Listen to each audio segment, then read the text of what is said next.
Alrighty guys, welcome to another stream. The stream I meant to do last night, but I had a pinball tournament come up and I also wasn't really feeling it.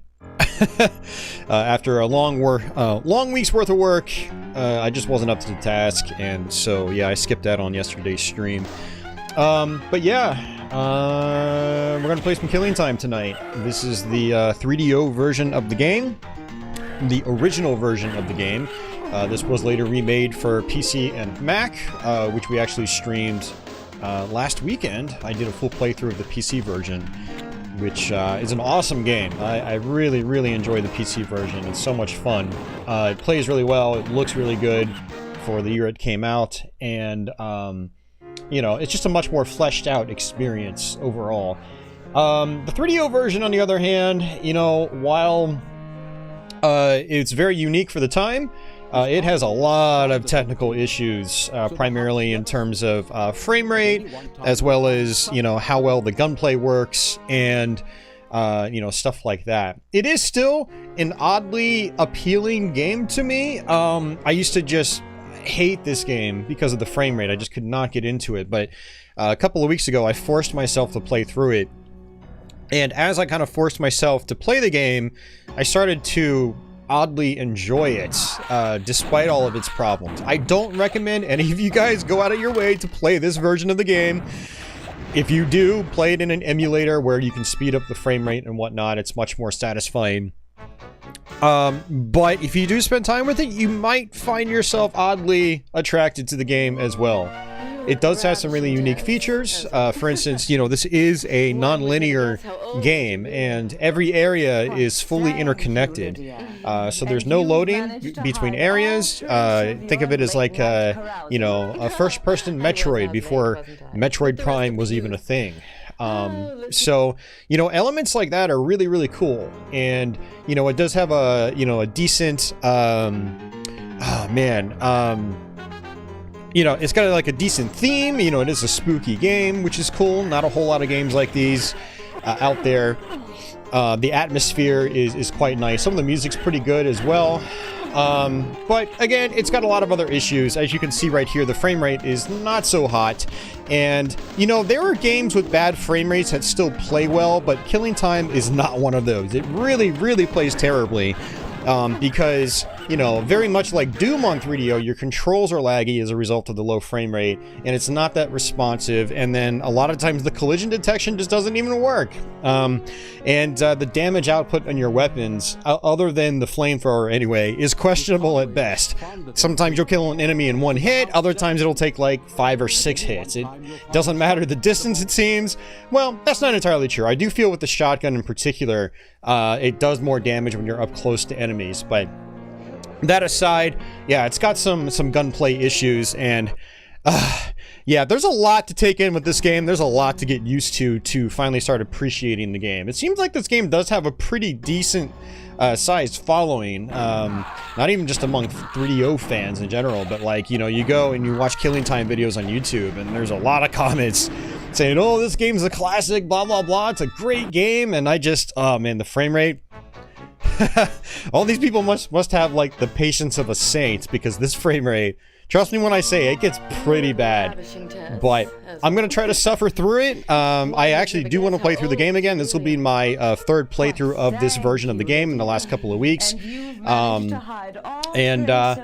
we'll just sort of explain the game, and we'll talk about it as I go through it. So, hey Zach, long time no see, man. Dude, I wondered if you would do this game. Yeah, yeah, finally got around to it, man. I finally got a working 3DO, and finally got a working 3DO, so I've been able to dabble with games that I haven't been able to put much time into lately. So yeah, I've got myself an FZ10 here, which we're playing on.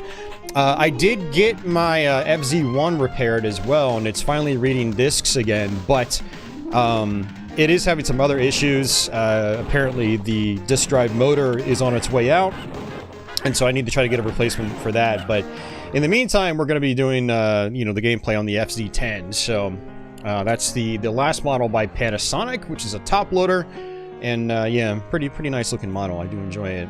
So So, alrighty guys, let's go ahead and jump into it. So yeah, Killing Time 3DO. Let's go ahead and view the intro just so you guys can kind of see what's going on, and I'll raise the volume for that. I'm off the rocky coast of Maine, heading toward the island of Matinicus, alone. My Egyptology professor, Dr. Hargrove, was always recounting his trips to northern Africa in the 1930s and his search for a mystical water clock from the dynasty of the pharaoh Ramses. The clock supposedly had powers to grant everlasting life. Claimed he found it once, but whatever Hargrove found mysteriously disappeared after a visit by the expedition's patron, Tess Conway. I've picked up the trail where Hargrove left off. It has led me to heiress Tess Conway's island estate. Tess was obsessed with the occult. Her greed drew her toward Duncan DeVries, a debonair two-bit smuggler. In its heyday, the Conway estate hosted wild, extravagant parties. It has been deserted for decades. Tess and her society friends disappeared in 1932 on the night of the summer solstice. I'm just getting my first glimpse of the house. The weather's getting worse, but I'm almost ashore. I fear my life may be in danger, but I have come prepared. That's strange. My watch has stopped. It's alright, that's the intro. Let's go ahead and just start game. So I do have my initials there. I'm going to actually change them just for this. So as usual, we will write YouTube, so people know in the future. This is not like a tool-assisted run or anything. This is a legit, we're actually playing this live on the spot sort of thing. I don't know why anyone would do that. People do it though. And we're going to play in the medium difficulty. If you try to look up playthroughs of this game on YouTube, they all play it on easy mode. And, you know, if you're going to play this game for the first time, I'd probably recommend easy mode. It does seem like there are item placement differences between the difficulties, at least easy and medium. There is a hard mode, but I haven't dabbled with that yet. I will do that soon, and I'll report back. But I know for sure there was actually a key I missed on medium last week, and I looked up walkthroughs, and they were all in easy mode, and the key was in a different spot. It was still the same general area, but my key was more like in a secret, sort of, whereas their key was just right out in the open. It's very interesting. So, you know, there is some baked-in replay value just with that alone, which is pretty cool. So, let's go ahead and hit OK. And hey, Grim, what's going on? Epic Benjamin, sounds like an Indiana Jones plot. Yeah, a little bit. Office, what's going on? Welcome back. And Rob Earth, I saw your comment, Rob Earth, but I don't know what you mean. Like the N64, most games run pretty well in the N64. You know, some games can get pretty bad, but for the most part, N64, you know, it was a much smoother experience overall than something like 3DO or Jaguar with the polygon games. Man, FZRX in particular, it's just crazy smooth. Let's see, I saw Nikki out there, GD, great game choice. You're welcome. Hope that you enjoy it. And I don't think I missed anybody. Yeah. But yeah, so this is kind of a surprise stream. Like I said, I wanted to do this last night, but I just wasn't really up to the task. So we're going to attempt to do it tonight. So Killing Time, like I said, it's a non-linear first-person shooter. Think of it as more like a FPS adventure game with a horror theme and non-linear gameplay. If you hit the start button, you can actually pull up your map. And if you hit the back button, you can actually bring up all sorts of options. And the greatest thing that you can do in this game is take advantage of the save functionality. We're going to be doing that a lot. For one, if the game ever crashes, which it could once in a blue moon, you know, you can just come back and reload your game. But also, you're going to die a lot in this game because the enemies are nasty. There's a lot of hit scan enemies, which means it's enemies that don't actually shoot physical projectiles. You know, the moment they see you, they can actually hit you. And so you'll notice that there are these ghosts popping up as well. If you actually sit in front of them, storylines will happen, or full motion video characters will pop along the screen. Stay away from Tess. She's trouble, real trouble. Duncan will tell you. Except Duncan ain't what he used to be. And so yeah, we'll do this one as well. Help me. Where is she? Oh, there she is. Help me. Please. Gather my spiritual essence from the different symbols which lie around this island. Hey Darren, Killing Time, is this a game about what I do at work? You remember the frame rate issues in some split-screen multiplayer games or optional high-res modes? Yeah, for sure. Some of those high-res mode games, like Castlevania Legacy of Darkness, ran pretty poorly. And then GoldenEye multiplayer could get really choppy as well. Please. I'm gonna need you down at the dock tonight. We're expecting another shipment of arms. Well, boss, where am I gonna put all this stuff? I mean, the storage room is almost full. I can't even walk in there. Guess you'll just have to stash it around the grounds. Well, I don't like it. I mean, booze was one thing, but guns, I don't know. Quit worrying, Mike. Our new associates from Chicago will be here this evening to take the guns off the island. They will pay us handsomely for the arms. They have new contacts. We can expand. This is only the beginning. So this kind of sets up why you're going to see ammo crates all around the, you know, the place. In the PC version, the ammo crates don't exist, but what you can do is you can press the activate button to open them, just like so. Sometimes they'll explode in your face. It's kind of a dick move, but it happens a lot. If you shoot them, they also explode. Let's go ahead and save our game. And so here we go. We're into our main sort of courtyard area. Let's see, Metinicus Unbound. So this is our first area. We're never going to come back to the storeroom again, so that's actually an area that's permanently behind us.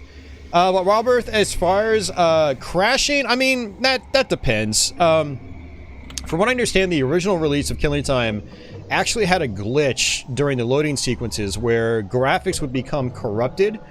3DO later released a black disc version of the game that fixed the issue. It's pretty rare to come by. So a lot of people that are going to be playing this game, you know, you're going to either be playing via emulation and, you know, an ISO, or you might be running like a CDR on a console, and, you know, the CDRs can be a little flaky sometimes. So these guys are ducks, obviously. You don't have to shoot them. You can actually just squash them like that. This is where we're going to start seeing our first enemies, these hunters. These are hit scan enemies, and there is a lot of them in the very beginning of the game. These blue spheres, that's health refills. The tiny ones give you, I don't know, maybe about 5 hit points back. And it looks like we got our first shotgun, which is nice. Don't ever waste your ammo on the ducks. It's just not worth it. And the boxes I try to always open because I want to conserve as much ammo as possible and get as much ammo as possible. But yeah, look at how choppy things are. It's very the choppiness really makes it difficult to line up your shots correctly. So what I recommend doing is just constantly saving. And peeking around corners, Wolfenstein 3D style, only works to a certain extent because, again, your frame rate is so choppy. Your accuracy just is not there. It's pretty bad. But, you know, it is one of those things that you sort of get used to. Hopefully you get used to it. You might not. So my goal here is to access the sewer, but what I want to do is actually go to the mansion first, just so I can kind of show you what happens. And one nice thing about the shotgun, though, is that it will actually hit multiple enemies at once. So if enemies are in groups, it will actually hit them at once, which is nice. Doesn't seem to do a lot of damage when, you know, there's a group of enemies. But it is a good weapon to have if there are groups of enemies.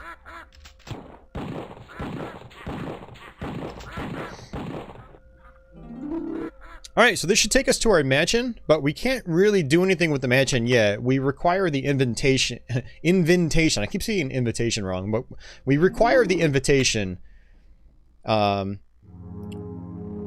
So, just for clarification, everything on the island here is dead. You know, either we're communicating with ghosts, or we're fighting monsters, or demons, or zombies, or whatever. And the story will unveil itself as we play through the game. So this is Robert. He's the butler of the place, and, you know, he'll just say invitation, and then if you trigger him again, he'll say something else. I'm afraid you'll need an invitation. This is an exclusive party. So now, if I hit this invisible wall again, you'll notice that a little blue light will light up on the left-hand side of my HUD. That's our first key, which is the reservation. Not the reservation, the invitation. And so even though the invitation is like a piece of paper that you get, it actually qualifies as a game key. And there are 10 game keys, which all, you know, occupy the left-hand slots on your left-hand part of the HUD. And by the way, the left-hand part of your HUD, you know, shows your ammo count. So that 63 is actually how much ammunition I have. And so what we're going to do is actually come on down this way. And we're at full health. Let me go ahead and kill this enemy while his back is turned to me. Look at how many shots that takes. And the pistol is very, very accurate, too. It takes so many shots. Now, I'm intentionally trying to save my shotgun ammo because, yeah, we're going to go down to the sewers, and there are going to be a lot of enemies down in the sewers. And so that shotgun spread is going to come in very handy with those guys. So I'm intentionally coming down here and opening those boxes because I didn't want to blow them up. If I shot one box, it would have blew up the entire chain, which means I would have lost a lot of ammo and whatnot. And lots of ducks. Now you do have to be careful because you notice that they drop these blue spheres or these blue orbs, but they'll also turn into red orbs, and the red orbs will deplete your health by 20%. So yeah, you don't want to touch those.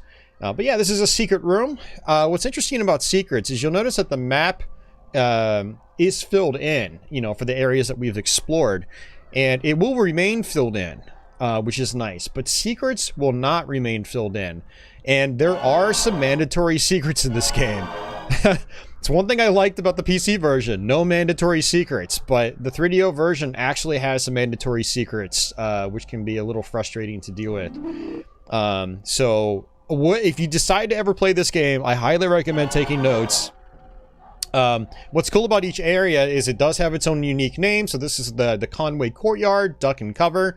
So as you're taking notes, you can make note of the specific map area. So in Conway Courtyard, there is a secret, you know, on the north wall or something like that.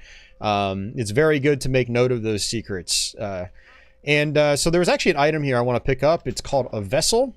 And there it is. It's right here. So vessels actually fill up the black slots on the right-hand side of your HUD. And what the vessels do is, well, apparently you need them to get to the end of the game. Unlike the PC version, you do not need all of them. In the PC game, you do need all of them. So you really need to, you know, take notes on the PC version. I'm not sure exactly how many you need in the 3DO version, if you even need any at all. But I have gotten to the end of the game missing a couple of vessels, and I've been just fine. But if you hit B and C together, you can actually sort of highlight your vessel by pressing the A button. You notice that it turns white, so now it's blinking. If I press B and C together again, it'll actually use the vessel, but I'm not going to do that. I'm going to save it for later. Now, if I press B and C on the map screen, I can highlight the vessel again, and it actually pauses the game when this happens. What this does is it actually tells you what the vessel does. You'll notice that it says map hazards at the bottom. So if I use it, let's just actually go ahead and use it. It actually, you'll notice that it shows me the enemies now, which is pretty cool. So it's actually very handy. Get used to what your vessels are and use them frequently. So let's see. Yeah, I need to come on over to the right-hand side. For one, I want to kill those enemies. But two, I also need to get the reservation as well as get the, go down to the sewers. So, take advantage of your map screen. It is very, very handy in this game. And let's go ahead and come on back this way. And let's come down here first. I think this is actually an optional area, but I want to kill, you know, the enemies that I see. And there we go. Now, playing fast and loose in this game, not really recommended. I do recommend playing safe if you can. But, you know, as I played this game more and more, I've gotten more and more comfortable with the game as well. And do not be afraid to save scum in this game.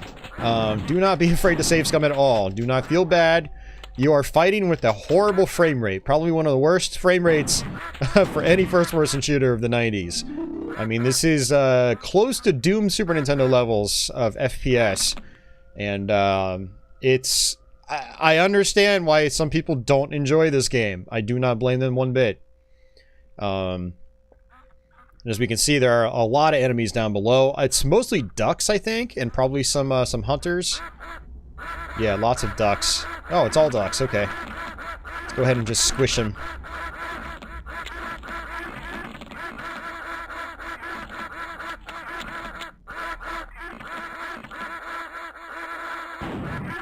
Now look at that. You can see, like, the spread in the shotgun. It's pretty decent.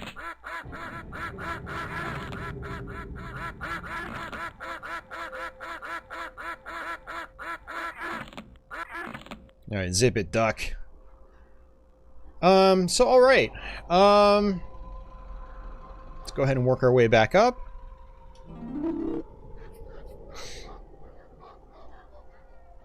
Hey, Meg.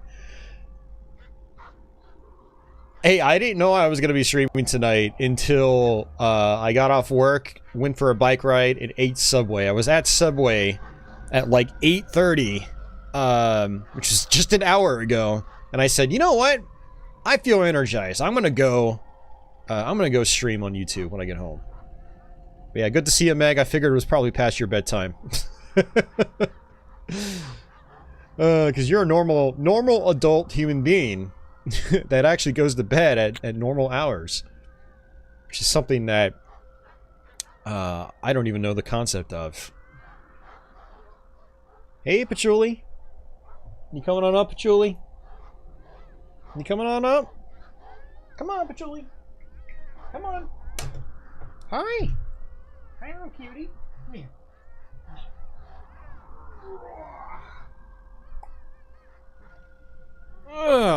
Say hi to Meg and everybody else. Hey, Beast Slayer, welcome to the stream. Shut the duck up!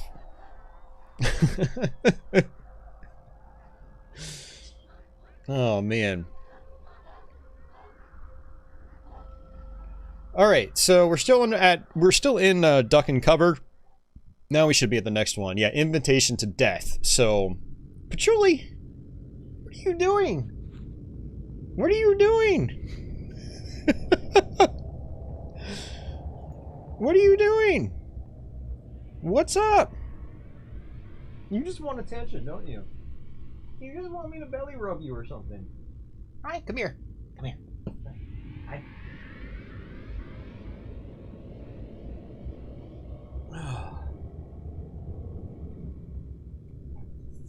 Alright, I'll leave it up there for now. I think Patchouli is just going to be kind of like wandering around here and there just because I've been gone all day. But yeah, Invitation to Death is where we get the RSVP. Which again is the key to get inside the mansion. However, this area also leads us to the sewers. And there's a lot to do down in the sewers.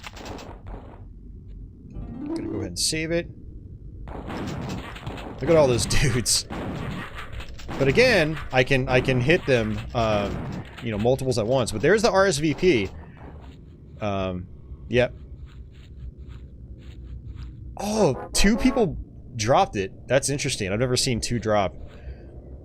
Yeah, look at how much, like, health I lost already, just because of these guys.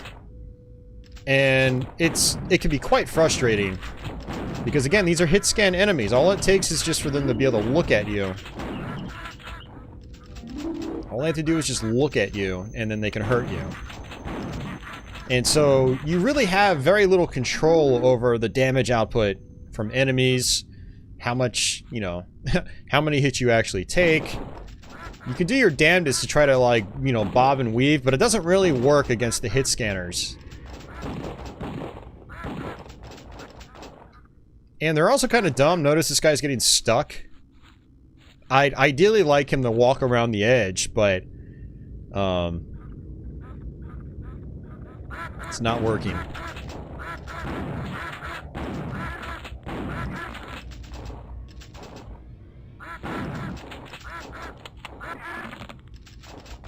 Squishy ducks. My favorite.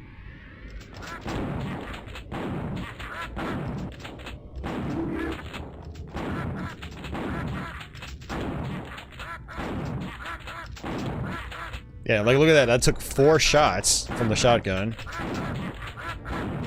Yeah, like I said, I do feel like the shotgun does more damage up close. Now, I don't know how much damage it actually does. It's just a theory. But it seems like it to me. But like, that was an instant kill. Let's go ahead and save it. Alright, Duck, why are you not being squashed? Duck did not want to be squashed. Alright, no patchouli. Let me go back. I'll put the camera back on her when she comes back in. She'll eventually come in and settle down. It's just that I've been gone all day. She's probably been sleeping all day, and she just doesn't want to sleep anymore right now. But once she gets some food in her belly, it'll be different. She'll come in here and she'll just kind of chill with us for the rest of the night.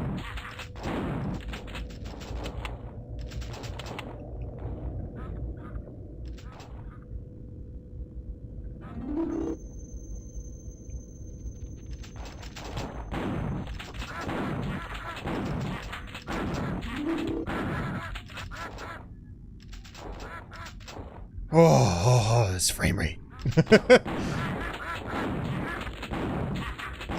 It takes a special kind of person to to play a game with this frame rate.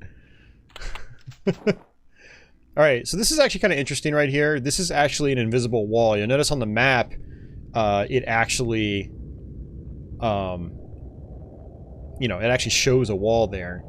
And what's also kind of interesting is that, and I forgot how to do it, how did I do it?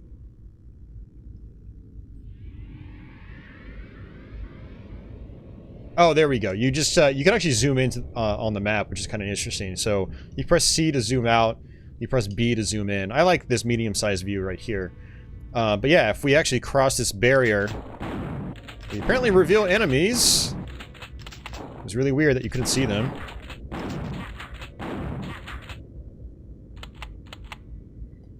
And if we turn back around, you notice that there's an actual wall there, and I can't actually go back through it. So I'm just kind of stuck. Well, not stuck, but, you know, I have to work my way back around normally. Alright, so, you know, any place that's filled in is a place that you've been to. But I would like to fill in everything just to make sure I've got all the ammo, got all the items and stuff like that.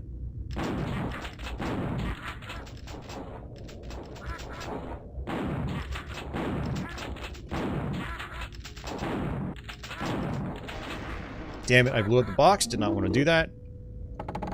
I can at least pick this one up. So max amount of bullets I think is 200. So we're actually getting close to being maxed out on our bullets. We will get other weapons later on that also use bullets. We'll get a second pistol. And we'll also get ourselves a Tommy gun.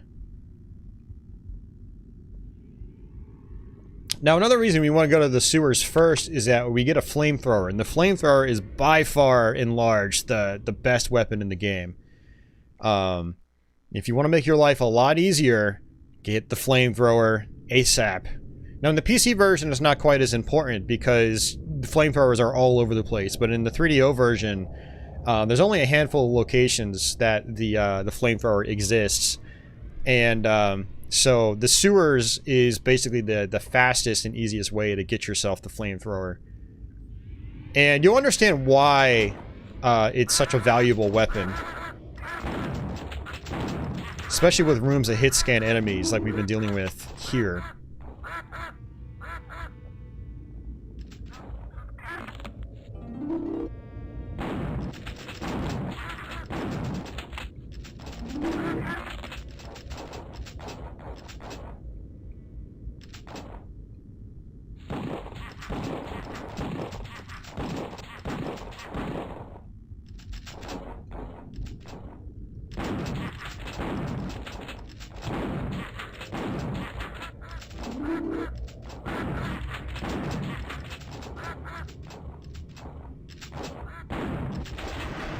Oops, did not want to do that, but that's okay.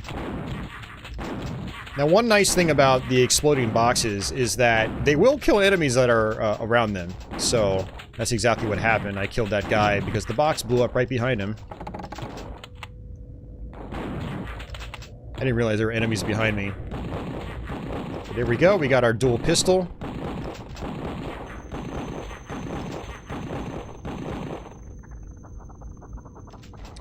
Mark, welcome to the stream. So the game, this version is only on 3DO. There was a remake of the game on PC and Macintosh a year and two after this, respectfully. Or respectively. Not respectfully. There was a PlayStation version planned. It was apparently completely finished. There is a prototype out there you can get and play. You can fire it up in an emulator. It looks to be pretty much the same game, just with, I think, people have said it, I think it's worse quality textures, lower color depth, but a much improved frame rate. So that is an option out there for people that want to play this. So I need to go down to this bottom room. And,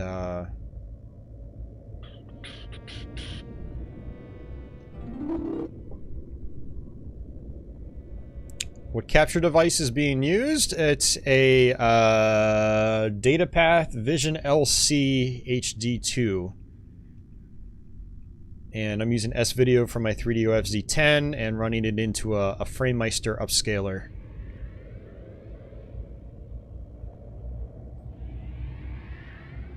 Alright. Gotta refer to my map a lot. But I'm also low on health. But this is why you save a lot, because you are gonna take a lot of damage in this game. And there are some sections where, like, if I take a bunch of hits, I just reload my game and just do it again. Yeah, see, like that? It's a good thing I saved right there. Oops. Wrong game. Come here, Patchouli. Come here, Patchouli. Hey.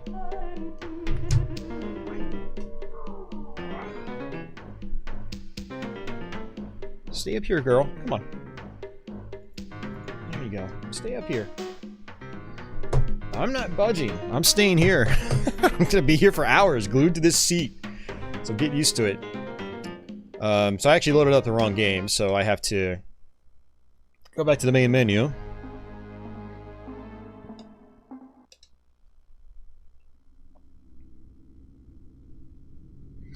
Yeah, Chris, I would personally much rather have a smoother frame rate that improves the gameplay experience than have, you know, nicer looking textures. Playability is, you know, is priority first and foremost for me personally.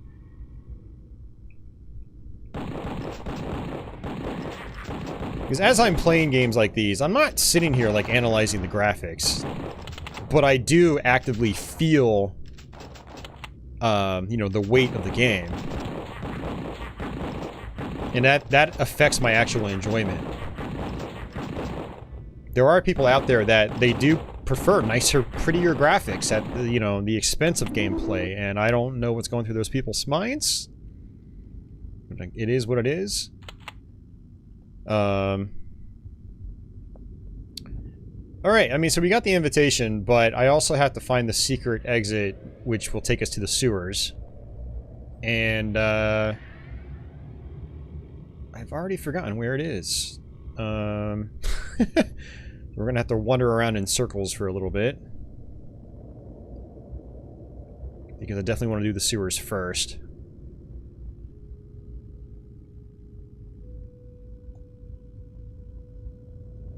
It's an expensive capture card, yeah. I think they normally sell for about 600 bucks, but I got one used for a really good price. It was like a little over 200.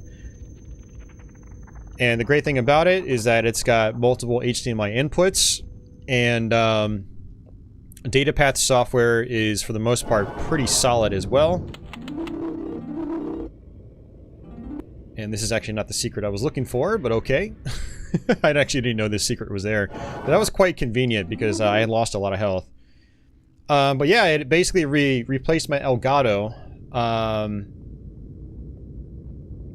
which is nice because the Elgato just gave me a lot of problems. Elgatos are fine if you're doing modern gaming, you know, and you're not switching games too often. But if you're upscaling with, you're doing retro games via upscalers, it will eventually crap out on itself. And it'll force you to reboot your machine or restart your stream. It's insanely frustrating. So I wanted a car that was good and reliable. And I already have a DataPath Vision E1S, which I use, I do RGB capture with that, and I was really happy with their software and their drivers. Much better than Elgato's stuff. And so when I found out about DataPath's HDMI card and saw that it was relatively affordable, yeah, I jumped on it. And, it still wasn't a cheap buy. It was over $200, but, it was worth it in the end. So, hey, Steven? You're not really late. I just started. I started super late. Normally, these days, I start streaming around 4:30 in the afternoon. But, today was the day I had to work, at my second job. And at my second job, I work until 7 p.m. There we go. I knew I was missing something. Alright, so this is going to take us to the sewers. And I don't think there are any other enemies here. And again, the reason I want to do this is that, I get myself the flamethrower. But there's also a lot of stuff down here I have to do anyway. But yeah, I wasn't even sure if I was going to stream on YouTube tonight. Alright, so this is why the shotgun's good to have. And what you do with these guys is dodge their projectiles. What I like to do is roll up the stairs, wait for them to shoot, and then come back down, shoot a couple more times, and just rinse and repeat.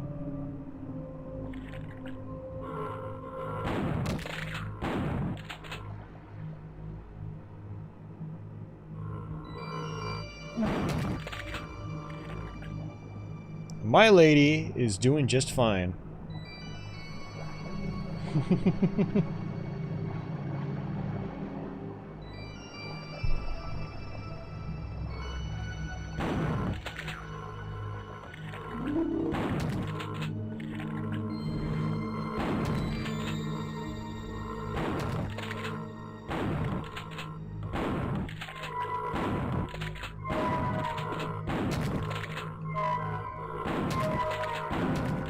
So I'm not gonna lie here, these guys are actually poop monsters. It's actually revealed later on in the game. They don't say it outright. But they're monsters that have been flushed down the toilet. They're poop monsters.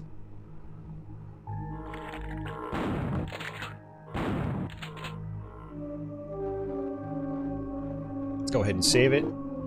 Actually doing a decent job down here. Normally I take a lot of damage against these guys. And sometimes I die.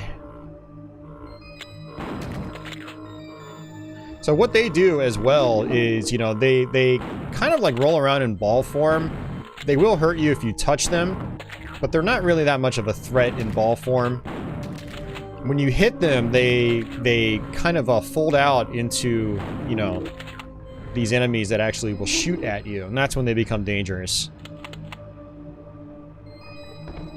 So this is actually flamethrower ammo, and one mechanic I didn't really mention is if you hold on the B button and press up and down, you can actually aim vertically. So there he is, just rolling along. So we shoot them, and then we wait. They actually can't be hurt as they're sort of transforming into their final form. But yeah, this is flamethrower ammo, and you can use the B button to aim up and down. It actually comes in handy later on in the game. And if you press left or right, you'll actually do a 180. You have to be really careful about this, because you'll be wanting to aim up and down, and then you'll accidentally tap left or right. You have to aim, stop, then turn. And you can double tap B to go back to normal. Do I have an FM Towns? I have a FM Towns Marty here, yes. It's not mine. A friend has it on loan. I actually used to own a FM Towns Marty myself, but I sold it several years back. We're gonna actually do some FM Towns streams soon.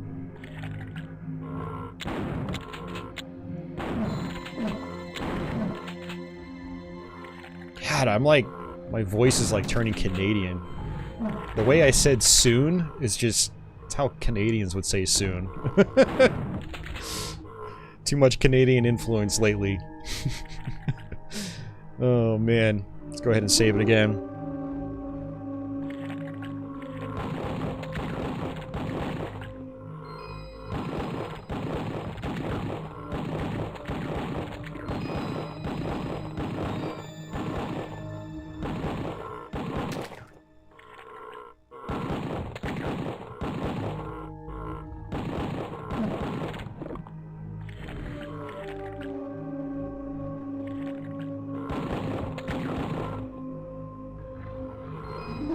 Alright, get some more health.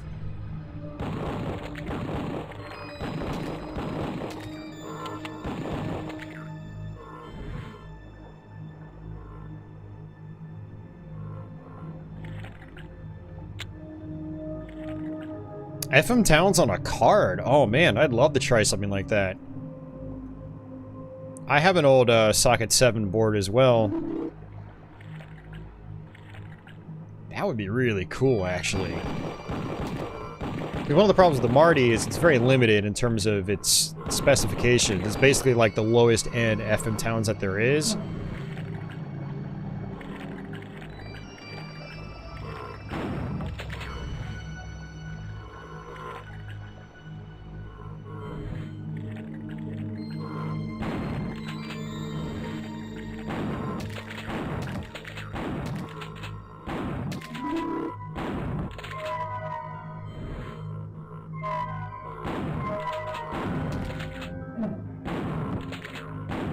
Yeah, the sewers are definitely not my favorite part of the game. It's a lot of just like straight long hallways.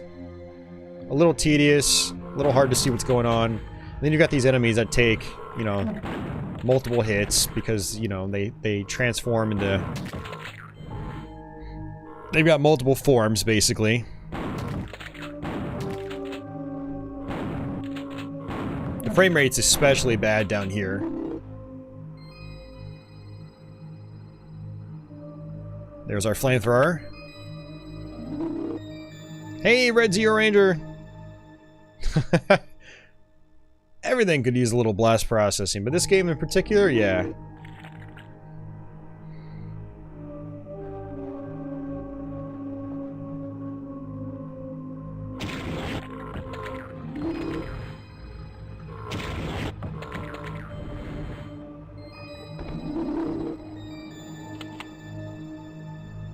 Okay.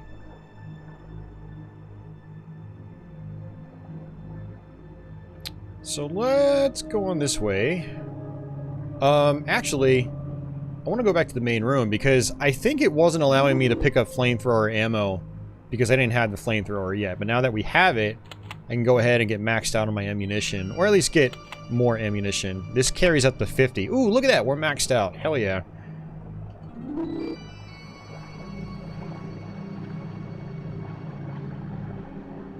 The flamethrower is especially good against these guys too, because you'll notice that it shoots out about, you know, 4 or 5 projectiles. You can see it actually a little bit better if you're in a big room where you can actually strafe left and right. It's all demonstrated here. So just like that. Now, you don't want to be next to a wall when you use it. You will actually take splash damage.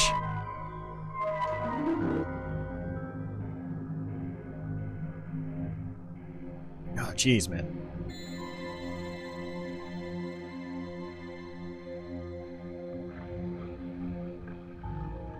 Alright, I need to actually check out this room here. This is the one I'm thinking of. Okay, it's not. So, oh nice, there's a blue vessel here. Okay. Sweet. That's actually pretty important. Let's see what this vessel does. So it's invisibility, which is actually kind of interesting. let's go ahead and get out of here.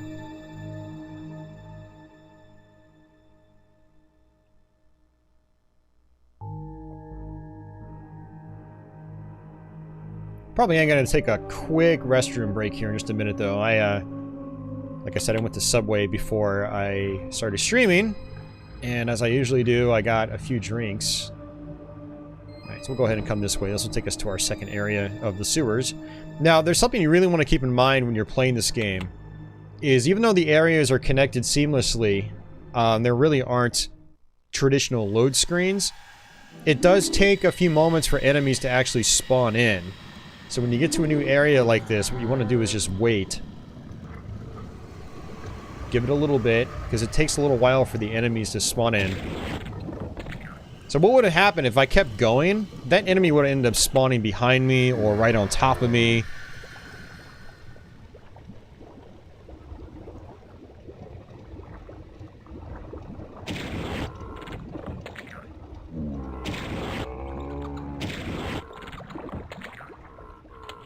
Yeah, the flamethrower is a fantastic weapon. Get used to using it.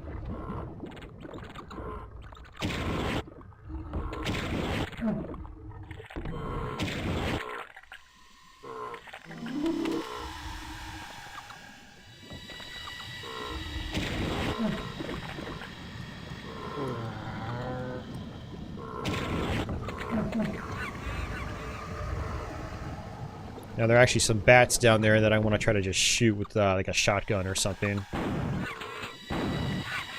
Now, there is auto-aim in this game. However, there are moments where you'll need to actually do manual vertical aiming,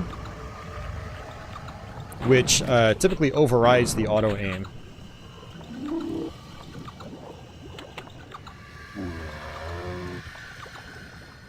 Mountain Dew Zero Sugar is pretty damn good.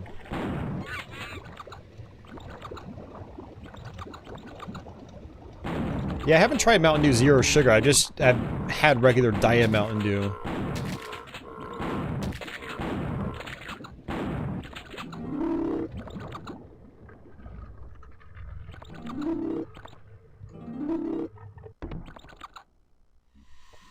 Alright, so this map is actually pretty straightforward. It's, you know, one long hallway after another. This is sort of like a transitional area.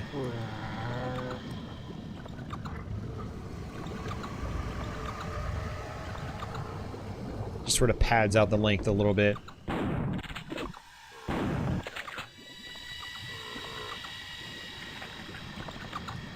I do want to go down to every section though, just to make sure I got everything.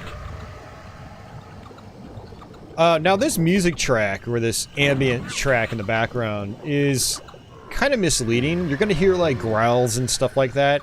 Those aren't actually enemy growls. It's a part of the soundtrack. And it tripped me up so long when I was first playing this game. You hear the music go, and you'll turn around and be like, what the fuck's behind me? And there's nothing behind you, because it's actually the audio track, it's not a sound effect.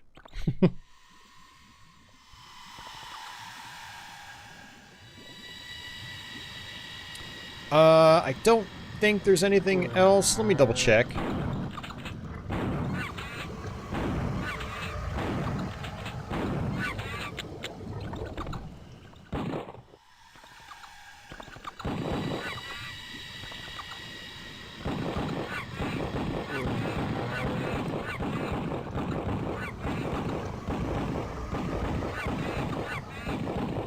I find that hit scan weapons actually work a lot better against these enemies than the flamethrower does. The bats, I mean. The flamethrower is best for, you know, the blobs. The poop blobs. Blobs of poo.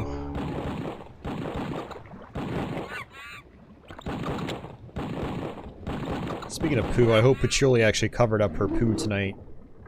She didn't do it last night, and I was... Oh, it reeks when she does that. Pleasant thought, I know. Alright, like I said, I just want to make sure I got everything because, you know, it's very easy to miss certain items. Because you'll notice that the map will get filled in even though you haven't gone to the area. It's just kind of weird about that. Okay, that's that. And that's that. Alright, next area. Hey, MT Shark, what's going on?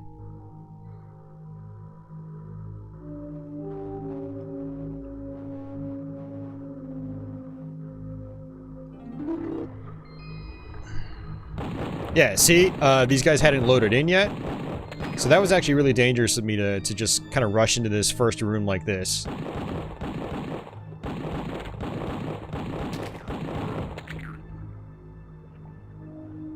So ideally when you get to a new area, like you could tell this texture is only used in the sewer for the load screens. So I should have just stayed here, waited for enemies to load in, and then pursue forward. In the wild, cats need to bury the poo for protection. It's a sign they rule the roost. It's a sign that I need to start being more firm then, because, yeah, she can't keep doing that. She does it once in a while, and I always feel like it's to piss me off. Like I've done something wrong. And for the most part, she's pretty good about covering it up, you know. But since the litter box is in the actual bedroom now, it's a little frustrating when I'm in the middle, like sleeping in the middle of the night, and she does it, and the whole place just starts to reek. Like, yeah, there was one time, like a month and a half ago, where she did it in the middle of the night, and I had to go sleep on the couch afterwards. It was so bad. Alright, so this is actually where a key is. Let me try to kill the enemies here.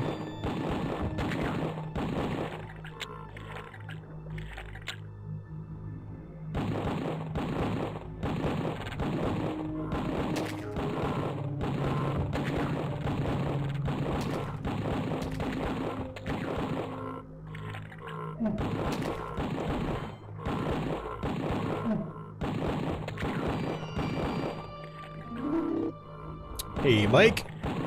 Saw you out there earlier. I don't think I said hello yet.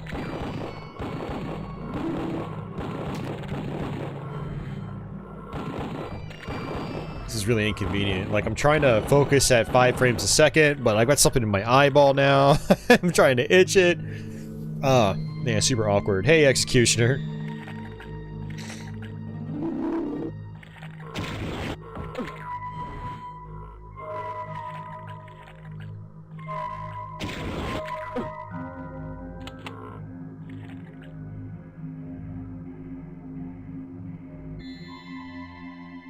Just making sure she's got the room to herself. Oh, man. Okay, let's come back this way.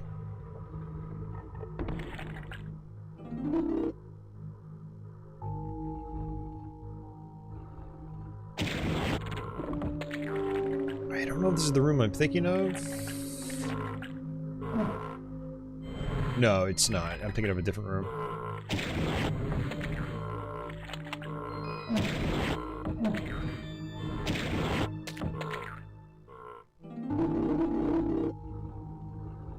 Yeah, it's not. Let's see. Okay, yeah, this isn't the one I'm thinking of. Let's go back down these halls just to make sure we got everything. I think we don't have everything.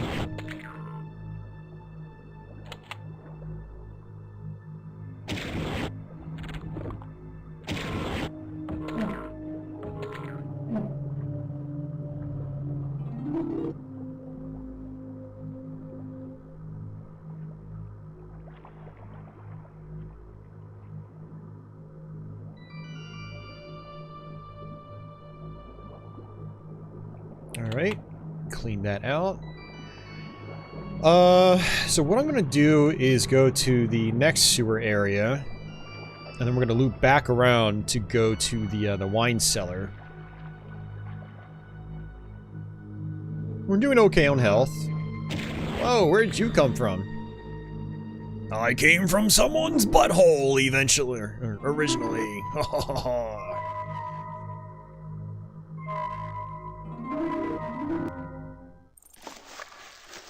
I actually don't think that happened. I think the monsters were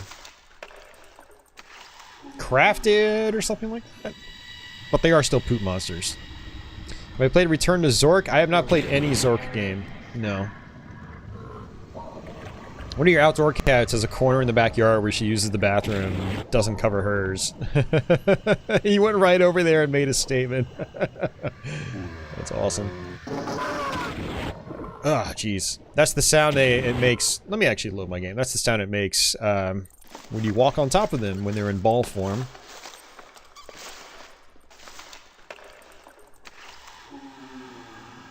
So when you reload your game, it also takes a little while for the enemies to reappear.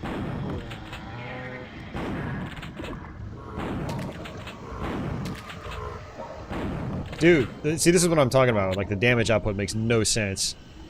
It's like I'm right in front of the dude, and it took 3 shotgun blasts to kill him. Not counting the first hit.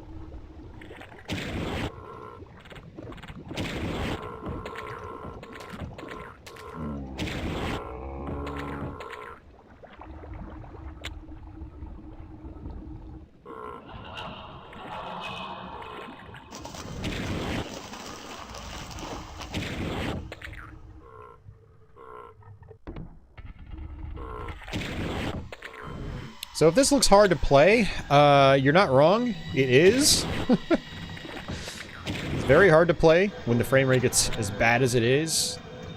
You try to make any, you know, fine-tuned movements, you're probably going to end up disappointed.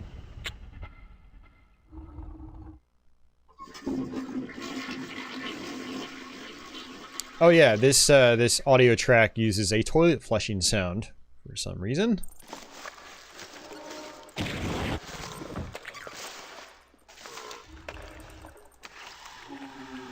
I like with the flamethrower you can keep, like, you know, keep following it.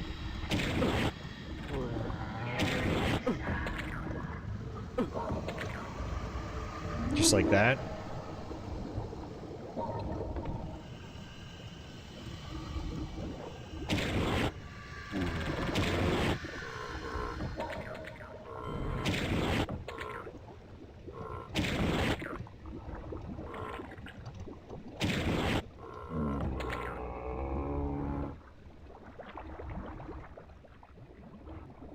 Alright, so... Alright, optional area.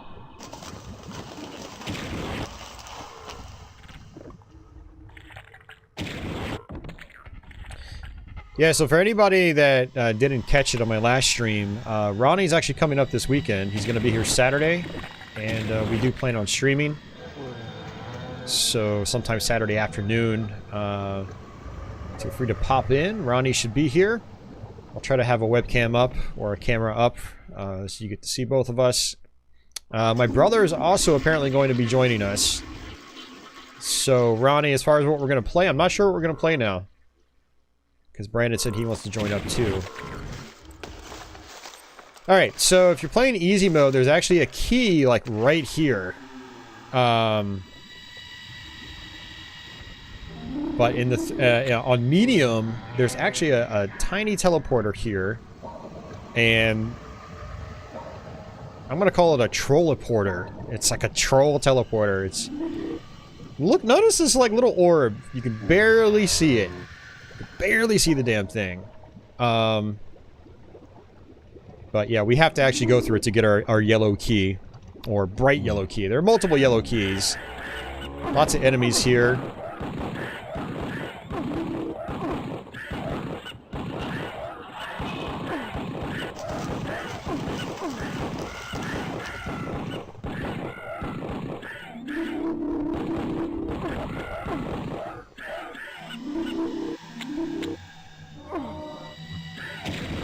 Switching weapons is a little awkward in this. It does not switch automatically. You have to press B and A together in order to switch your weapons. So I ran out of ammo with my, you know, my pistol. But yeah, our yellow key is around one of these corners that you can't see. It's slightly cumbersome. Cumbersome is actually putting it lightly. That'll actually give you all your health back, those big green orbs. I see the yellow key. There it is. See, again, this is one of those differences between easy and normal, or medium, I should say.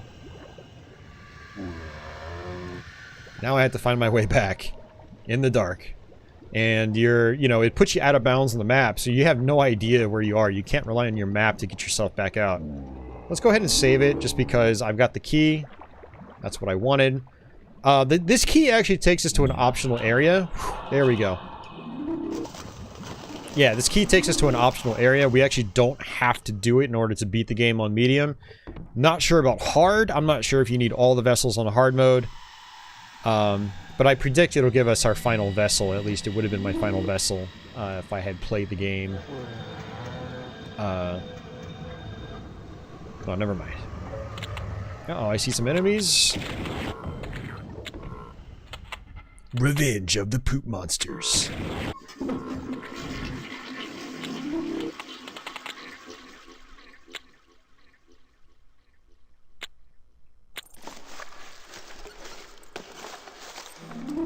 Meg the Cat Lady, Part 38. Meg torches her cat's poo.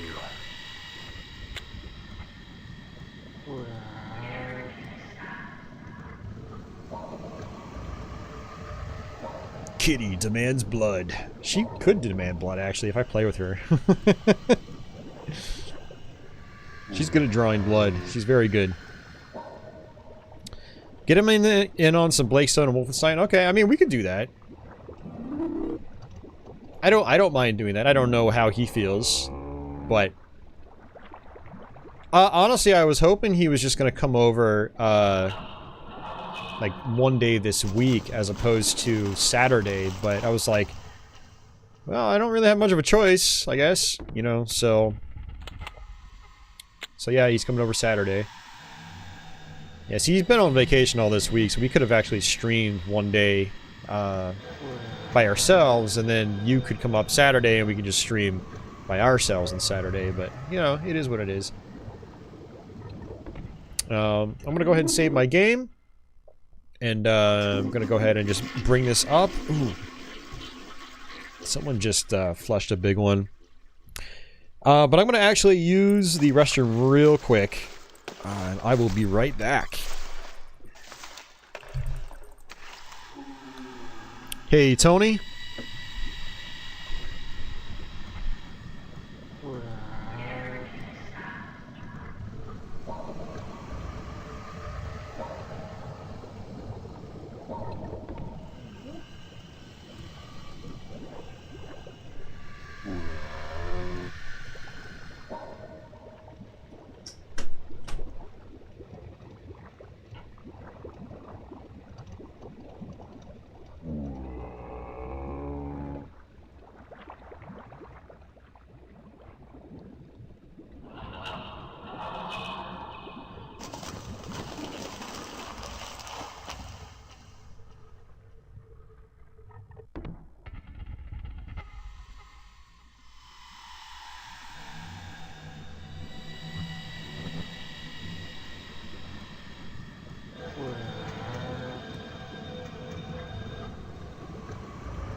Oh, hey Hamilton, welcome.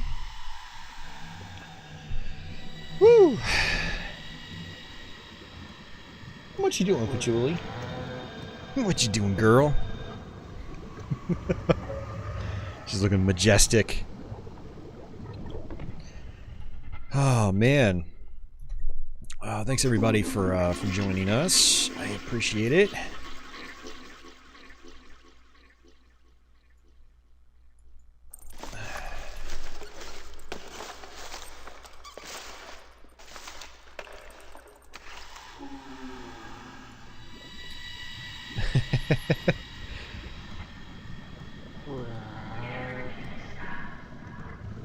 No, no drying my hands on the kitty. But what I will do is post a snapshot of her on Twitter.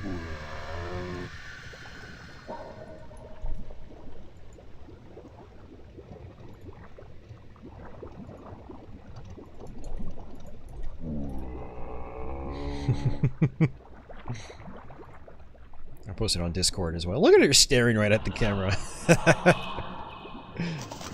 Oh, Patchouli.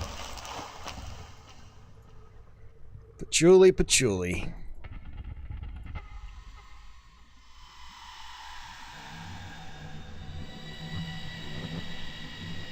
All right.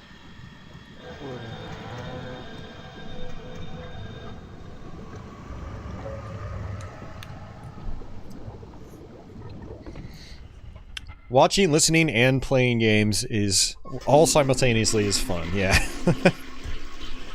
Oh, man.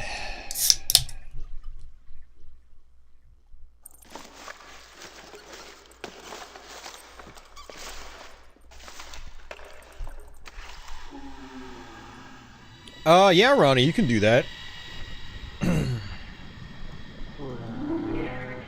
Alright, so yeah, again, this is going to take us to the wine cellar.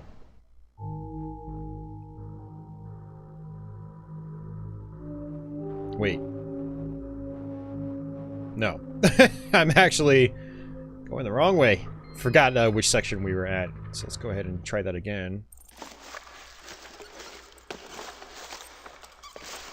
Wait, no, that was correct. That was actually correct.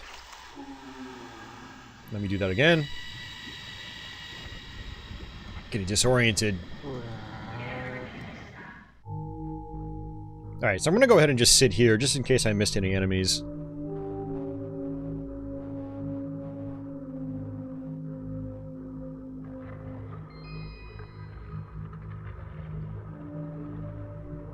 Alright, so now what I need to do is loop around to the right.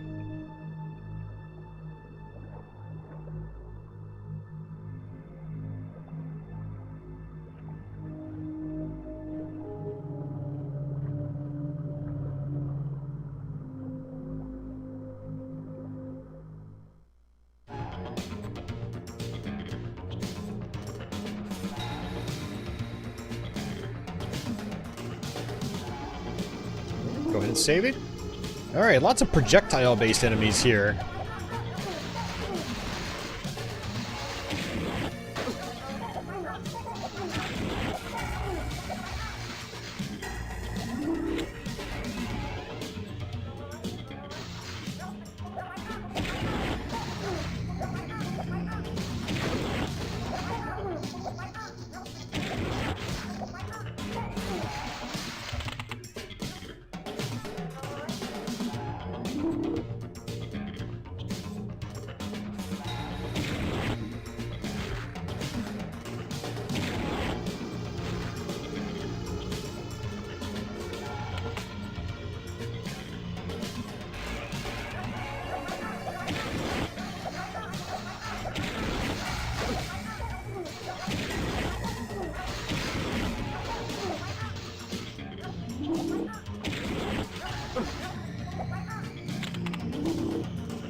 Alright. Let's save it again. Where are we at? Alright. So I have to come up these stairs. Go ahead and switch over. The shotgun is a lot better, in my opinion, for, you know, like flying enemies. I'm going to go ahead and save that green orb. So you do take fall damage in this. So this is mandatory fall damage. Ugh. And so the goal here is to actually raise these platforms. And in order to do that, you have to hit, you know, these kegs. So there's one right there. Actually, I'm going to go ahead and leave this one down.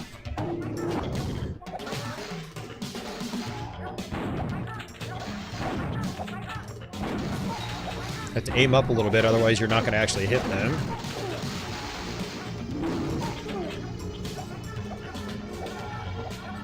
We got a couple enemies up top as well.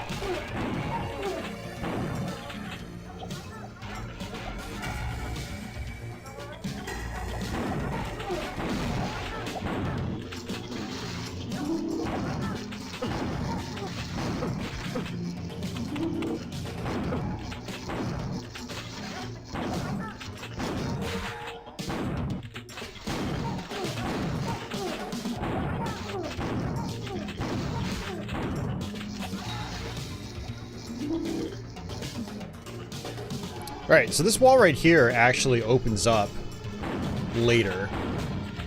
This will actually sort of be a shortcut on the further way out.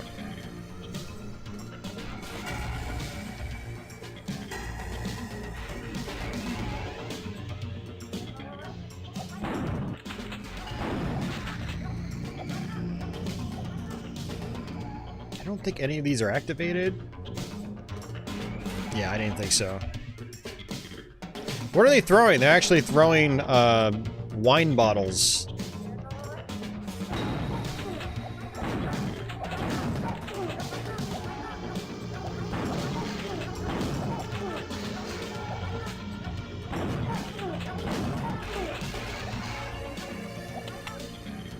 Alright, some more health right here. There we go, there's another one. And I do want to actually come back down. Let's go ahead and just open that one. Oh, we got it. One of these can be hit. There we go. There's another one. And it's 2 more switches. And actually, what I'll do is trigger this.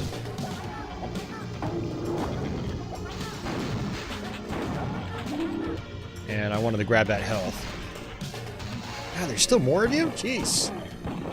Thought I killed all of them. I don't think I can just, like, sidestep. I'm kind of curious. No.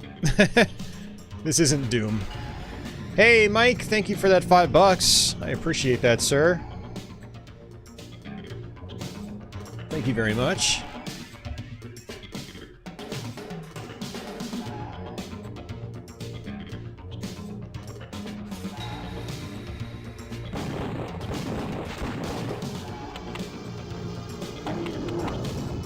There's another one.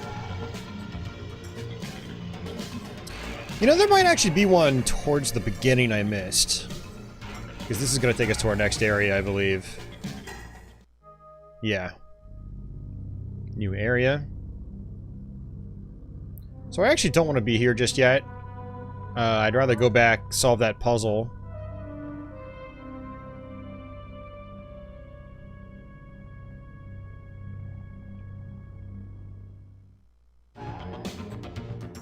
No, they're not Book Super Disco. Yeah, I know they look like librarians.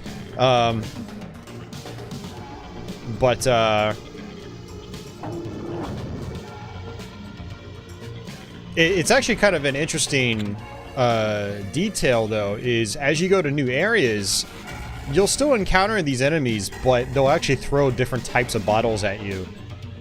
It's kind of cool.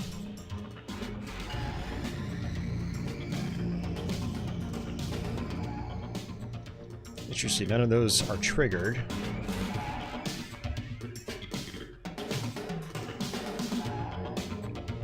Alright, maybe there's one towards the beginning I have to hit.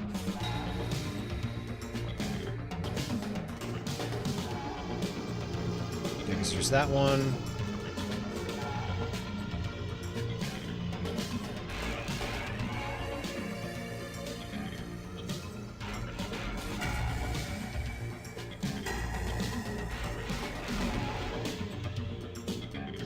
Yeah, last time I did this, I got it on pretty much my first try, so I'm obviously missing some. Oh, I think one of them is up here. Completely missed it on the way in. Let's see. Yep, there it is. Okay, cool. Alright, so this is going to be, I believe, a key. This is a green key. Now, I think there are actually multiple green keys. And that, I think, actually opens up our shortcut. So this is actually going to be handy to know in the future. So when I get low on health and I come back through this area, I can come grab some ammo and some health.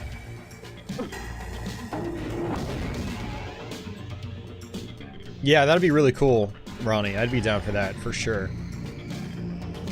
Let's grab another one of these, get some health back.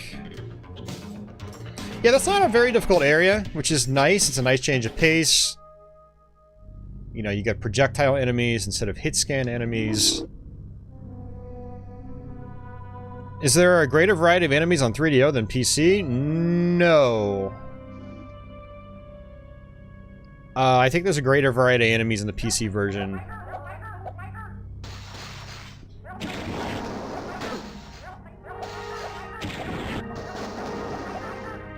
Well, actually, now that I think about it, it might have roughly the same amount of varieties of enemies. And that's hard to say. I mean, you got clowns, you got weird librarians.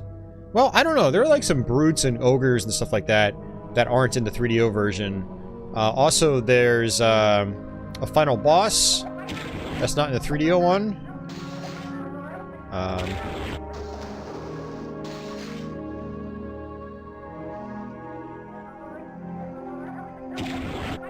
You got some like Cerberus type of dogs in the PC version as well. I don't know, it might be relatively even. Hey, Jonathan, thank you for that, sir. Thank you for that $5. Much appreciated. Alright, where are we?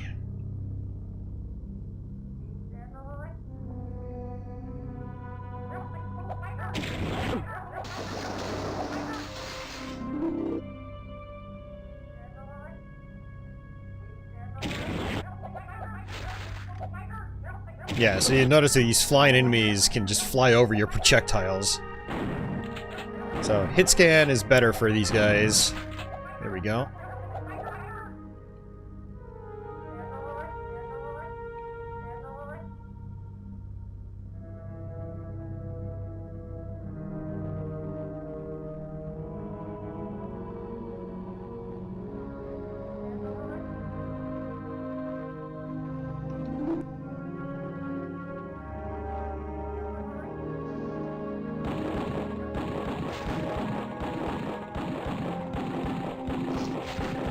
Let's see, do I have shotgun shells? Let's see. Yeah, I do. Should be using that instead. Much more effective.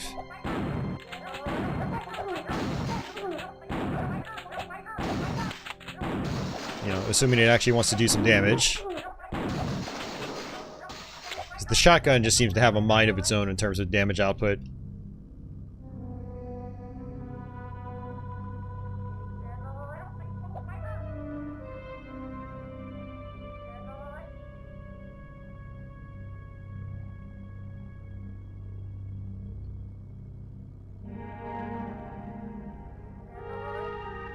I have the memory of a gnat, so I want to go back in this room, make sure I... Okay, I didn't actually go in this room. Because one of the things this game does is, like, I pulled up the map, and it said I had already been in the room, but I haven't already been in the room, so it confuses me. Understandably.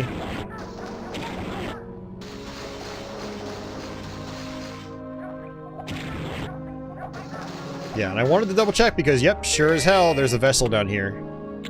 So that puts us at 3 vessels. Now, the purple vessel we got earlier that I used to demonstrate, we can't use it again. Vessels are one-time use items. However, you can find white vessels over the course of the game. They actually will recharge all your vessels. Everything looks the same. Well, not quite the same. But yeah, you know, there's definitely a reason there's a map in this game. I mean, there's a map in the PC version too, but things look a lot more distinct in that version. PC version, I didn't have to rely on the map as much, although later on in the game when I had to try to find all the vessels, I had to start relying on the map more often.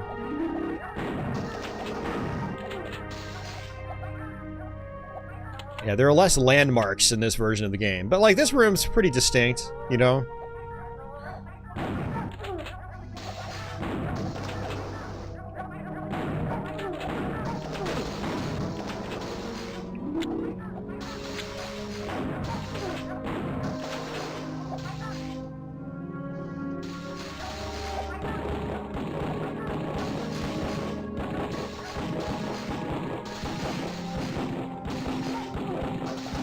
Yeah, flamethrower is the way to go against these guys.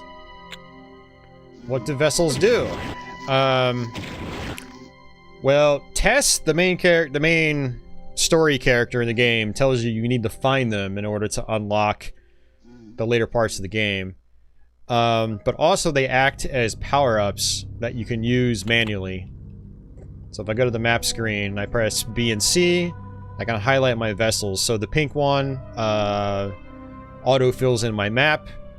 The purple one shows enemies on the map, and the blue one allows us to become invisible. We're not going to use any of them right now. Alright, let's go ahead and get out of there. Go ahead and save it. Dear Night Dive, please remaster the 90s for me. That's right, all of the 90s.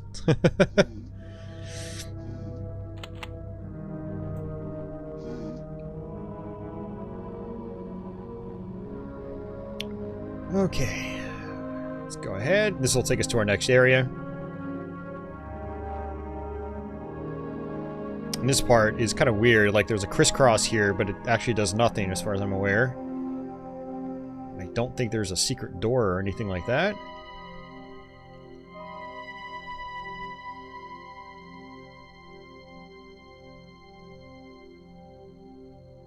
Now sometimes the map can get a little weird. You notice that it just shows me out of bounds. It's just, this area is just inherently buggy, it seems. Alright, so let me actually wait for enemies to load in. She is a cutie. You are a cutie, Patchouli. Yeah, you are. She's a good girl.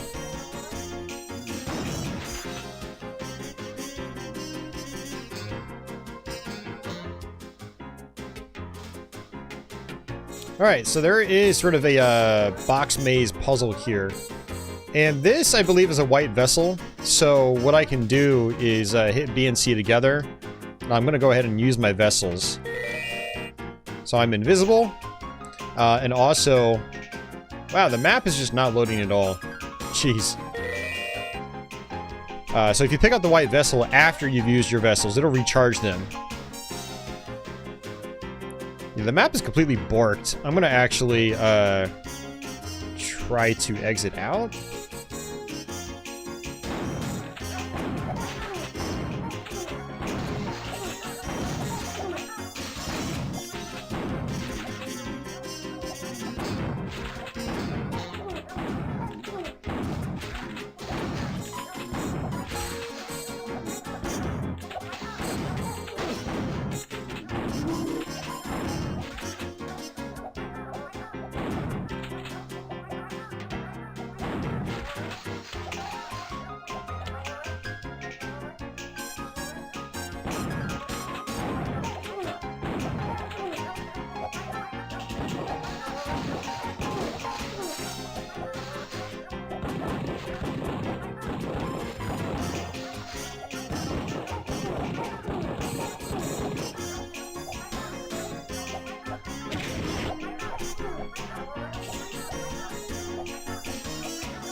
Yeah, let me try to exit out because this map is not working at all. I just got sidetracked trying to kill these enemies. There are a lot of enemies to kill.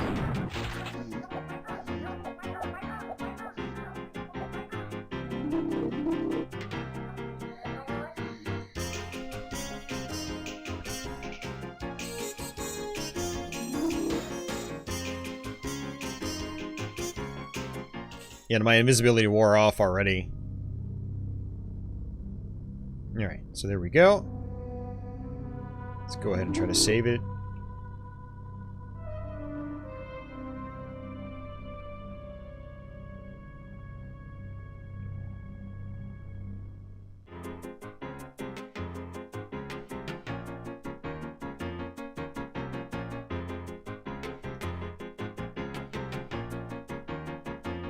And the map is still broken. Why are you broken?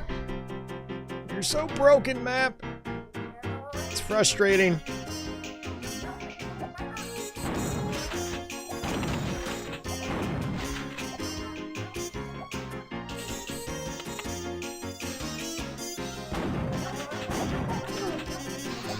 One of the good things is that I've already played this game, so I sort of know where I'm going.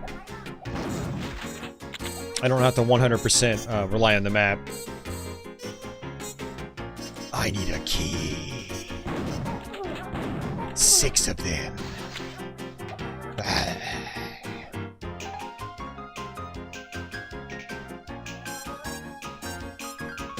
Who the hell designed this game?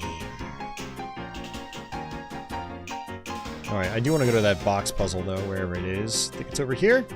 Alright, so this one is kind of weird. For one, I'm going to kill the enemies I see first. Look, I can run faster than their bottles. So just like the holy crap, hacking up a storm. So just like the PC version, this is a maze.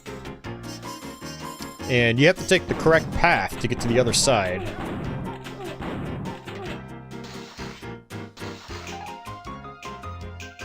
And so what I'm doing is actually killing the enemies I see in this first row or two. So if you try to just move straight forward, it'll just constantly warp you backwards. And it'll just keep looping.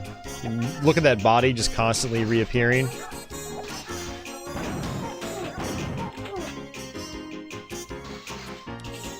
So, what I'm going to do is, I think it's a similar solution to the PC version. So 1, 2, 3, I go up and then to the right. Up and then to the right, and then up and to the left. I completely forgot which way to go. Crap. No, see, that isn't even right. Yeah,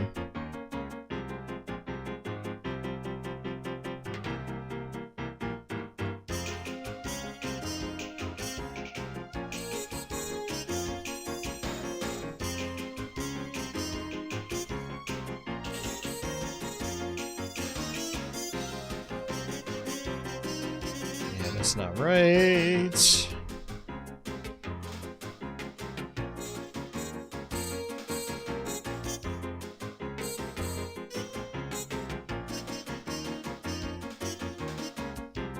Yeah, no, that's warping me back, I can tell. Alright, let's go back.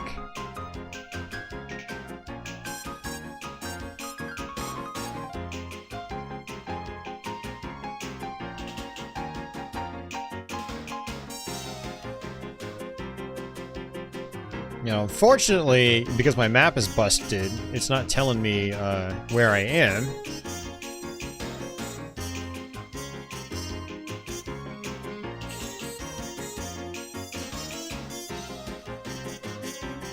And I don't think that's it. No, it's not it. It flipped us around. God damn it. You see, this is aggravating. My map is just completely broken. It's not supposed to be broken like this. So you would come up here and it would show you the boxes and everything.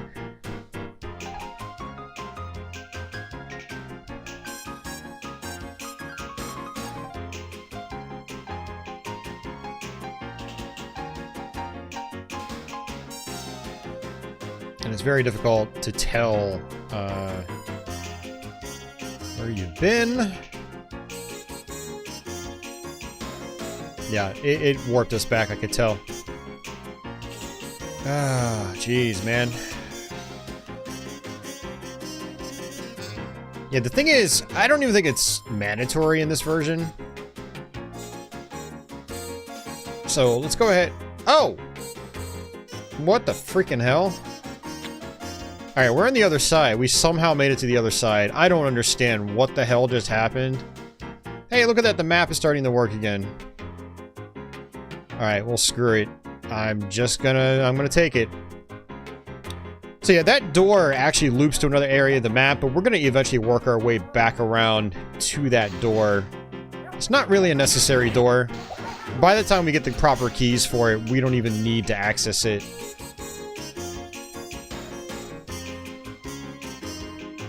I mean, it's entirely possible it just doesn't map it out until you beat the box puzzle.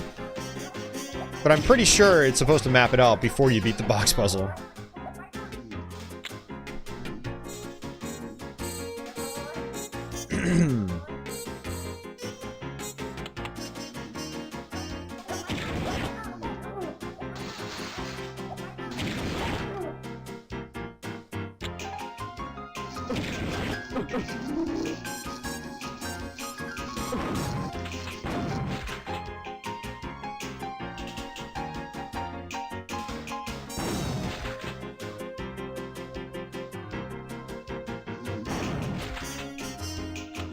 So this is just pretty much a series of dead ends. We've done just about everything we need to in this area.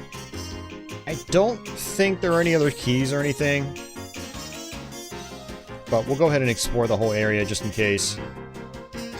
Hey, Boss and Burf. How are you doing?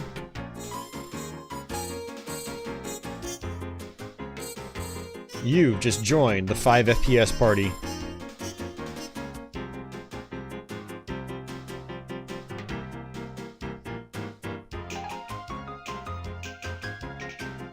Party like it's 1999 at 5 frames per second. Courtesy of Killing Time.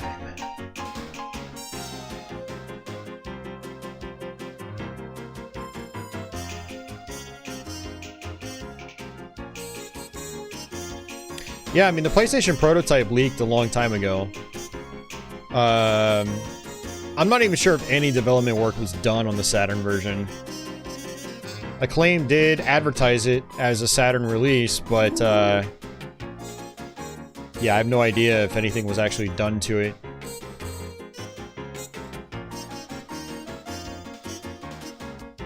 Yeah, looks like that's it. So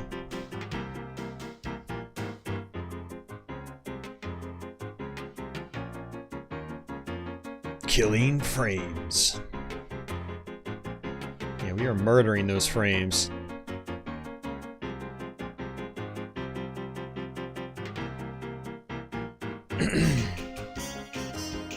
Alright, let's go ahead and get out of here. I think that's pretty much everything.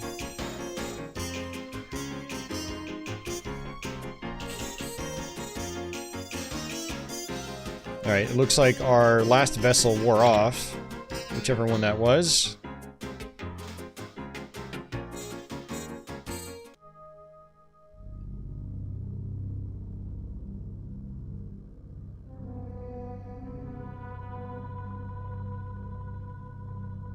Let me double check this area. Okay.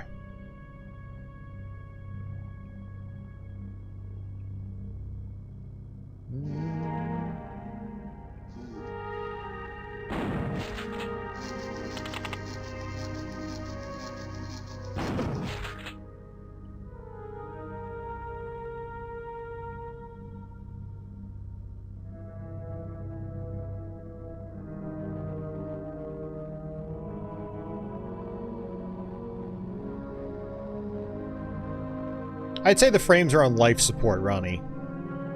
They're not quite dead yet, because, I mean, the game still is moving.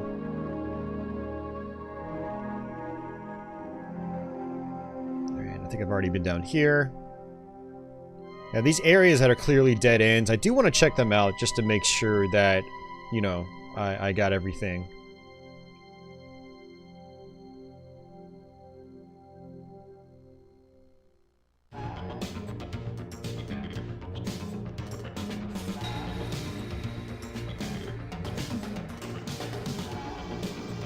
Let me go ahead and come on back up here. Because I know there's some shotgun ammo here. There we go.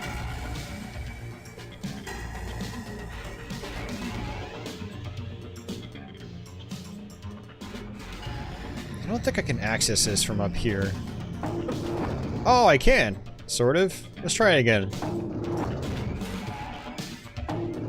Oh, look at that! I just figured something out. So I can come on up here, get this health. Come on back.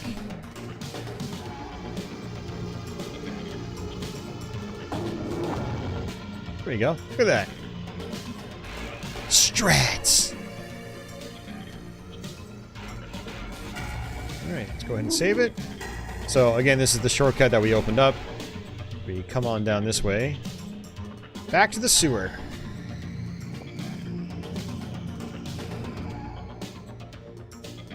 And now, we can go inside the mansion.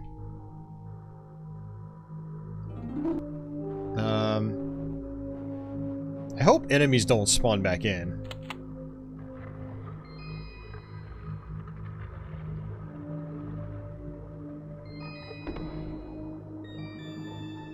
And the thing about the sewers is I always feel like I leave enemies behind and then they just kind of like surprise me.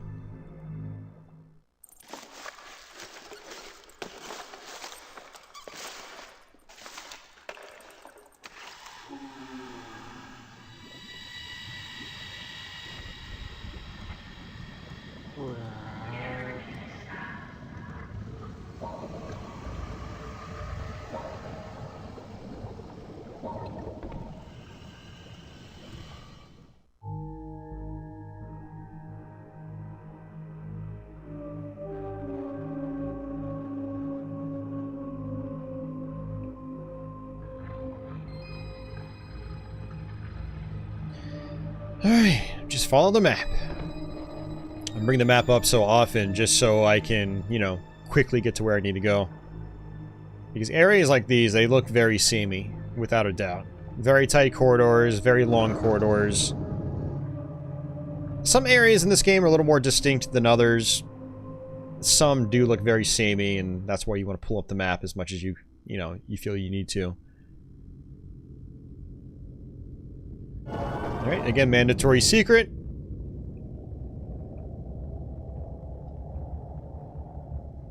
I mean, technically, it might not be a mandatory secret, since you can technically go to the sewers a different way. Remember that door that we couldn't pass in the wine cellar? You know, you could technically get a key for that door elsewhere, and then loop around a totally, you know, from a totally different direction. No, the game's kind of interesting in that regard. But I don't recommend it. I recommend doing the sewer first because that flamethrower makes life a hell of a lot easier later on in the game. Not even later on in the game. I mean, the second you get the flamethrower, the game becomes a lot easier. So that's the idea, you know, make your life easier. Get the flamethrower.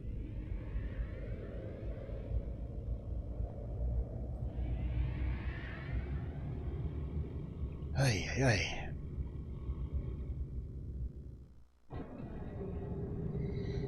It is a spooky game. It's one of the things I like about it. It definitely nails the atmosphere.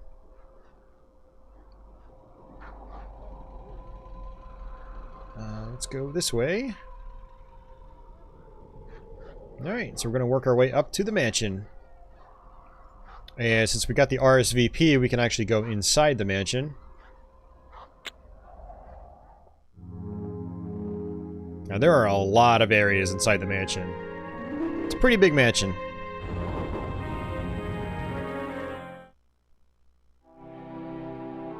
Welcome to the Conway Estate. Now, there's a lot more story in this place as well.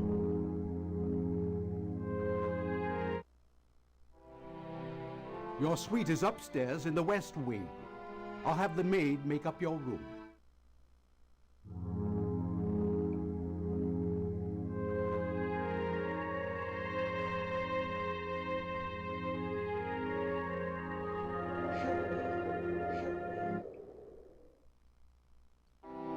Should you require a meal, the dining room is located in the East Wing. However, I wouldn't recommend a tour of the kitchen. The chefs there are quite temperamental. Alright, I'm gonna come up here first. So unlike the PC version, I have been trying to let the story sequences roll out, just so you guys get a better idea of, you know, what's going on story-wise.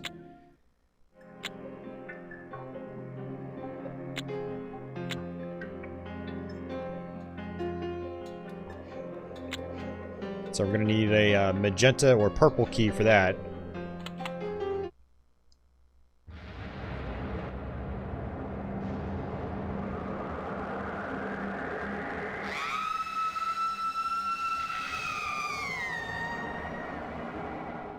And that tells us absolutely nothing. Not entirely nothing. Makes more sense later on. You'll never believe this, but one of the maids mistook Miss Conway's Egyptian clock for a vase. She put flowers in it and filled the thing with water. It leaked all over the place. It's got more holes than Swiss cheese. We're just lucky the water didn't damage the floor. Good Lord, Tess would be furious. You know, I think she loves that clock more than Duncan. Yes, I've noticed that her interest in Mr. DeVries has waned since he obtained the clock for her. You don't think there's a connection, do you? Oh, poor Duncan. Alright, so this is actually sort of a hidden area. Tess! I'm sick of Tess! I've lived my whole life in the shadow of Tess, and now she wants to live forever! Well, I am not going to spend eternity with her. So, if you take some of these areas out of order, the storylines will be out of order as well. These characters are talking about things that haven't really been touched on yet with other story sequences. But there is an illusory wall here, and that key we got opens up this door, and I really don't think I should be here. We'll kind of mess around. Yeah, we'll try to mess around with it. Why not?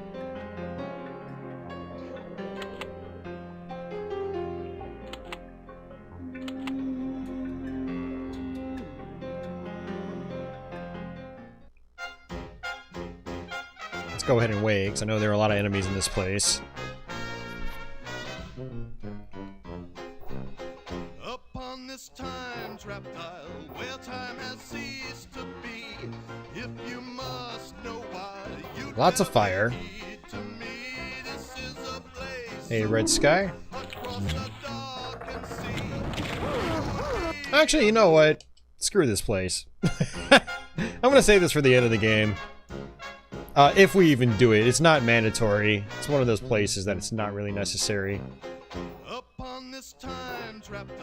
I'd rather do this area later on when I have more vessels to work with.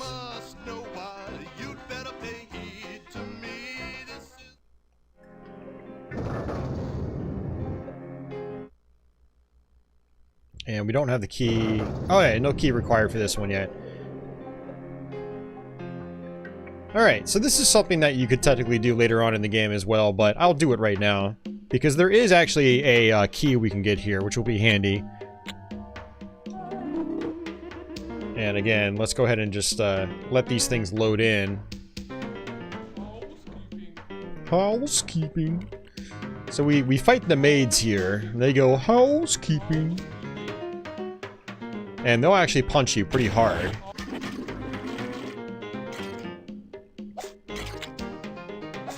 We've also got insects here, which like to shoot projectiles.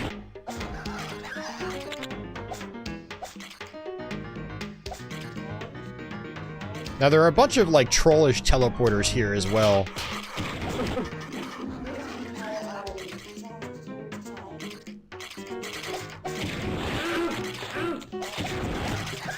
Jeez, man.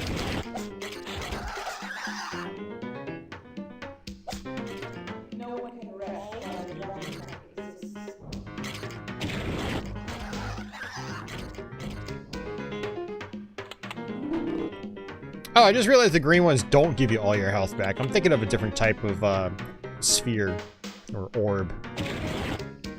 The green ones look to give you about 20 or 30 hit points.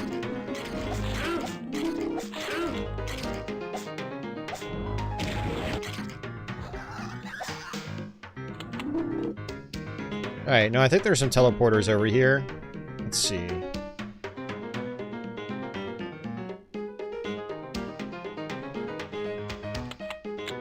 Okay. No, there's not.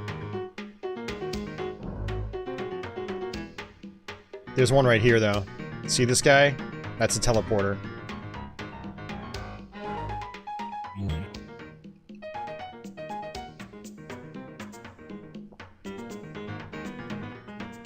Alright, let's loop around. So I will take this way.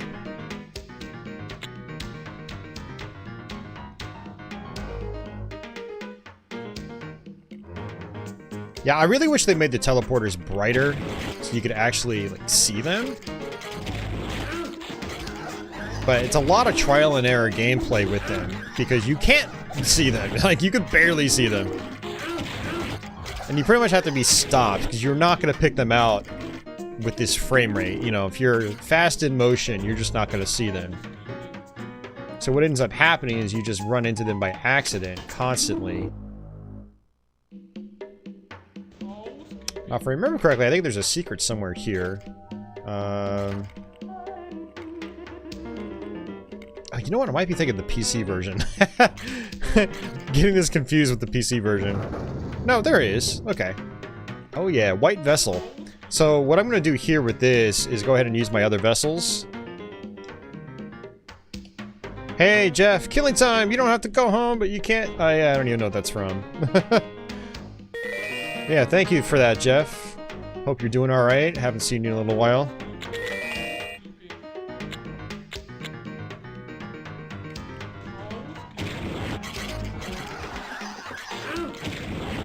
Jeff's a 3DO fan. He's got actual QA experience with 3DO, which is cool. Looks like there's another secret here. That is one of the nice things about using some of these vessels, is that you will see enemies behind walls, and you're like, huh, there are enemies back there. Must be a secret. And sure enough, there was. But unfortunately, there's not really much else. A fellow 3DOer.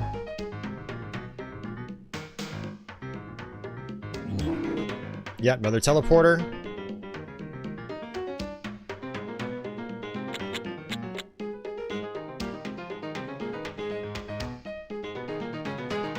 Alright, let's come back down here.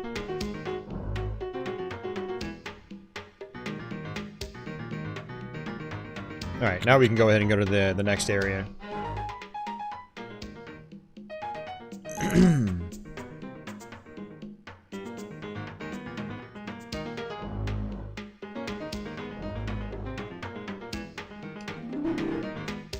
Again, save often.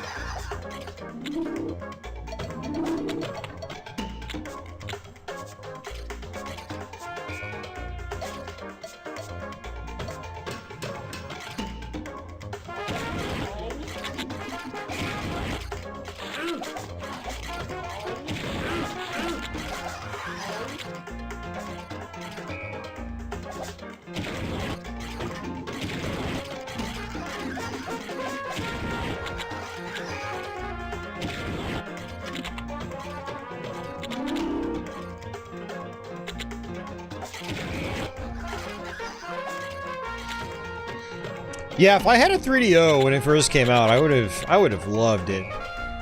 It's very impressive.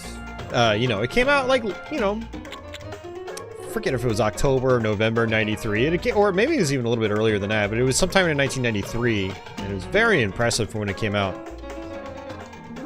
Alright, so we have to actually hit one of these because there is a... Oops. There's a secret right here. And again, if you want all the keys, mandatory secret. Oh, this isn't a key, it's a vessel. What? That doesn't... Okay, interesting. Let's go ahead and use our vessels again. Just like so. Let's go ahead and save it. And what I want to do is try to grab the vessel and then walk back immediately. Because if you don't do it just right... Oh my god, I did it wrong. If you don't do it just right, you end up falling down into a totally different area of the game. Which, we're gonna come here later. This is the absolute worst part of the game. But we're not gonna do this right now. Now, unfortunately, if you save your game while you've got vessels activated... Whoa! Okay, there's the vessel. I had to load in.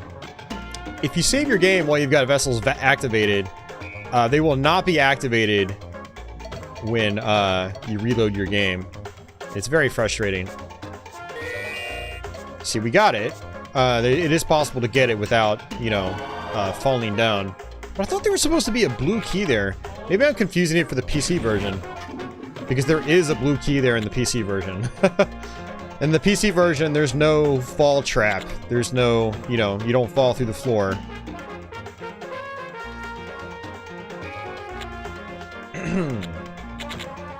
See, now I'm kind of bummed that there's no blue key. See, I'm like giving out information incorrectly, and I don't like it when I do that, but... Oh well.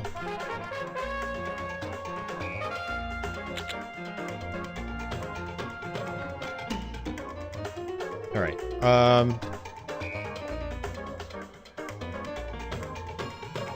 see, now I don't remember which way I came in from. So I don't know, I'll go back this way just to... I don't know, let's see.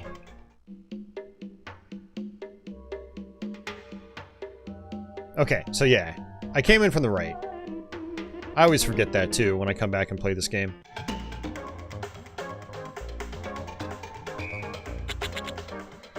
But yeah, speaking of 3DO, I mean, I've been really enjoying having access to its library again. I made a bunch of copies this past week, and I got this FZ10 in the mail a few weeks back. Prior to that, I wasn't really able to play CDRs, so... You know, now that I've got a console that can read them, I can, you know, enjoy the library again. And I've been dabbling with a bunch of different games, including Killing Time. Killing Time was one I never put much time into because I just couldn't get past the frame rate. But I got past it. And I actually enjoy it now. Can't really say I recommend it overall to just the average individual, but, you know, there's definitely a lot I like about it.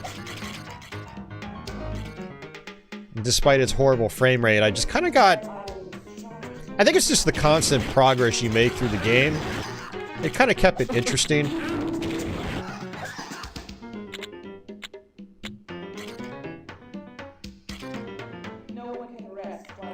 And since I've only beaten the game a couple of times now, I'm still like learning new things about it, learning new aspects to the routes you can take.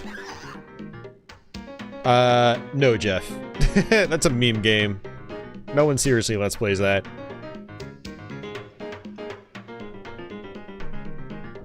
Or I guess what I could technically do is do it as like an April Fool's joke next year. Alright, let's loop up around this way. Thought there was a teleporter here.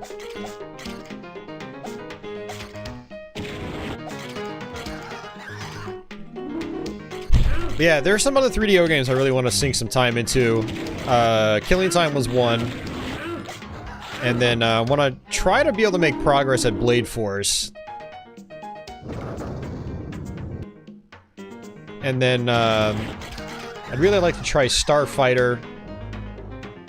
Like, these are all games I've played before. I've played most of the 3DO library. But as far as actually putting in significant time into a lot of these games, a lot of them I just gave up on really fast because they don't perform well, or maybe they just weren't types of games that I normally play. But yeah, so I mean, expect some more 3DO stuff like this in the future. Alright, so this actually takes us to Tess's room. But we can't actually access it yet. We need the pink or magenta key.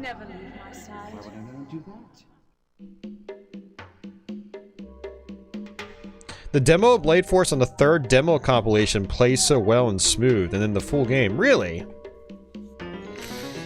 I mean, the real game plays pretty well and smooth too at a lot of parts. It does chop up like this does, but for the most part, it's pretty smooth.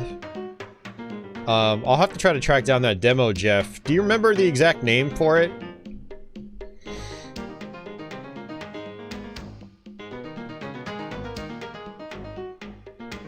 But yeah, I would definitely like to see that. I'm sure I can download the demo and burn it and give it a try.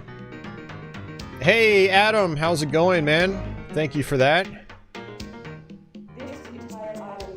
Thank you for that $5. Much appreciated.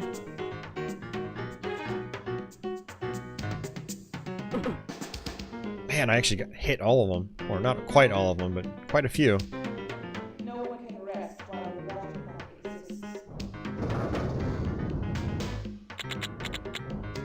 Alright, there's our blue key. And another white vessel, so I'm going to go ahead and just use my vessels. And again, the white vessel restores all your vessels. So I use them, and then I replenish them at the same time. Part of a series of 4 demo discs put out in the US by 3DO Company. Okay. Yeah, I'll have to refamiliarize myself with those, Jeff. It's been a while since I've looked into 3DO demos. I know the Crystal Dynamics one, that's called Sample This. There might even be one by Interplay. Oh, you gotta be fucking kidding me. Why did you teleport me inside that room? This is the garbage I'm talking about, man. So we just wasted our vessels.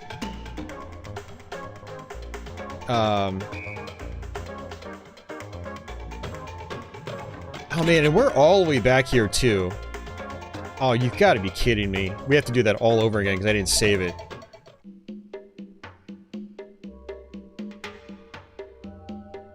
Alright, let me actually go back because these enemies are going to load in. Yeah, so I ran into a random-ass teleporter. It popped me into the room that had the trap door. I didn't even realize it. And then I ended up falling down. And I do not want to be down in that area yet. We're going to work our way down there, normally. Yeah, that was some garbage, man. Yeah, I think was it that right there? It might have been that. That was a teleporter. Now, it is possible to squeeze your way past these without actually touching them. But it's difficult.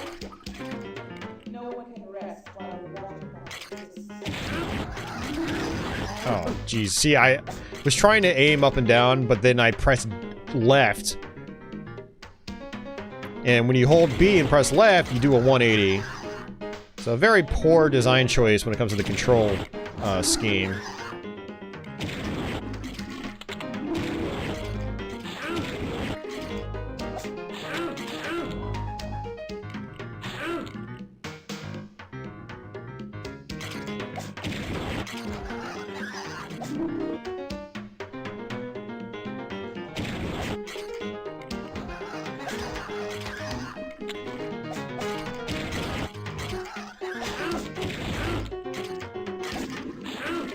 So I was right about a blue key being in this area, it just wasn't in the exact spot I was hoping.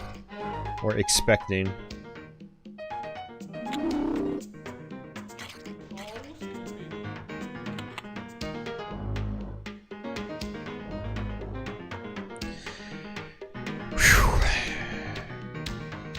you don't know anything about this game, so just taking it in. I have played Road Rash, yes. So Adam, what this is, it's basically a first-person shooter that's non-linear. All the areas in the game are interconnected, so you can think of it sort of as like a Metroidvania type of game, just in first person. Now, you don't really get abilities that are required to progress the later parts of the game, but you do require keys. And so areas are obviously blocked off until you get the correct key. And so on a first playthrough, you're probably going to be quite lost, as you find lots of dead ends because you don't have the correct keys.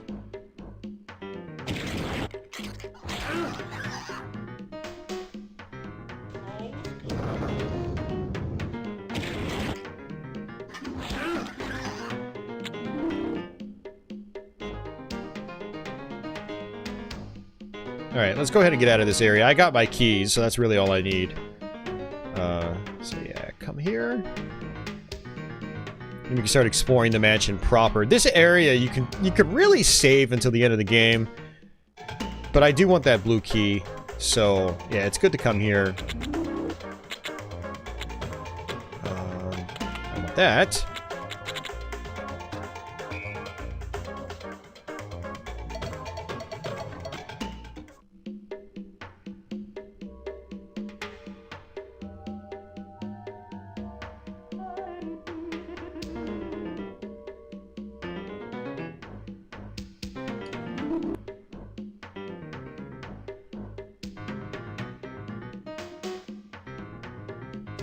You might have mistook what I said. There are no teleporting trolls in this game.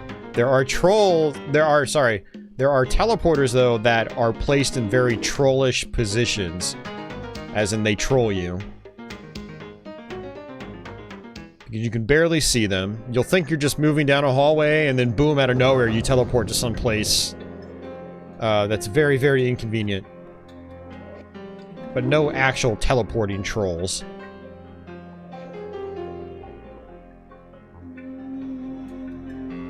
Alright, so working our way back. But we will definitely come back to that area later.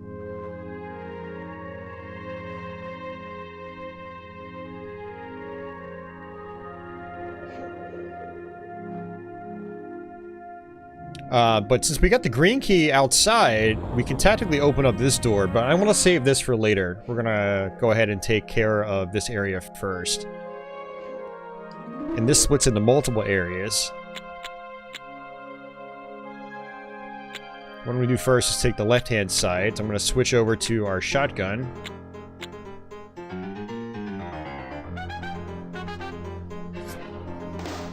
Again, kind of like just let the enemies load in.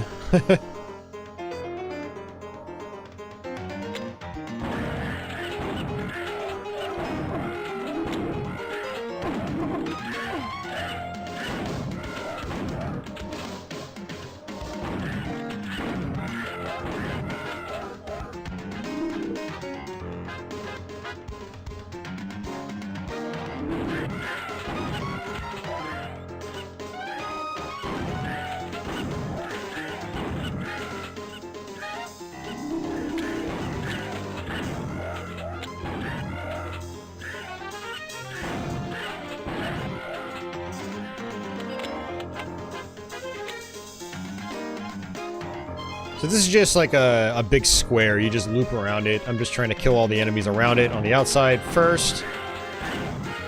And then you can go to the inside. There are lots of enemies on the inside. Lots of hit scan enemies.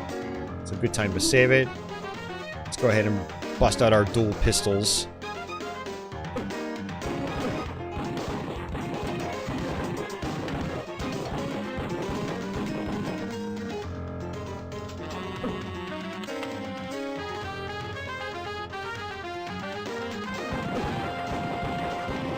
Now, one of the annoying things about this game is when you take damage, you get knocked back.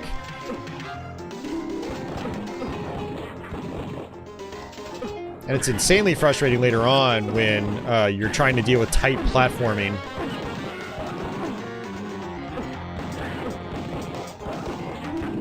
Alright, Might end up dying here.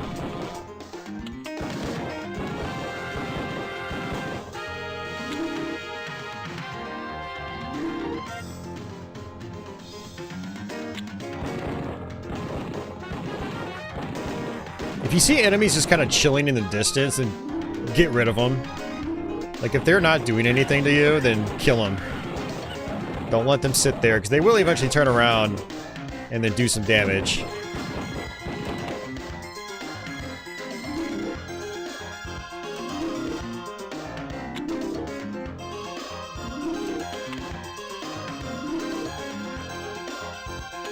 Alright, so the gimmick here is hitting some switches. Our first switch is on one of these walls. It's right here. It lowers these gates. This is similar to the PC version, but also a little bit different. In the PC version, you don't have to hit the first switch like this. But what it does is it lowers these gates one by one.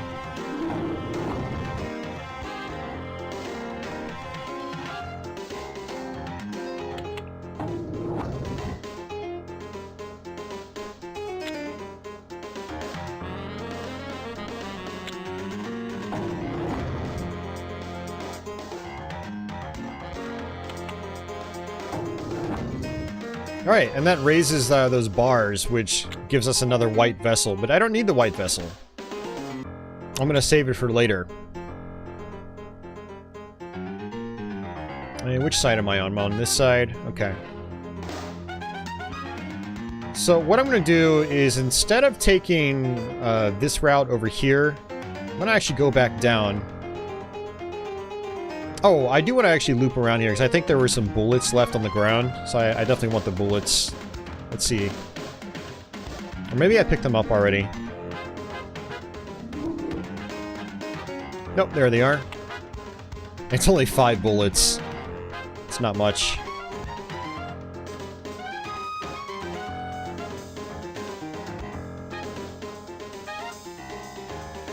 Oh, wrong side.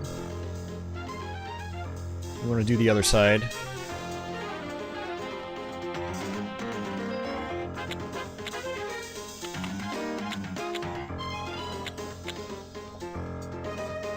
Okay, let's go ahead and save it. And yeah, so I'm going to take the right-hand path. Now, lots of hit-scan enemies here. So this is a very frustrating area. Pyramid of Pain, Osiris hunting.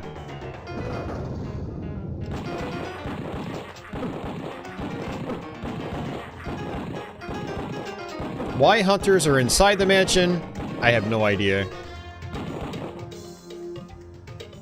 There's another guy right here. If I can sidestep correctly. The game lets me.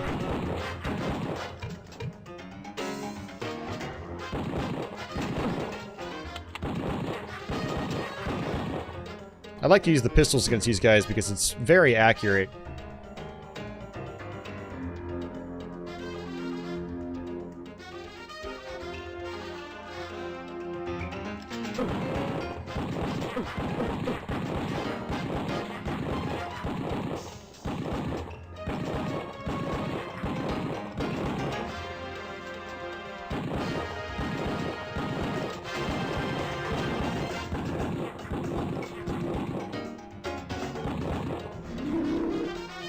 Alright, there's a box. I want to open that. Let's go ahead and use our flamethrower.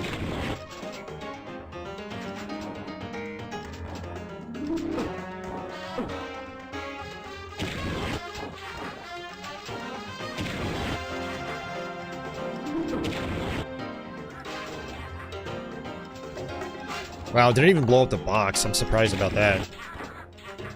This is a really bad frame rate right here. It's so hard to control. Yeah, that one blew up. Alright, so I'm gonna grab some health.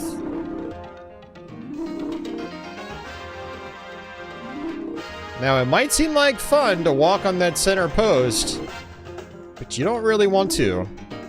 Unless you plan on, you know, going back to the sewers. That's exactly what it does. So there was a moment in my last playthrough where I actually wanted to do that, and I actually used it as a teleporter. Because there was the key I missed. But I got the key, so I don't need to come back down to the sewers for the rest of the game.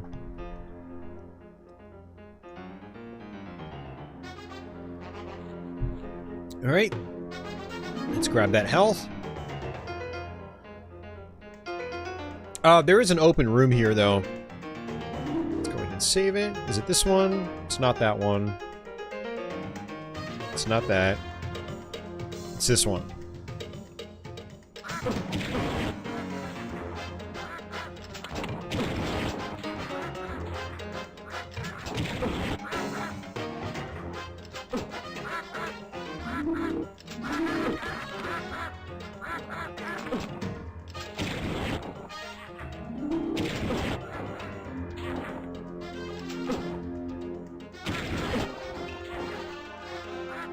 Yeah, and these hit scan enemies, they suck. They suck so much. So you don't really have much of a, you know, much of a way to dodge their attacks. But you have to get out in the open to fight them. It's very irritating. And then you're dealing with this awful frame rate in the process, so it's kind of like just you're trading hits. And you're trying to do what you can to mitigate, you know, the damage output from enemies. Or the hit scan enemies, I mean. Yeah, now, if I remember correctly, there is a secret door here, which might give us a key or a vessel. It's an orange vessel. Very nice. Let's see if this one does. It's map loot. So I guess it tells you where, kind of like items are. I'm gonna guess it's items. Whoa there.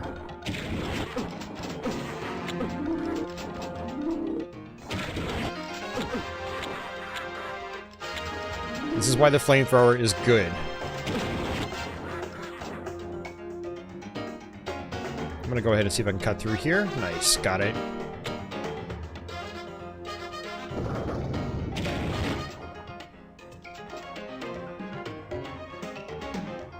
Which leads me right back to here. That's fine. Yeah, so a lot of these areas just kind of like link into one another. They just loop around.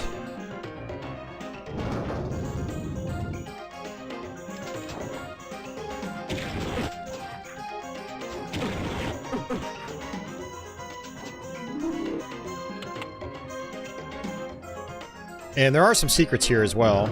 Yep, there's one. This actually takes us to a completely different area. But I want to make sure I finish this area first.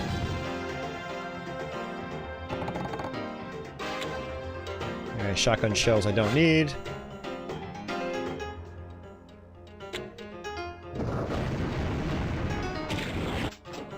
And I don't know why, but he just kind of fell over. He just keeled over. He's like, I give up. He doesn't want the fire.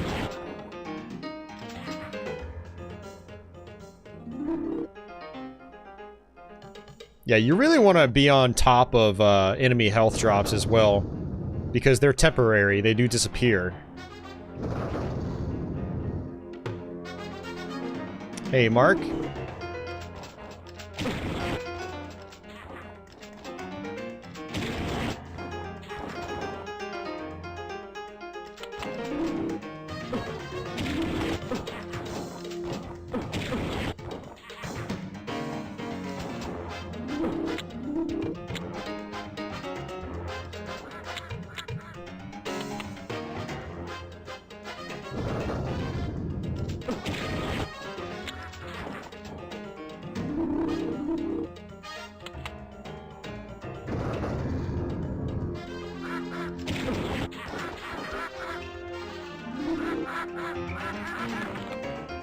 Squash the ducks.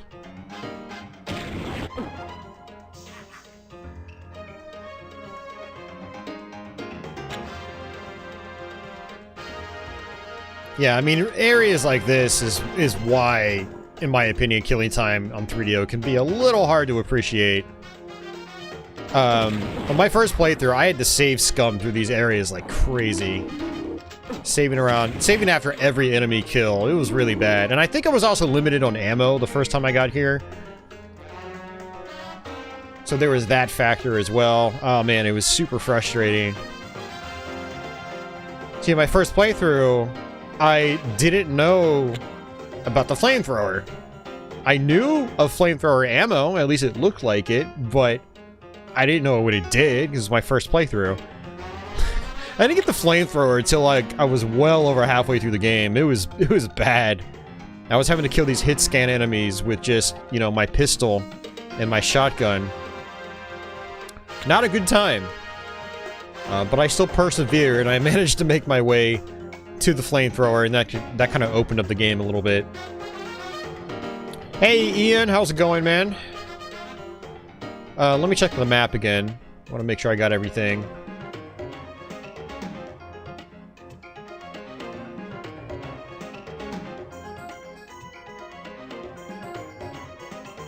Yeah, I think that's pretty much it. So let's go ahead and, yeah. Take this area. Take this route. Which I think also leads into multiple different areas.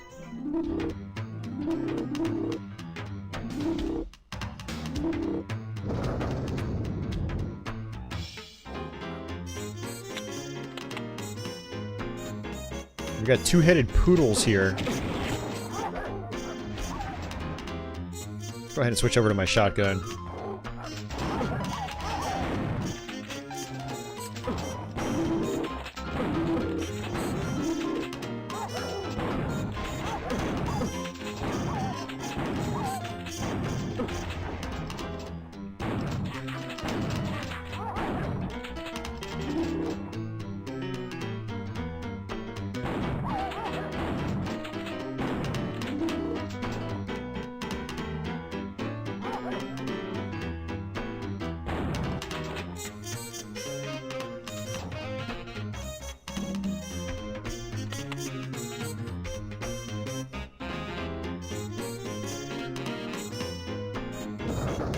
It is nuts, Ronnie. It's no joke.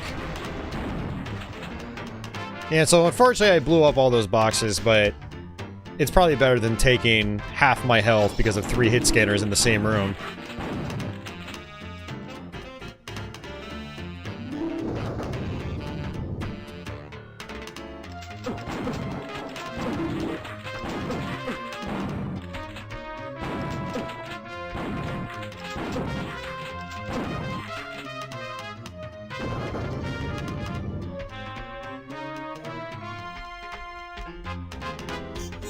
Oh, nice, man. That's good to hear.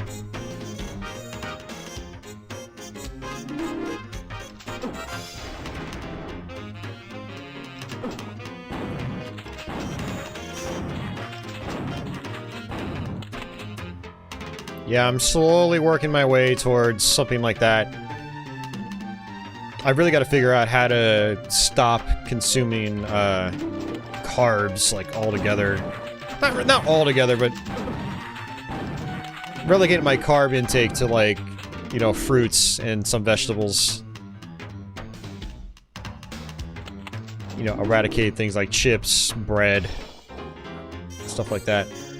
Alright, so there's actually a push wall here that we have to activate because there is a key in here. I believe it's a key. And it's one of these. Here we go.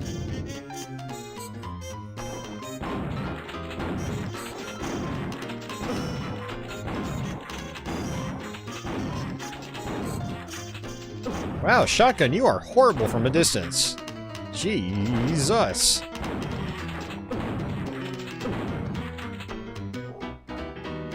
Let's go ahead and get this key.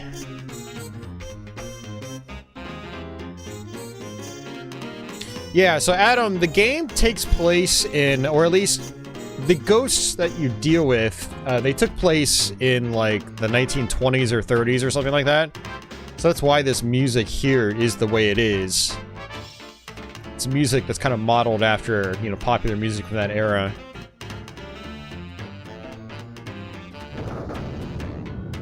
But yeah, so it goes from like spooky atmospheric stuff to more like swing music, you know? It's interesting.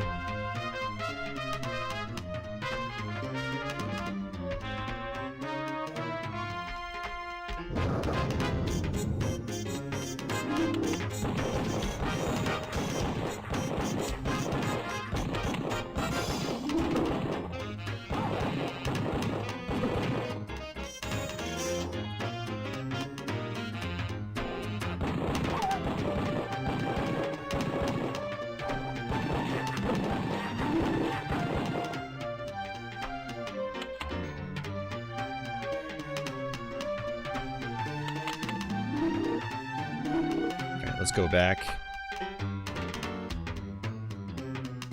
So I got the key.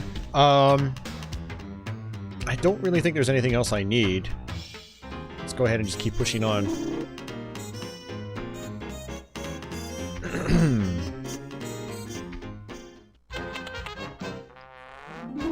Alright, so we actually have a bunch of enemies here that don't even shoot projectiles or shoot at all. So this is good shotgun material. You just don't want to be up close to these clowns, that's all.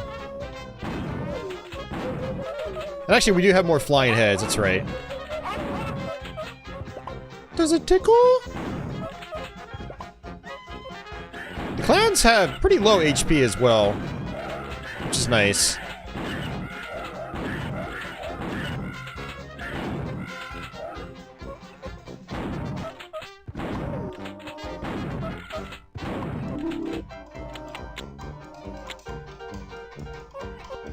Alright, a bunch of just really simple rooms here. I'm gonna go ahead and just try to, you know, go through them one by one. There are some goodies and whatnot.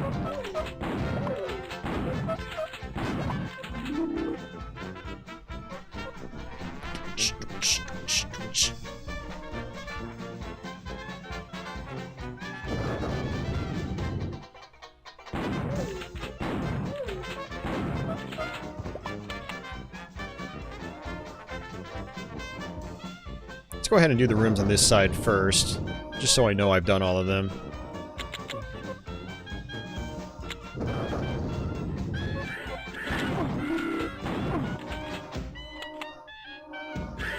Oh, this room. There's a lot of guys here. Let's see if we can get some of these guys to come down here. Sometimes they do. There we go. There's one. There's two. There's three.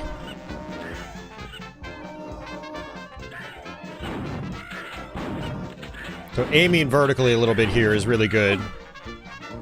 Otherwise, you might not actually hit these guys. And that's a white vessel. Ay, ay, ay. God damn it, man. These enemies are just so irritating. And there's a bunch of them in one room. It's tough to deal with. Now, the reason I'm trying to be extra safe here is you have other enemies in those other corridors. Okay, could you die, please? Thank you.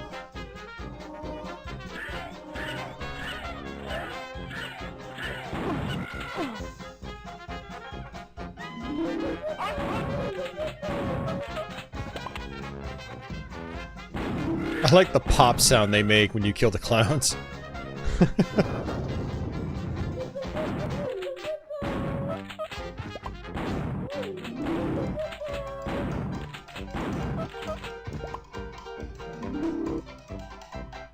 Alright, I'll come back there later. Alright, I'm gonna switch over to my flamethrower. Alright, and what I'm going to also do is activate my vessels. Just because I got a white vessel right here, which means I can just replenish them immediately.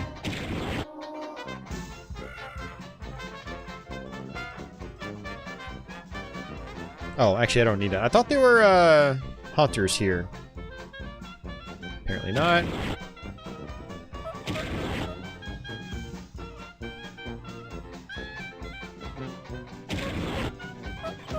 Yeah, somehow I missed that red orb, which is odd.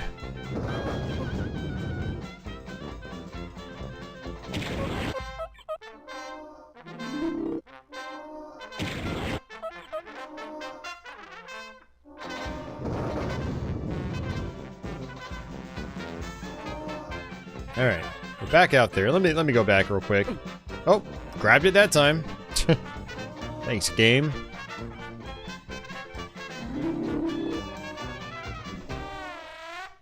Yeah, back out in the main hallway. Let's come on here because I know there are some enemies.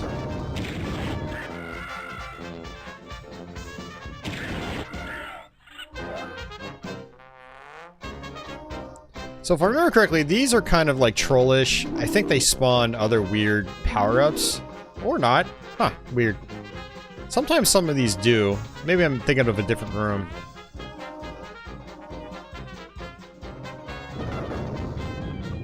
Oh, it might be... interesting. Let's see if this is a secret. No.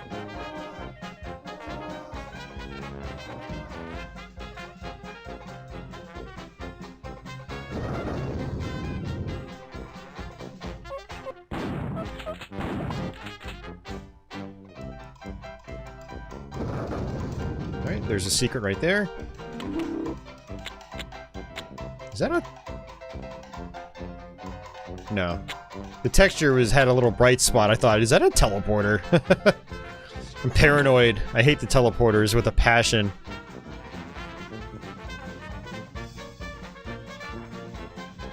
Alright, well there are some secrets here.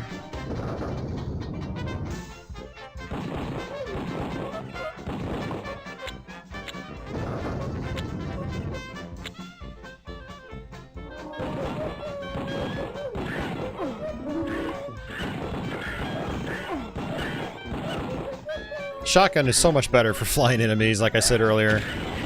Or at least, I mean, it's the best for flying enemies in general, but it's especially good against those heads.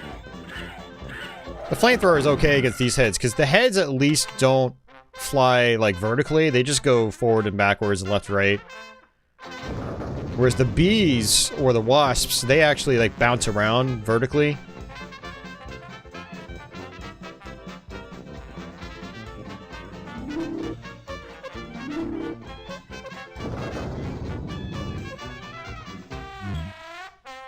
Yep, teleported.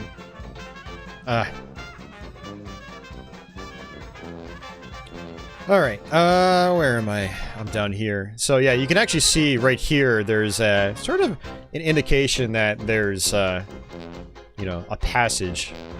I'm gonna come back here and kill whatever, what other... Holy shit, I can't talk right now. I need to kill whatever enemies are left over. Which is these guys. One good thing about using my vessels there is it does show the enemies on the map now, temporarily. And then this will loop me back around.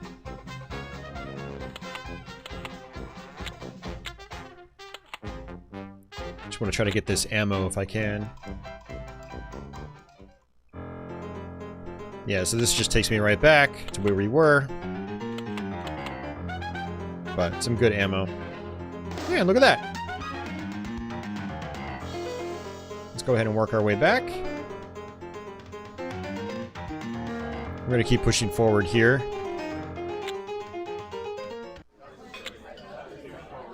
Oh, I am going the wrong way.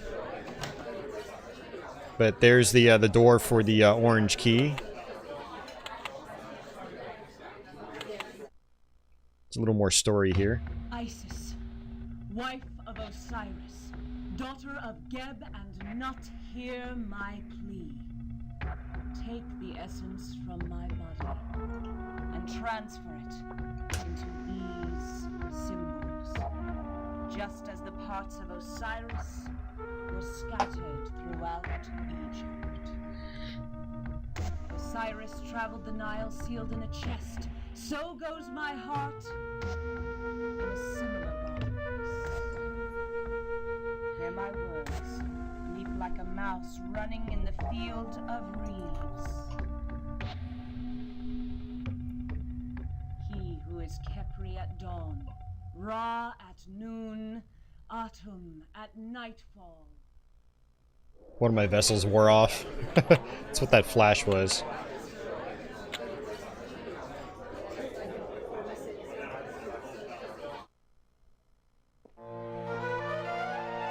If I'm right, This ritual will give me eternal life, but one slip up and I could join the pharaohs. Yeah. There's no way this body is going to grow old. No way this mind will grow feeble. I was meant to be young.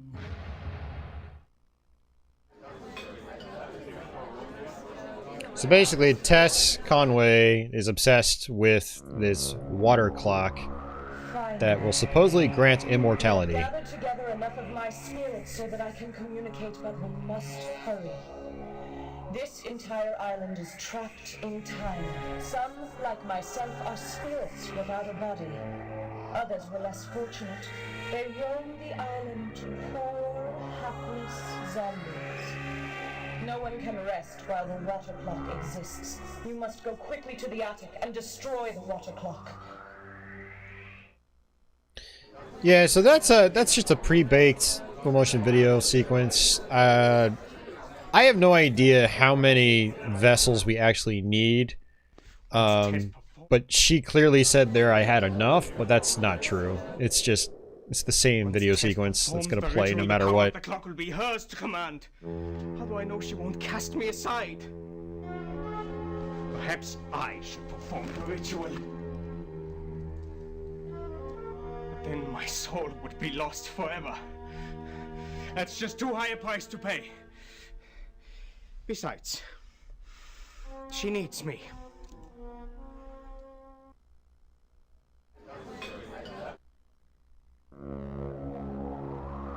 Finally.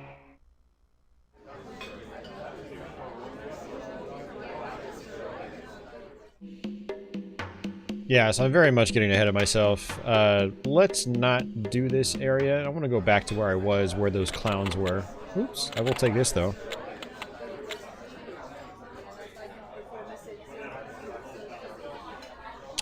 I'm in the northern parts of Virginia, just about 20 minutes outside Washington, D.C.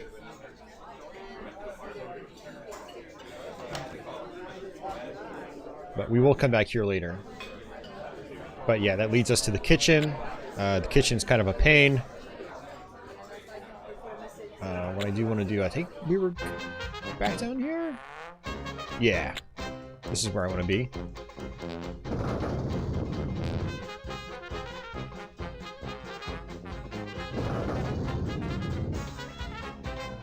I think this is everything here. I don't believe there's a key anywhere. So we're going to come on all the way down here.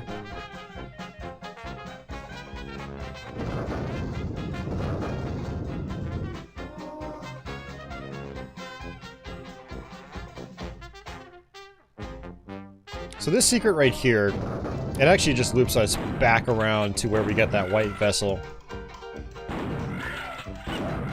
So basically it's not important.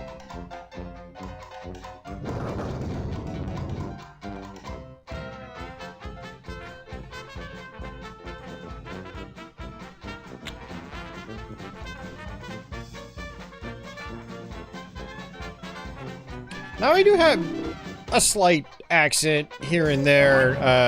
You know, you go about 30 minutes south from here and people start having southern accents, and I carry a tiny bit of that here and there.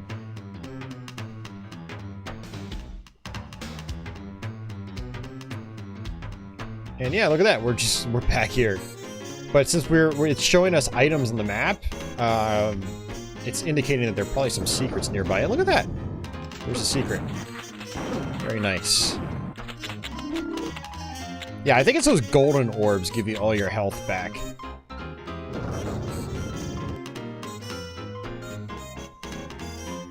Man, and actually,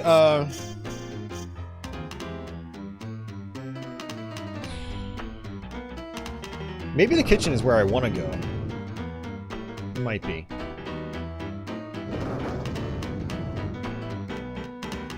Red Sox fan. Yeah, that's baseball. I don't watch sports, actually. I don't watch or follow sports, so...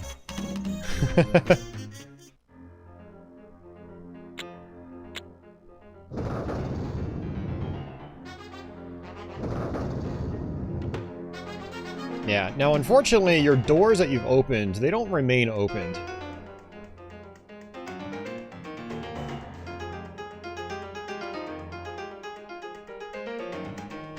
Okay, well, you know what? I think the kitchen it is. I think we're gonna go to the kitchen. Why not? Let's do it.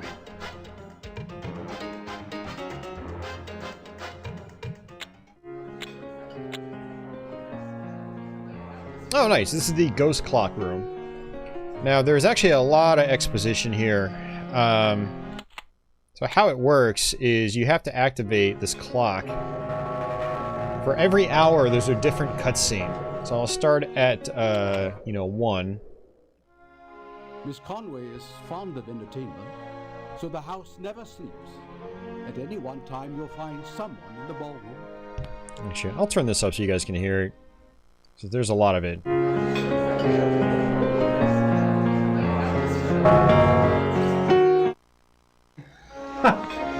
Oh, I could dance all night. I can hold you in my arms forever.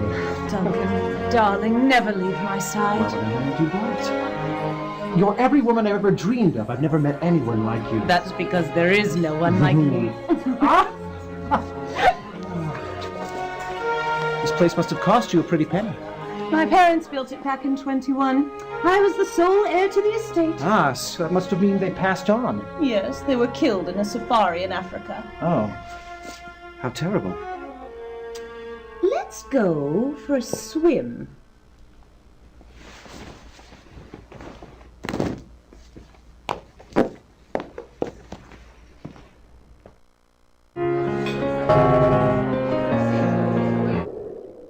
How exciting, Professor. So all these years of digging have finally paid off.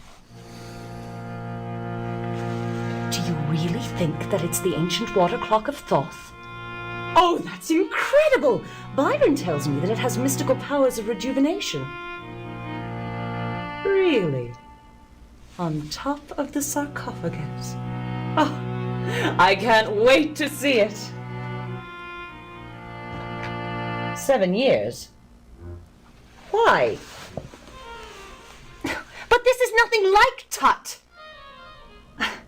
I would think that someone who had so generously funded your expeditions in the past would at least be afforded a little peek. I see. What a pity. Well, congratulations on your find. Keep in touch. Doddering old fool. I've given him a small fortune to traipse around dusty tombs in the hopes that he would find something like this, and now he turns bureaucratic on me. He won't even let me see the water clock, let alone have it. Seems there's something in this world that Tess Conway wants, but can't have. Don't tease me, Duncan. This clock is important to me. You have an attic full of clocks. Not like this one. Duncan? I'd do anything to get my hands on this clock. Anything?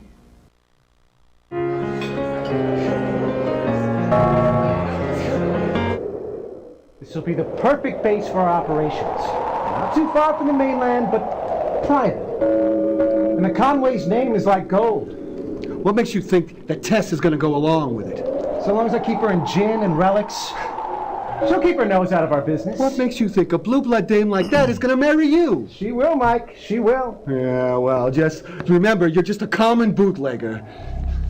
Hey, don't ever call me that! I'm a businessman.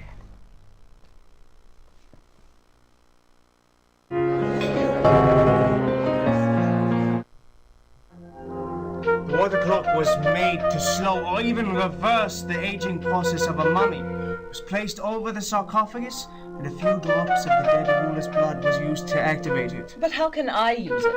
I'm not about to be mummified and shoved into a box. No, of course not. The clock should work for anyone who activates it, live or dead. The problem is that the effect is limited to a radius of, say, 6 feet. Marvelous. So I either lug a 200-pound artifact around or remain glued to it forever. Not necessarily. You see, the clock was built by Thoth to revive Osiris, who had been ripped to pieces and a body scattered all over Egypt by Seth. Yes, I know the story. Get to the point. We could concentrate the power of the clock with mirrors and tune it to cover the entire island by distributing parts of your body. Are you insane? Do you think I'll allow myself to be hacked to bits to test your little hypothesis? No, of course not. It's not your actual body. We'll use symbolic objects. It's a simple ritual to transfer your essence to an inanimate form. And then I activate the clock. The island and everyone on it will join me for eternity. Oh,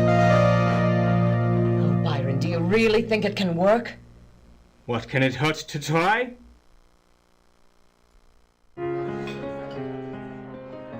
Hey Ian, thanks for that, man. Your Street Fighter comparison video was pretty neat. You love stuff like that. Thanks, man. Yeah, I want to try to do more videos of those. Yeah, we'll see. But yeah, thanks again, man. Much appreciated.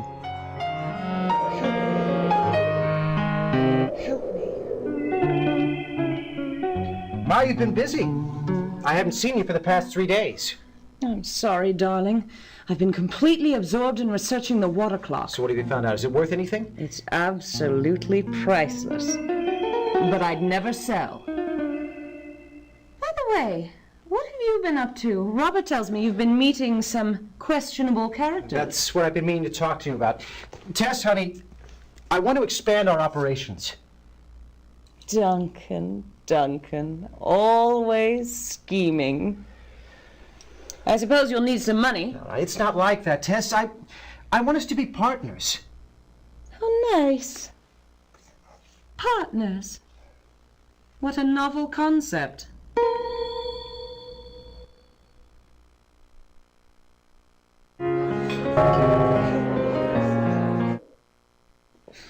This is so exciting, Byron. Just think, we'll never grow old. I was sort of relishing the idea of growing old with you. I've planned a grand party for tonight. You know, I don't think anyone understands me the way you do. I've hired a troupe of clowns to entertain us. You've been so understanding, so kind. We'll have a feast and dancing and plenty to drink. I think I may be in love with you. Is everything ready for tonight? Yes, I think so. I'm still fine-tuning the range of the clock. Each portion of you must be carefully placed. I hope no one saw you. What would happen if someone located these objects? They contain my soul. Fear not. I had them carefully placed. I had Angela watching my back to see if anyone was following me.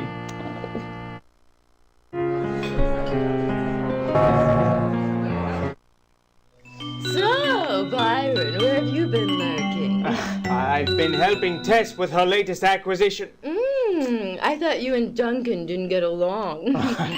Not that acquisition. The clock. The Egyptian water clock. Oh, what does it do?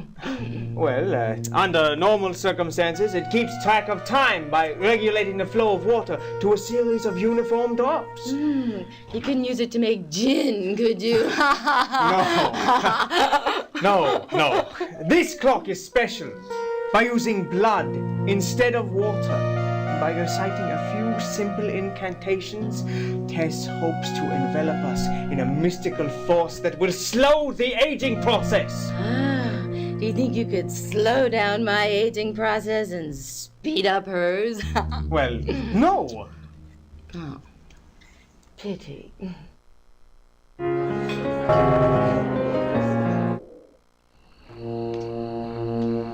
Why, Lydia, you're up late. I just couldn't sleep. I must look wretched. On the contrary, you look radiant. You think so? No, you're just saying that. No, I always thought you were very attractive. But not as pretty as Tess. Don't bet on it. Really? I thought you were in love with her. Lydia, I'm worried. Tess doesn't seem the same lately. She's been very distant, very secretive. I don't know who to talk to. You don't know what's going on, do you? Oh, Duncan, I wish I could tell you. Tell me what? It's Tess and Byron. Tess and Byron? Be serious. No, not like that. Tess and Byron are scheming together. What? Tell me. Well, I can't really say, but it has something to do with that water clock you obtained for her. What about the clock? Duncan, can't you see she's just using you? Using me? How? Oh, I can't tell you, someone's coming.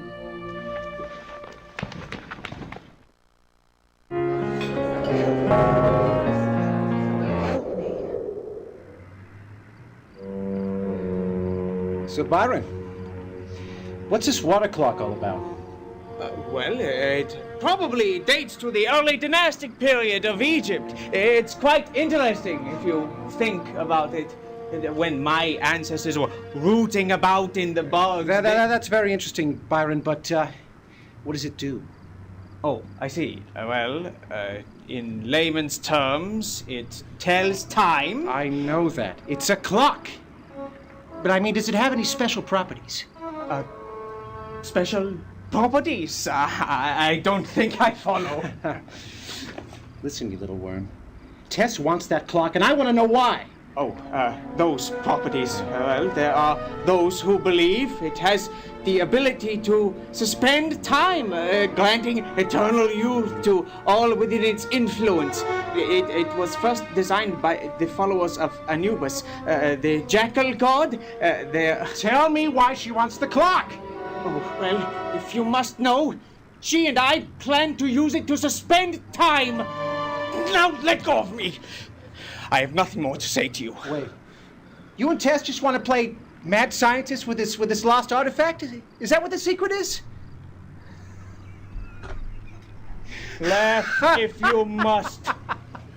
When the water clock is activated, Tess and her friends will be immortal. And you, what will you be?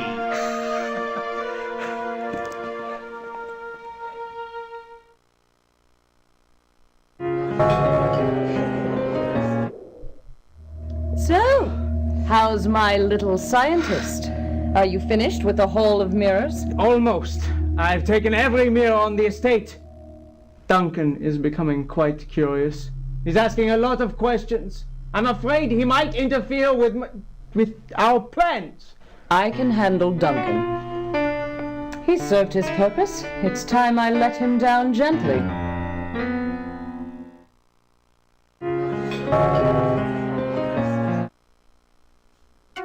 No, it's too soon. She was supposed to wait.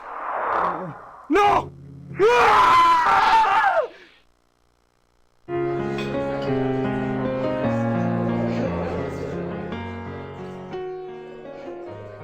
All right. So, I mean, that's a big exposition dump. Let's go ahead and save it. Now, in the ghost clock room, there is actually a secret door right here. And this does take us to another underground area. It's not really underground. It feels like it's underground, though. It's the sort of place you would expect to be underground. In the PC version, this is just a really tiny room, but in the 3DO one, it's a little bit larger with lots of annoying teleporters.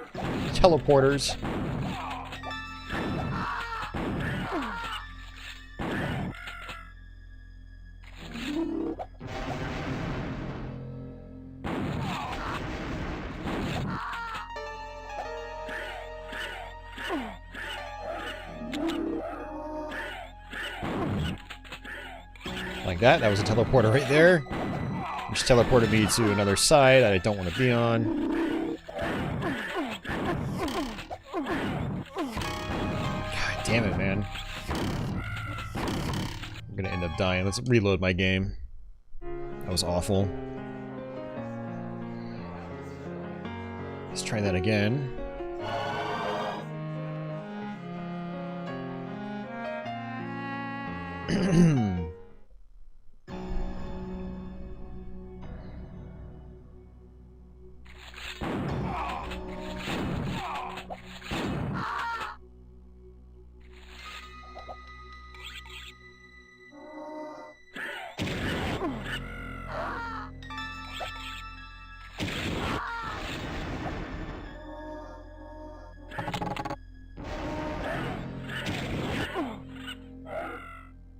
Alright, so what I want to do is actually kind of like try to squeeze my way past these red orbs, which is possible.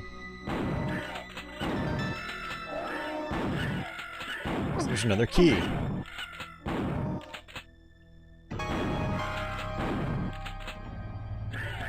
And a green vessel.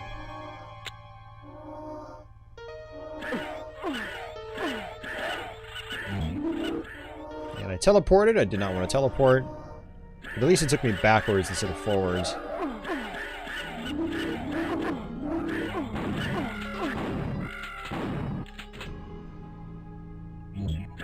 Yep, there's another one. Gotta reload my game because this is bullshit. I hate the teleporters in this game, man. It really... They suck. Hardcore.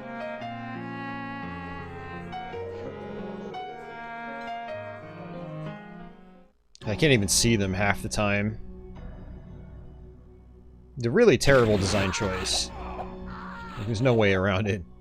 It's just bad. Yeah, that was one massive improvement in the PC game. Developers are like, yep, no teleporters. And they made the right choice. No stupid teleportation puzzles.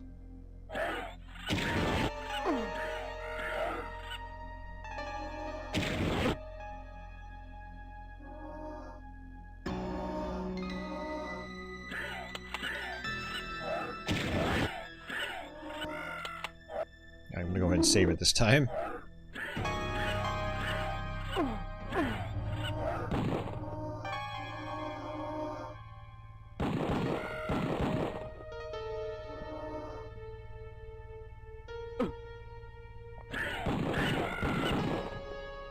I don't even care if I pick those up. I just want to squeeze my way through. Make sure I don't teleport by accident. Yeah, the teleporter's right in the middle. That's it right there. You can barely see it. Oh, it's terrible. Alright, there we go. So that's the purple key. Now there is a red door here, but we don't have the red key.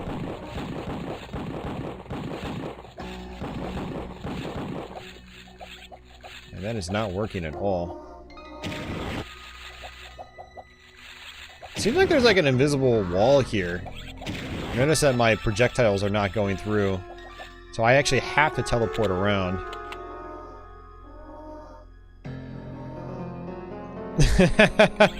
Thanks, Ian. Take care, dude. It's good to see you again so soon.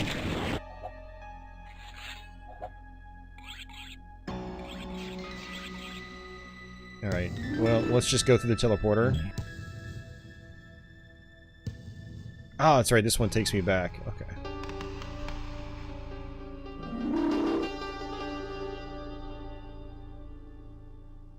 Where is the one here? I thought there was another one here. Yeah, there it is.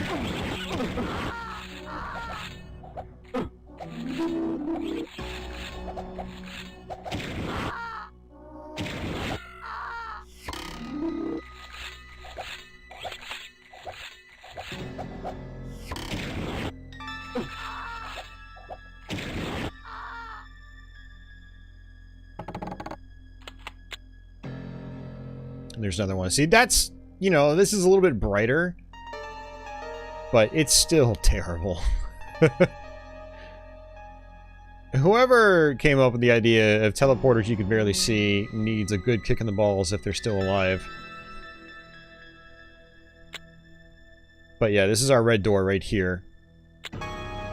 So thankfully the doors do tell you, you know, what color key you need, and it does flash on your heads-up display down on the bottom left.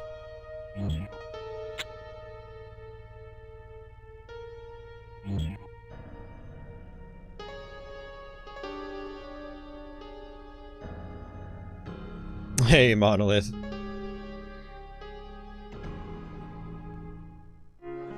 Yeah, and that is not the end of teleportation puzzles. There is plenty where that came from in this game.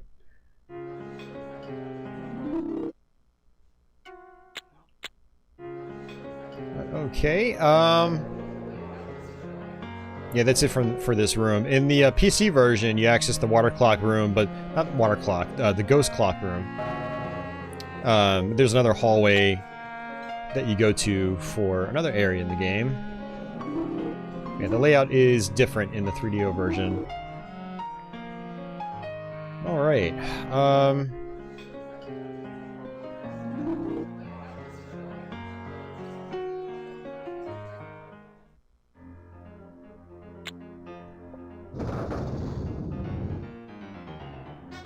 Alright, so we're back here. Yep.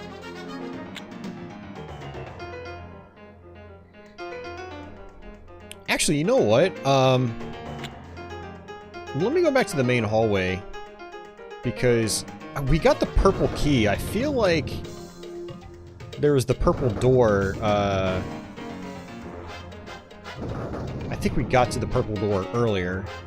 So if I can try to access that again, it actually hides a vessel.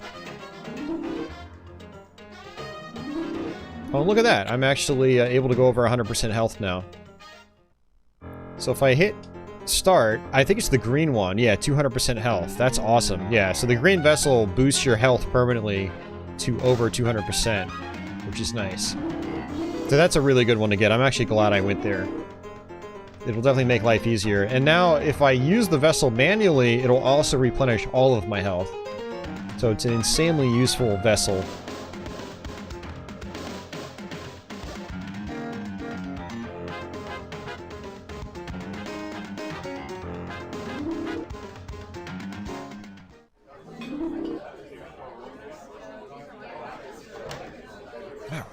Okay, that's not where I want to be. I keep going the wrong way. But lingering guests. I need to come back.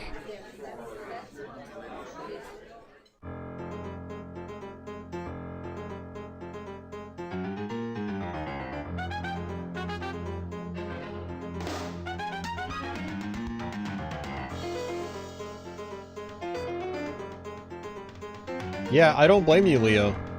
It's, yeah. It's hard in the eyes, man.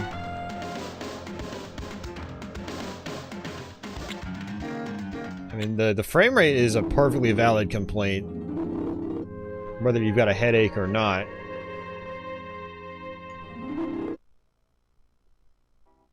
I mean, it's just, ugh.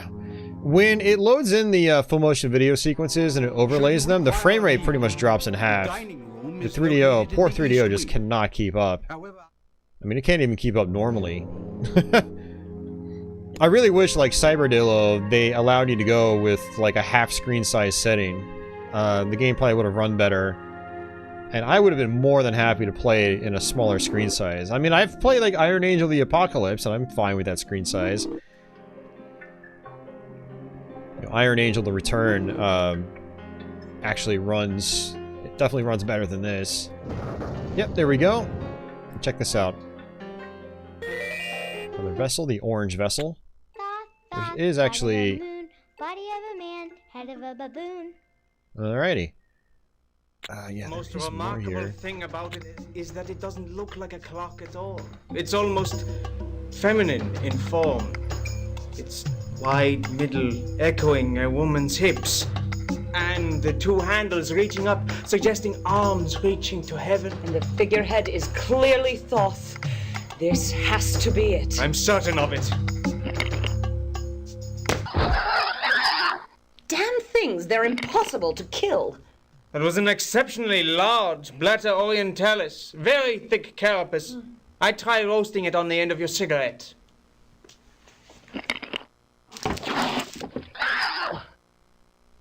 Not bad.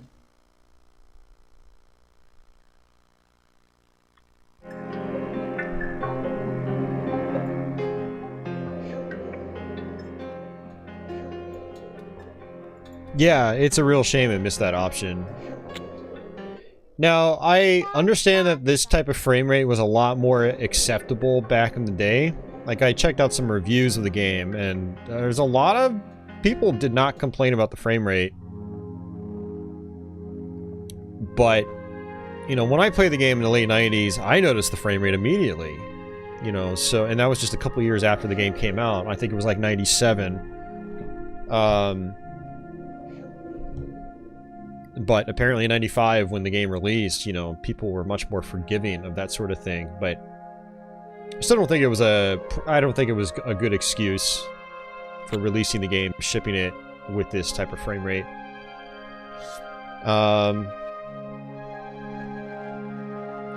8 times damage. Ah, that's a nice one. Okay, very interesting. Okay, so the vessel we just picked up is just allows you to do crazy damage. Okay, so we're going to go back to the other side.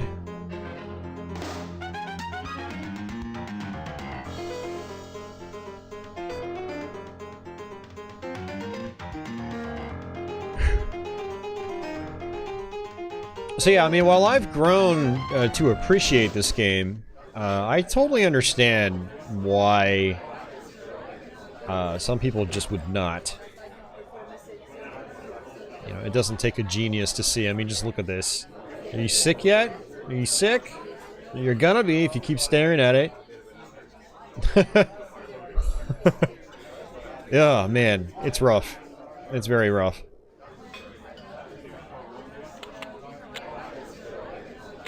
Now, there are fans out there that much prefer the 3DO version over, like, the, to me, much improved, you know, PC and Mac versions. You know? And I guess... Okay, cool. But myself, personally, I much prefer the PC version. Because not only is, you know... you no longer have a frame rate problem. It's 60 FPS locked, you know, if you're on a PC that's strong enough. And, I just feel like, you know, it also feels more like an actual, like, mid-90s first-person shooter. You know, it feels like Duke 3D or Blood or something like that. It's much closer to that than, say, Wolfenstein 3D. And I also feel like the environments, they flow a lot nicer. There's a teleporter right there we actually will have to take. But yeah, the environments flow together much better, in my opinion. Not as easy to get lost. I don't have to rely on the map anywhere near as much. You have more weapon variety, things like that. Obviously, keyboard and mouse goes a long way. But let's actually go back, because I think that teleporter actually will take me to that red key. But there are fans of this game that they hate the PC version for some reason. I don't get it. I think they're just people that don't really mess around with PC FPS as much. I feel like if you appreciate 90s PC FPS, you will probably appreciate PC killing time. I think it's quite solid. There's another vessel. That.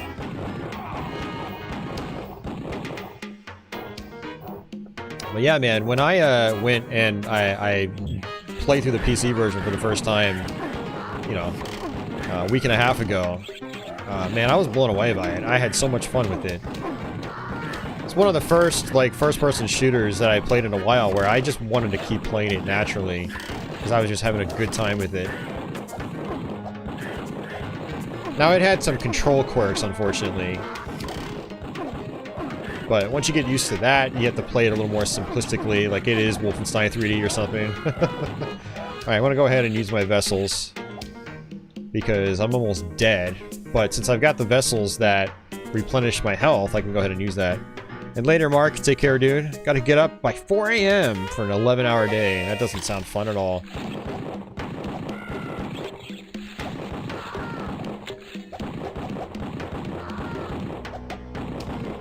Yeah, if any of you guys out there do decide to play this, though, just, you know, be warned, the frame rate is pretty bad. It affects the playability of the game a lot. It is possible to adjust to it and actually get decent at the game, though. But one thing you could do, if you have a more modern computer, you could technically go and, you know, download a 3DO emulator. and you can play it in that. And apparently you can boost the frame rate quite a bit, and I got the red key. Because I hit a random-ass teleporter I could not see. But, you know what, whatever. So I got the red key. I don't think there's anything else I really need. I think this actually is taking me backwards. I do need to work my way down. Yeah, it's taking me backwards. We just discovered this and Outlaws. Nice. I have Outlaws from GOG. That was Lucasfilm. I need to play that. Not Lucasfilm, LucasArts. Durr. Yeah, I want to play that. It looks pretty cool.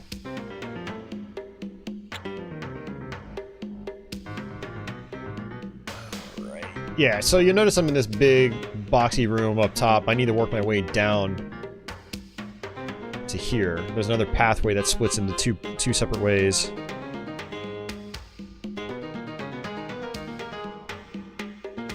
Yeah, now that you mentioned that, Leo, I might have to actually try that myself.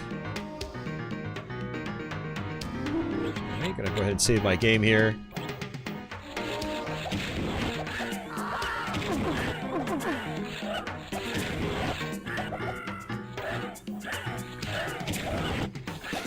Yeah, the other problem with these flying heads is that they're also hard to see in certain areas because they're transparent.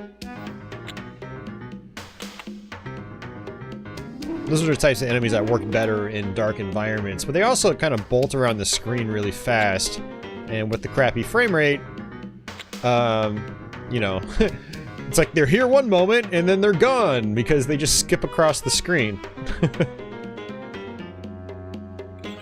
Let's see.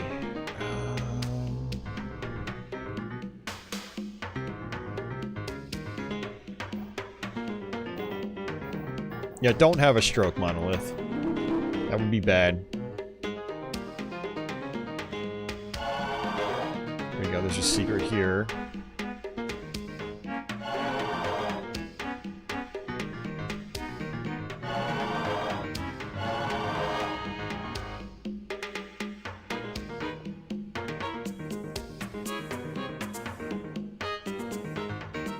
Teleporter.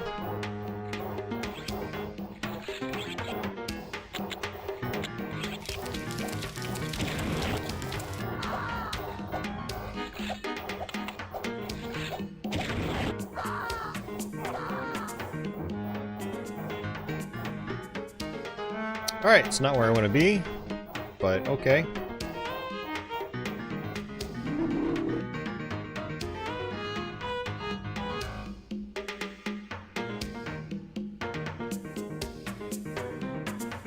Yeah, some of these sections are very, very maze-like.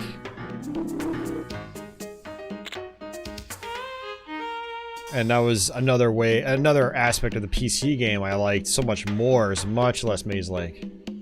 Yeah, and I just went backwards. Went completely backwards.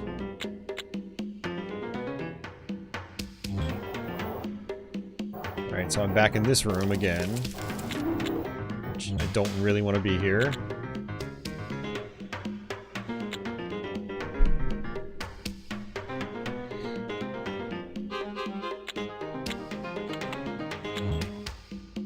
Yep, teleport me back to where I don't want to go.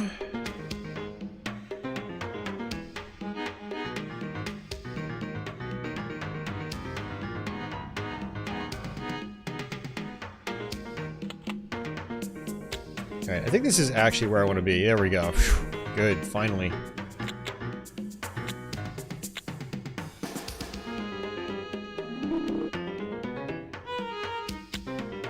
Alright, so we can either go straight ahead or to the right. There might be more clowns here. Oh, it's this place. Okay. Alright, so there's actually, okay, I'm thinking of a different room. There is some exposition here, so I will play it out.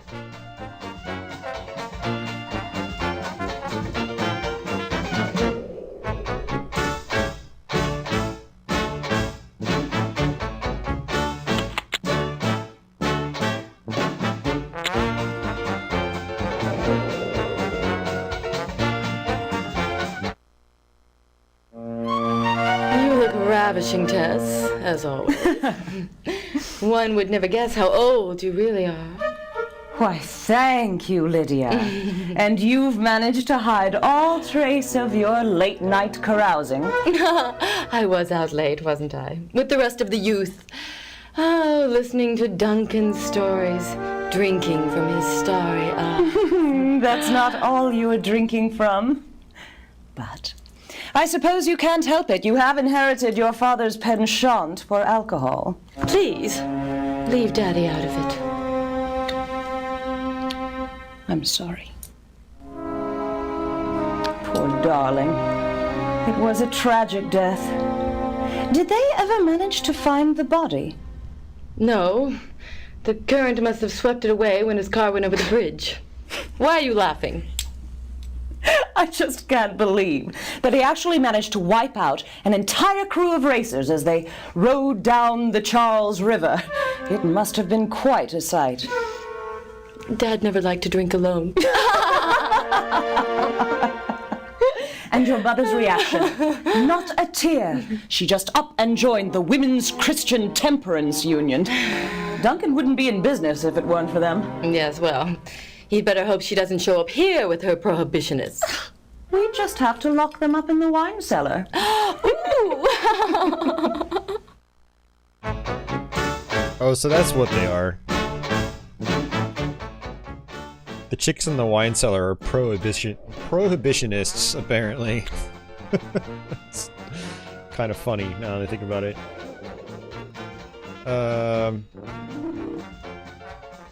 Alright, I have to go this way.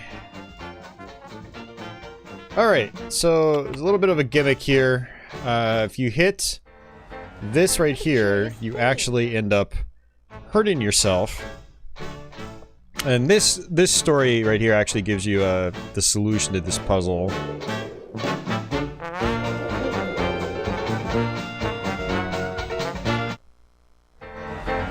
What a curious thing. What do you suppose it means? Lydia, don't you know anything? It's for playing shuffleboard. Oh, I thought it was another one of Tessa's magic symbols. Well, a mathematician would call it magical. You see, each row, column, and diagonal adds up to 15. Oh, Byron, you can be such a bore sometimes.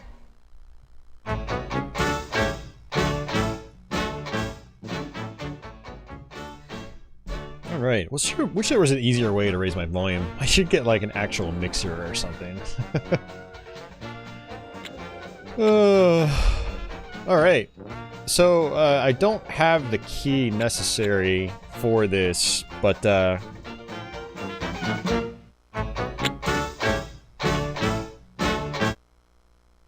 You know, I had a dickens of a time with those bugs. I sent an exterminator into the cellar, but he never came back.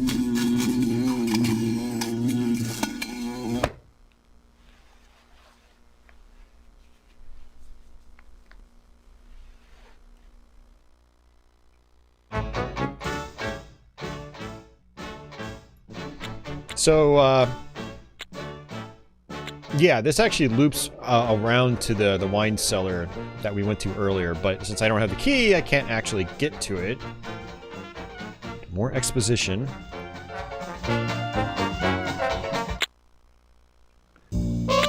Hey, gorgeous. How you do? Hiya, Mikey. Caught any intruders? Nah, but I wouldn't mind catching a little redhead. Ah, knock it off, Mike. Sorry, I just hate to see a beautiful dame go to waste. You think I'm beautiful? Are you kidding? You are a goddess. You are like a moonbeam. You're like the stars. You're like scrambled eggs. Sorry, I just love scrambled eggs. Just wish Duncan felt the same way. Hey, you don't want to get mixed up with Duncan. Besides, I thought he and Tess were going to get married. Oh, Tess won't marry anybody. She doesn't have to. She already has everything she wants. That's the truth. What? Nothing. How about a drink? Ooh, I'd love one. Every bottle in this house is empty. Well, I know where Duncan keeps a little stash. Oh, you better bundle up. It's going to be getting cold.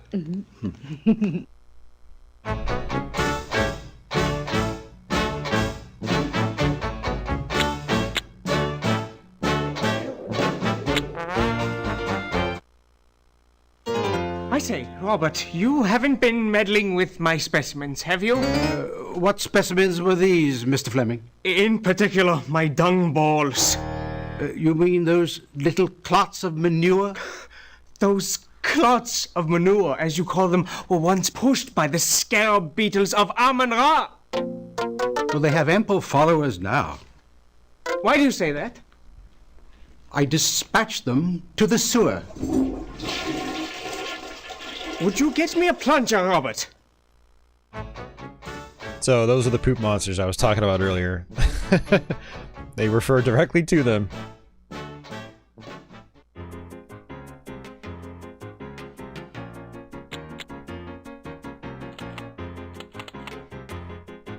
Yep, so we got this door, which... Oh, look, I do have the key for it. Oh, it's a blue key.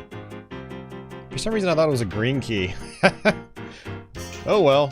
So, yeah, we're back down here, and I don't need to be here. So this is what I was talking about earlier, is that, you know, you could technically tackle the game in a totally different order than I did, or a totally different route. So, basically, what you'd end up doing is coming around here, getting the blue key, coming through here, then working your way up through the wine cellar and then the sewers back up to, you know, the very beginning of the game. So it's really interesting in that regard. You know, there's some good replay value. You can try different routes through the game, see how it plays out. I definitely think, though, going to the sewers first is the best idea in terms of making your life easier. Because you don't get the flamethrower for quite some time if you go, you know, a different way.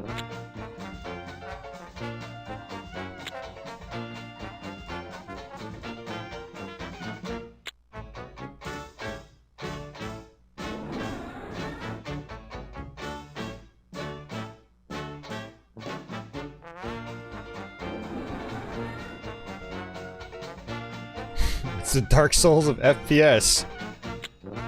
I mean, yeah, it's got non-linear elements like that. Like Dark Souls. Okay. Alright, back to making progress.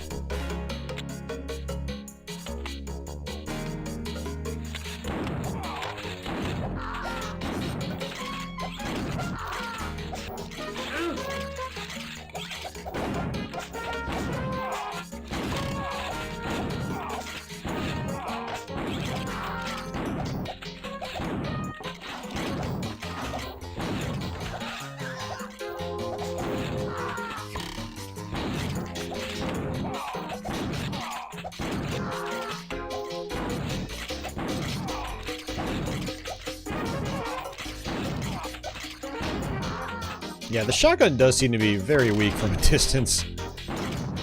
I mean, that chef took like 5 or 6 hits. It's no Doom shotgun, that's for sure.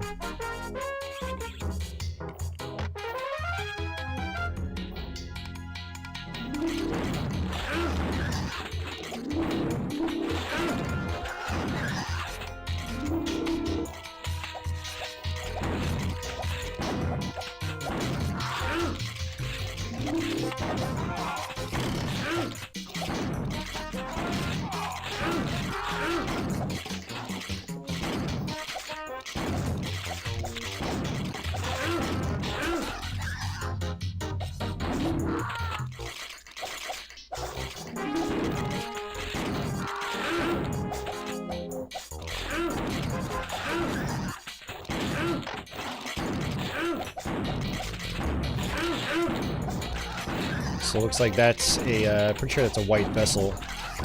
I actually want to get that. Because again, I've got that light green vessel, which will boost my health back up to 200%. So that will definitely save me later on in the game. Yeah, and using your vessels is really important for just being able to have like better enjoyment while playing this game. Like, my first playthrough, I didn't even know you could use your vessels. I had no clue. So, needless to say, there are some parts of the game that were made a lot more difficult than they needed to be, because I didn't know that. Which is one reason why when I beat the game, I immediately went and played through it again. Because I was like, well, I want to see how much more enjoyable it is, you know, knowing a better route, as well as knowing how to use the vessels. Hey, hero! I am actually doing this. It is not a lie. Hey, liberal arts guy. We're getting a remake of the first House of the Dead. It's official. Really? When was that announced? That's awesome.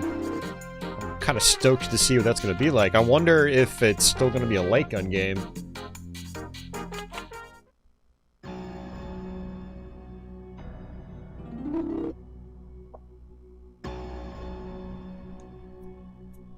Did I know?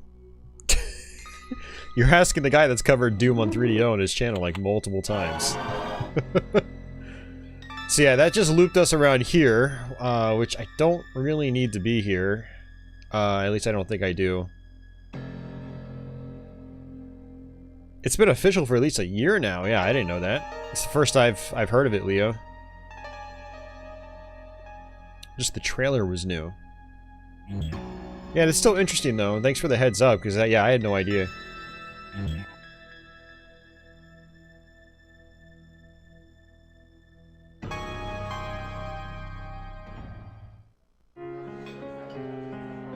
So actually, I think technically what I could do is, I think we're done with that part of the mansion, actually. Yeah, I think we're done with that part of the mansion. So that green door in the main hallway, we can actually go through that now and tackle those areas, and then we'll pretty much be at the end of the game.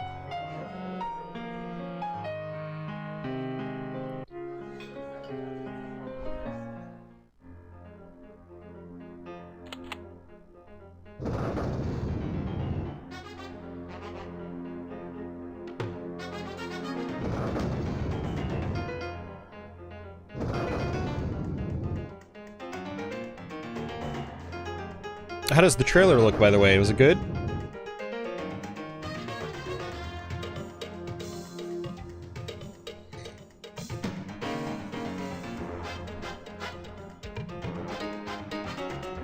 Yeah, and again, if you forgot something in the sewers, you can just step on this platform and it'll teleport you.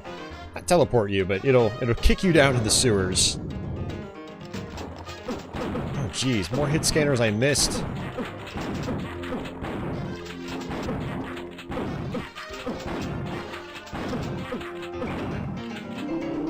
Look at that, I went from like 200% health to 100% that fast.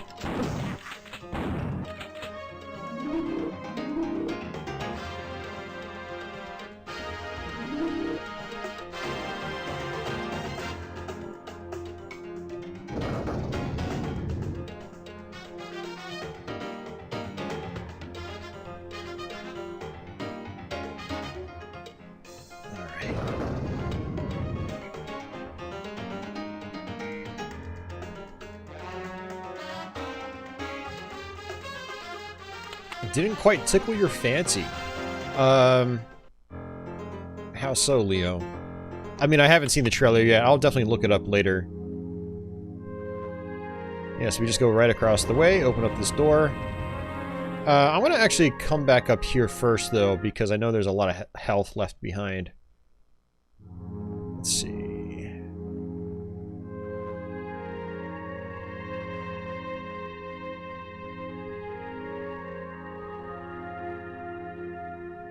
Maybe not a lot of health.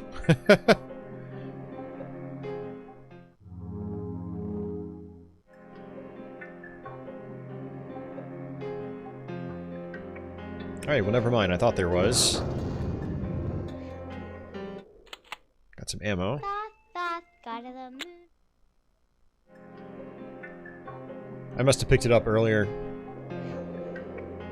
That's not a big deal.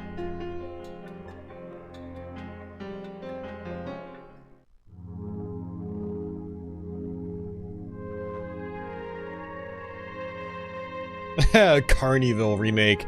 I don't even care about a remake. How about just port it to a modern system, you know? do a Midway Arcade compilation again. Put that game on it. I'd buy it. It is kind of the killing time of light gun games, yeah. The difference is it doesn't run at 5 frames a second.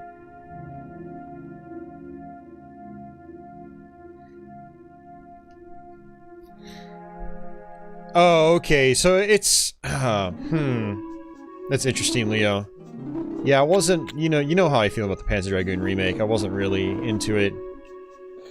And I didn't like it, like, right from the very beginning when I saw the original trailer. I had a negative outlook on it right from the very beginning. And then I actually bought the game, and yeah, my suspicions were true, unfortunately. It seems like the devs just didn't really get what made Panzer Dragoon special. Alright, so remember where we fell down through the floor, and it dropped us right here? So, like I said, we were eventually gonna, make our way down here. Have I played any light gun games? Yeah, I played a lot of light gun games. Yep. Light gun games are awesome. Alright, so this is an interesting part of the game. The first time I played it, I didn't realize there was a whole wall of switches behind me. So yeah, you can actually flip the switches, and it changes the layout of this structure, this set of rooms. I'm gonna just try to get rid of the enemies that I see here right away.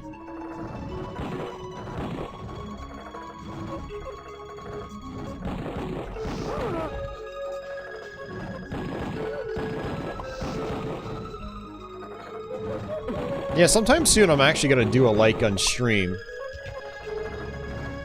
I have a,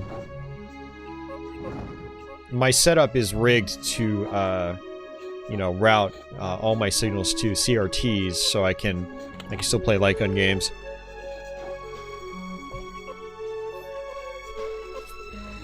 That's right, 3DO.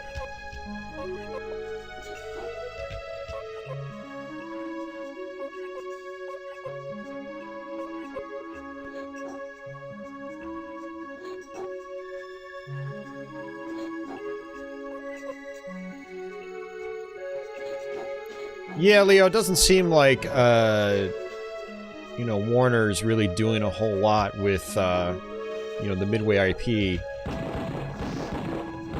Which is a bummer. I'd like to see more arcade compilations. Like, for me, it's like, as the console generations progress, like, you could really just keep expanding on existing collections, just add more stuff.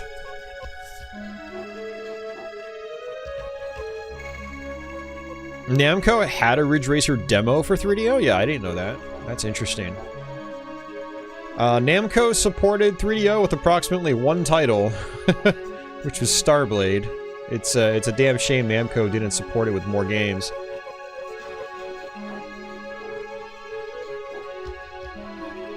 Well, I mean, so technology back then was increasing at such a rapid clip. 3DO came out in 1993. Like exactly 2 years before the PlayStation came out in North America. So like at the time of the 3DO's release, the specs were pretty cutting edge. So we can look at it in hindsight and say, oh, the CPU was too slow, and I guess it was, competing against something like PlayStation and Saturn, but at the time of its release, I guess it made sense. But also one of the drawbacks in terms of, like, resources is that the 3DO has, basically an operating system that's always running and eating up resources in the background. And that's to make it so all games work across all models of 3DO, because the different models of 3DO had slight differences in architecture, enough to where there could be compatibility issues, and so that the software layer operating system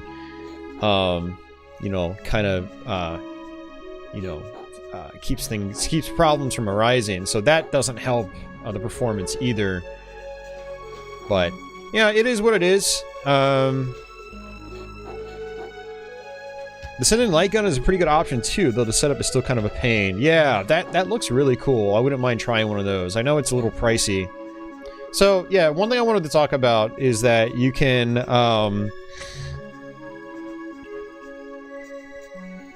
legitimately, yeah, whatever, dude. Whatever you want to say. Again, for 1993, I don't know, man. I think it was probably fine. So you flip the switch here, and you'll actually notice other areas have opened up. And so what I want to do is this path right here that goes straight up, I want to open up that entire area.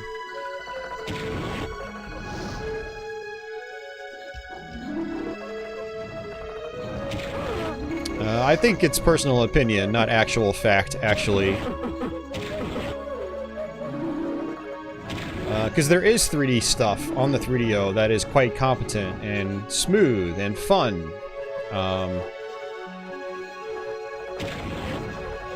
I also think that while the 3DO would never have been able to do anything on the same level as the PlayStation's top stuff,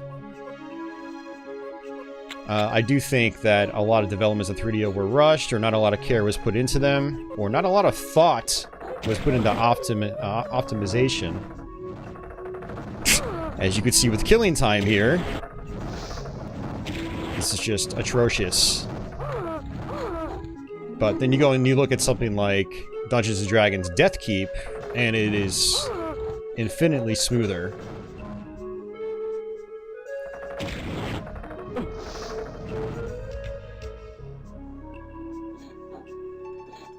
Yep, I've played 4DO with overclocking. I actually played Killing Time that way a long time ago. Well aware of how it works.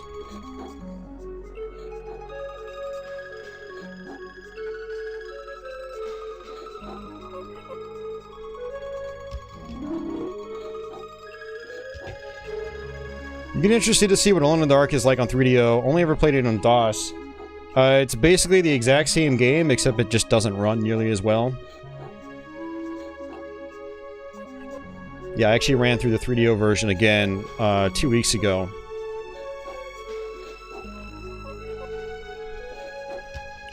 So yeah, I went straight up, and you'll notice that there's a blocked door there. And the reason I want to go straight up is just to hit that upper exit. But there's also a white vessel in that room at the top. So, I don't know, let's go ahead and let's flick this. Okay, that's going to open up a door right here. Just kind of a monster closet.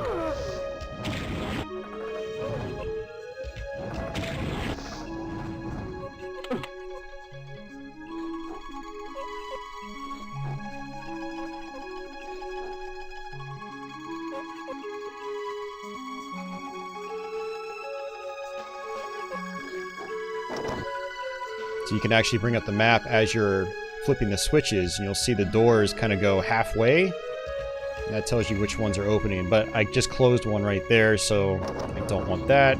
Let's flip this one. Okay, that opens that one. Now there's another one that's going to open up another door up there. So let's try this one. Alright, see, that's closing the door behind me. I don't want that. Let's do this one. And there we go. It's starting to open up the door in the top room. So that's what I want to do. That's where I want to go.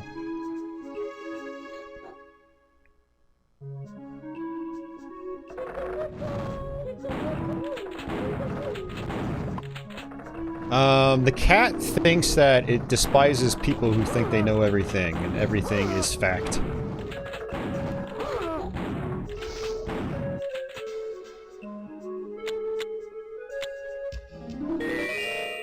And actually, I should have, if you hit this switch, it actually closes the door behind you. She's talking to me. What's up, girl? What's going on? Hi. Goober? Dr. Hauser is an interesting hero. That's another one I want to put more time into, but much like Killing Time, it runs absolutely horribly on 3DO. Well, I mean, it's only on 3DO, but it runs horribly. So... Yeah, like Killing Time, I'm gonna try to learn Dr. Hauser. Apparently it's not too difficult to figure out.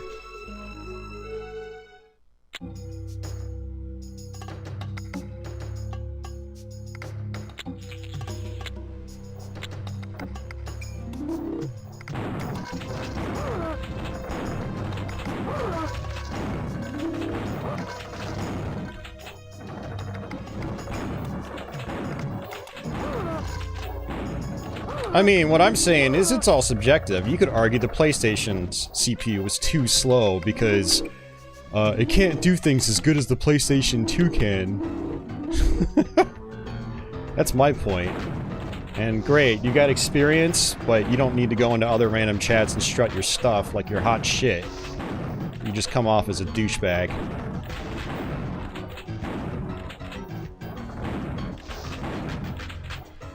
And while the 3DO obviously can't keep up with its contemporaries that came out a year or two later, it doesn't mean its 3D is awful or it was way underpowered.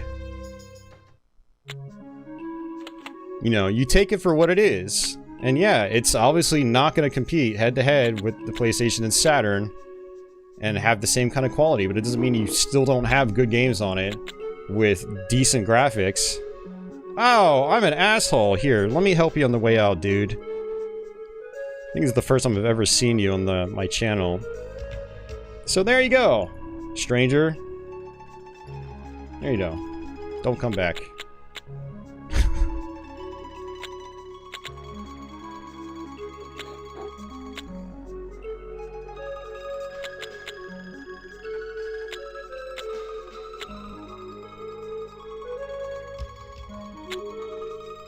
I'm looping around in circles. I'm fired up right now.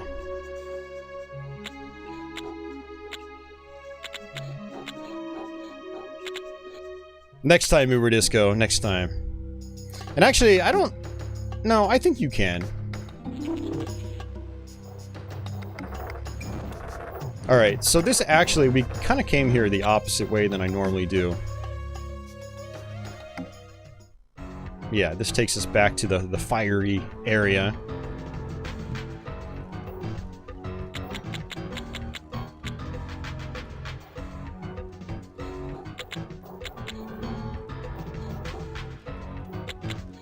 Yeah, so there's actually a switch we eventually flip that'll open up that door.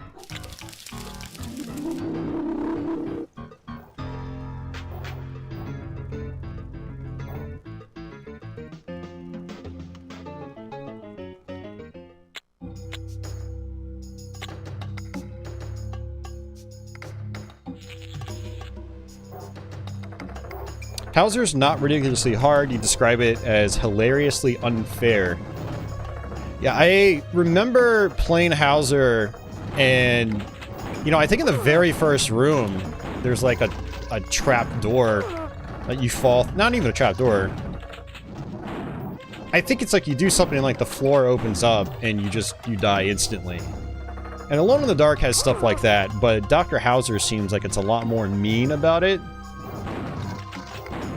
But I thought it would be a fun game to try to, like, just experiment with and, you know, try to figure out. It would be a fun experience trying to figure it out.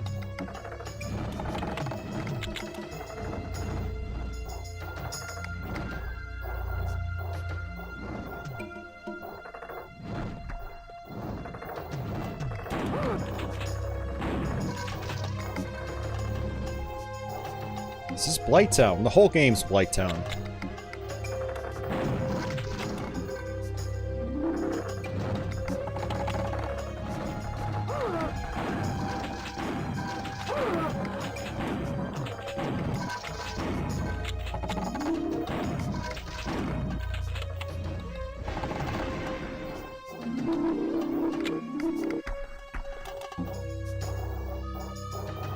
Alright, so this wall right here is going to open up.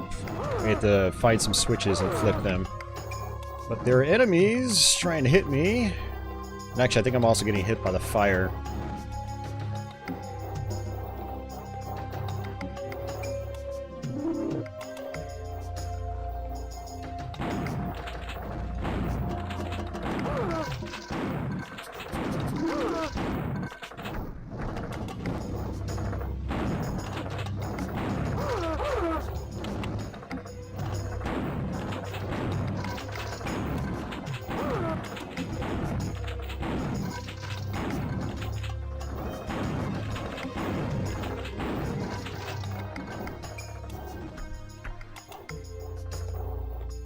Any game recommendations? Well, it depends on what you're into. I mean, I don't know what genres you like. But games that are generally seen as pretty decent. Wolfenstein 3D. The Need for Speed. Star Control 2. Gex. Escape from Monster Manor. Super Street Fighter 2 Turbo. Samurai Showdown.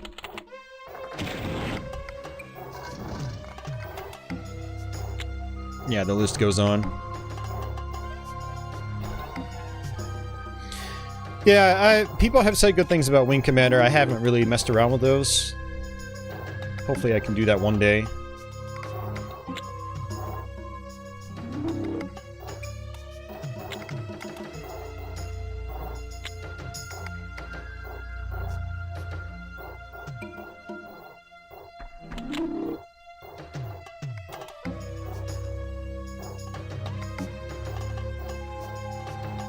Yeah, D is pretty cool if you like FMV adventure games. I mean, in terms of, you know, adventure titles, Lost Eden's apparently pretty decent. I played the CDI version of that, actually. Those are genres I don't spend a lot of time with these days, though.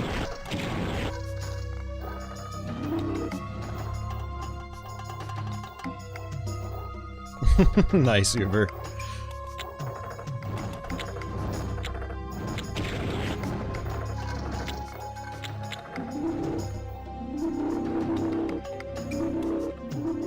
Go ahead and save it. Yeah, Cannon Fodder is pretty solid on 3DO, for sure.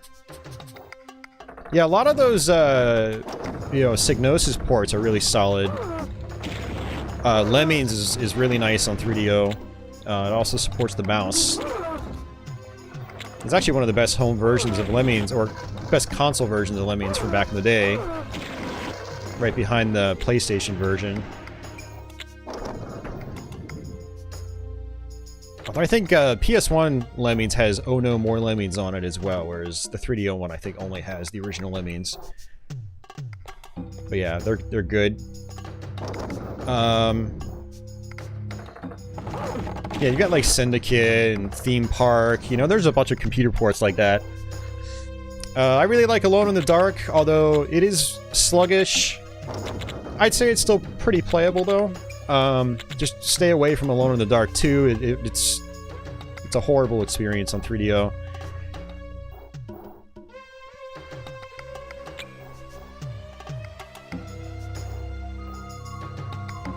Oh, just YouTube itself, Uber Disco. Gotcha.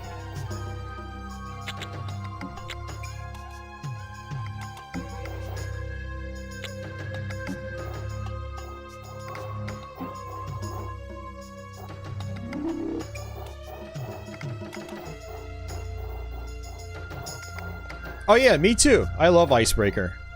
I'm a big fan of Icebreaker.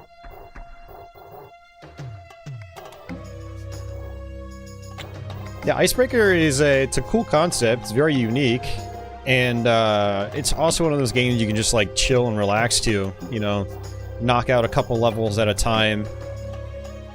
It saves your progress, which is really cool. And it's got so many difficulty levels, a lot of replay value. All right, so I still haven't done the right thing apparently.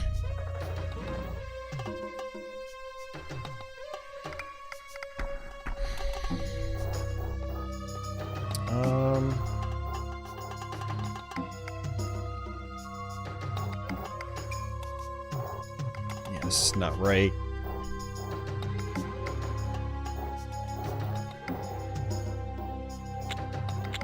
There we go, that's it. Yeah, I mean, if I had, wasn't focusing on this game, I would definitely be able to kick off more game recommendations for the system. But yeah, I mean, the thing about 3DO is that, like, there's a lot of, like, games in different genres on it. I mean, I guess technically it's the same way with, you know, most consoles. But, yes, 3DO's really got almost every genre covered that I can think of. But it's got a lot of quirky titles, too. A lot of, like, games I wouldn't really necessarily say are really good pick-up-and-play titles.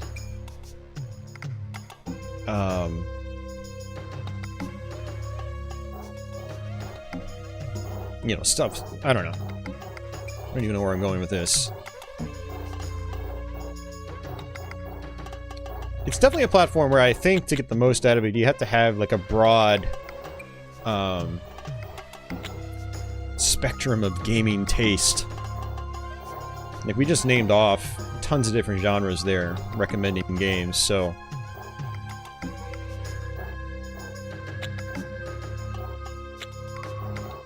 Alright, I keep screwing up here.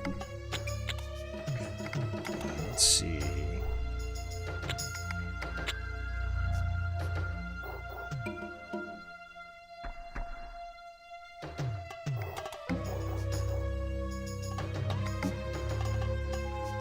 I think I might have opened up the vessel.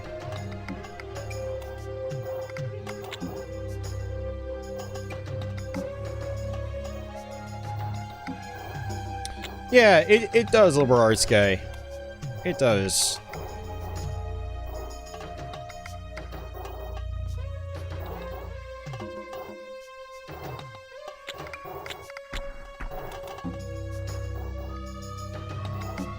Yeah, you'll notice that damn it, I looped around again. You'll notice that I didn't mention Killing Time. It's one of those games where a lot of 3DO fans put it on a pedestal. There it is. I was just going the wrong way. But, I mean, as you can tell, it's got some major performance problems. Okay, that actually opens up this area. And so, for me, I feel Killing Time is a major acquired taste.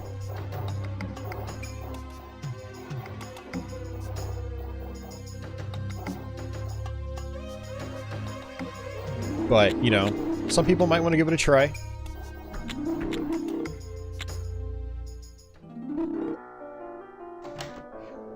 Okay, so I feel like I'm missing a key, and I'm... Oh, I know... Yeah.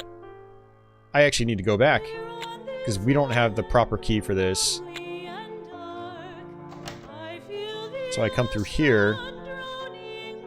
And this takes us to the library. But either I can't get into the library or I can't get through the back of it. Okay, no, I can't get through the back of it. Okay. This is where the gangsters start appearing. These are really annoying hit-scan enemies. They have Tommy guns.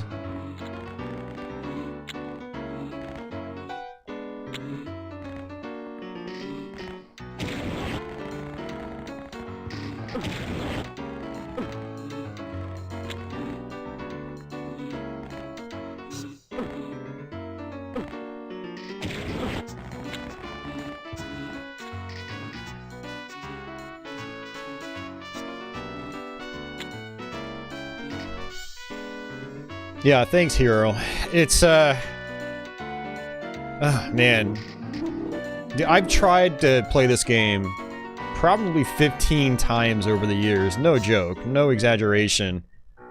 Dating all the way back to, like, 97 or 98, whenever I first played it.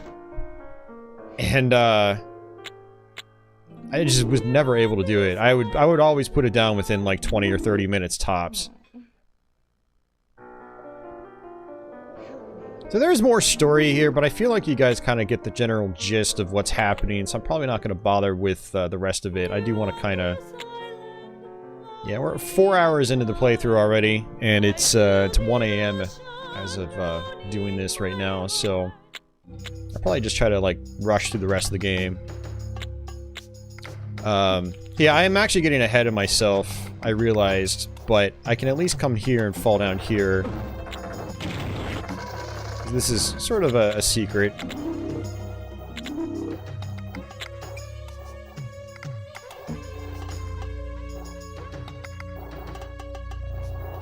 I need to make my way back out.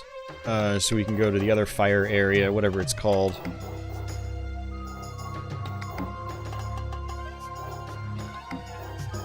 Let's see.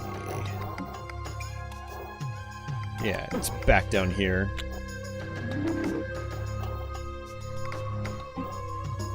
I need to play through BioShock again. That'll be a good game to stream.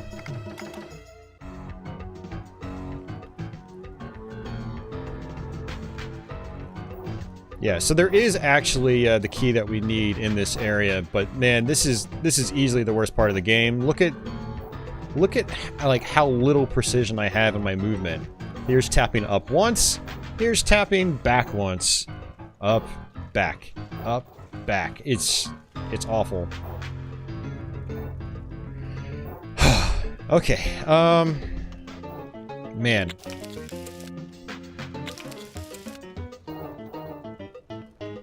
So I'm gonna have to just sort of save scum my way through here. BioShock's not an easy game? I don't know. I feel like I didn't have too much trouble with it last time I played it. It's kind of about knowing like exactly what to do. I mean, it's a lot of games, but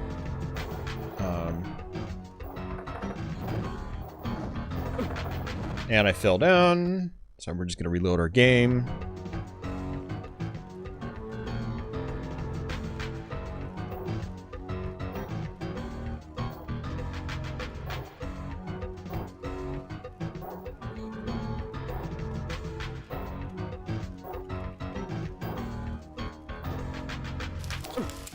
Look at... I skipped ahead for some reason.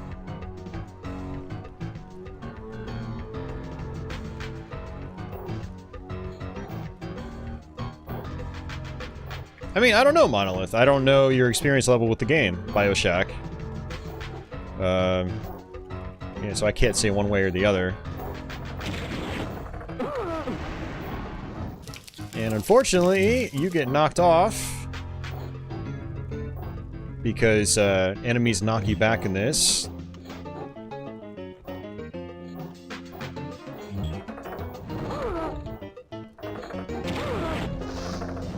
I'm trying to level my aim, but it's not letting me. Okay, seriously, I'm not even on fire. Alright, let me use my vessels. Oh yeah, it's very mean. Dude, the first time I got here a couple weeks ago, I was infuriated. It looks like I got the vessel that does like a screen clearing bomb.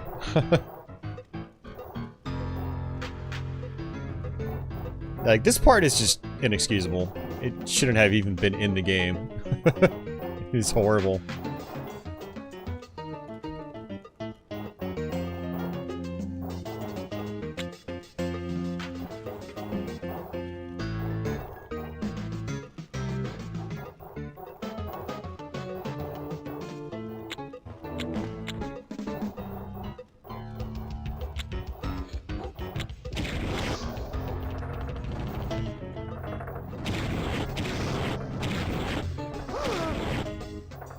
Yeah, so what I normally do in this area is I access it from the other direction.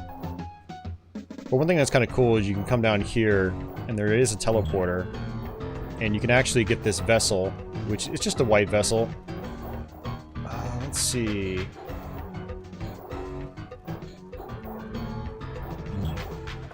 No.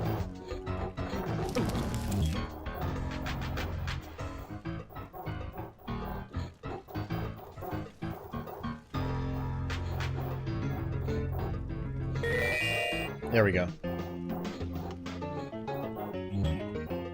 Yeah, so I was able to get my vessels back. There we go, flip the switch. This is actually the beginning room. It loops us around. But I need to get rid of these skeletons.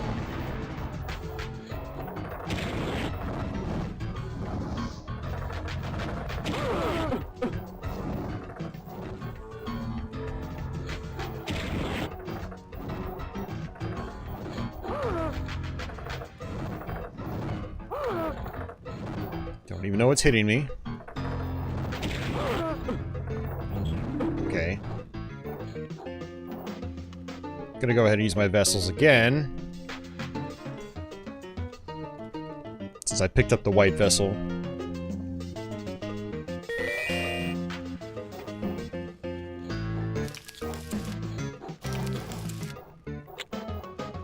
Yeah, and it looks like I must have picked up the vessel that makes me invincible, because I'm not taking any damage here. But we had to fall down like that anyway, because that's how you get this key. So there we go. We got the orange key. But I think that's actually it for this area, so we can actually go back out and go to the library.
Alright, let's go back.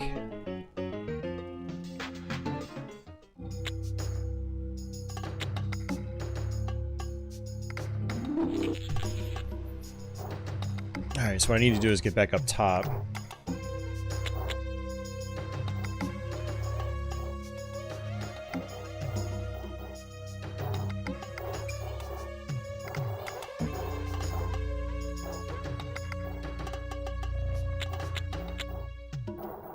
Yeah, so we have a few more areas to do, and there's also a hedge maze, which has a bunch of puzzle elements.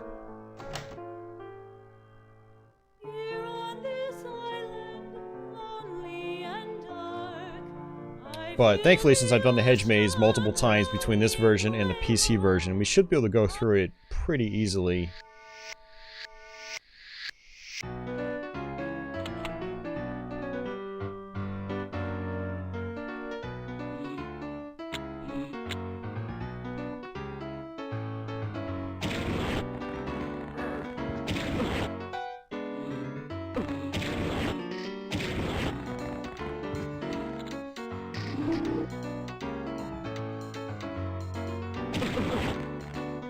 So one strategy here that you can use is basically just save scum.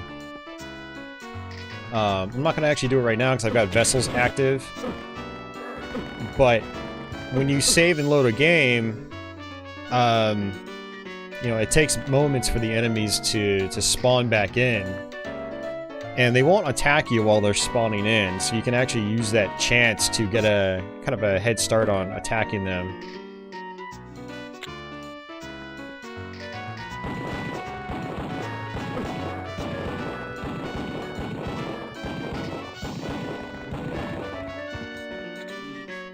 Still no Tommy gun drop.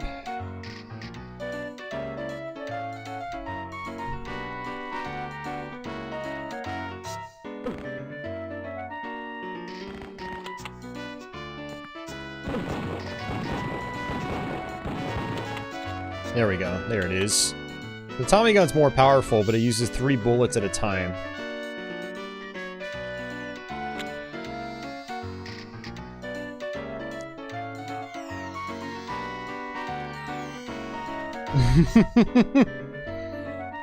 Yep.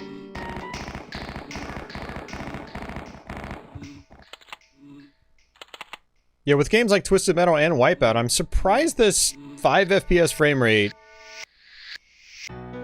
You know, it might even be a little bit higher than 5, technically, but... I'm surprised with those games on the market that this was still considered tolerable. Although I do wonder when in 1995 this came out, because it's possible this came out before those games. This PlayStation was September 95. Alright, so we are going to have to go there, but I want to come and do the rest of this area first. I will get this health, though. Yeah, I don't want to dwell on it. It doesn't really matter.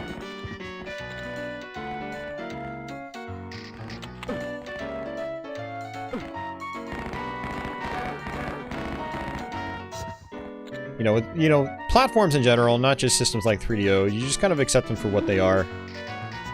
And you can go over the nitty-gritty details, you know, and theorize, you know, what would have made the platform quote-unquote better. But what matters is the games that we got. It's interesting to know why games turned out the way they did, but there's not much point in trying to rewrite history in your head.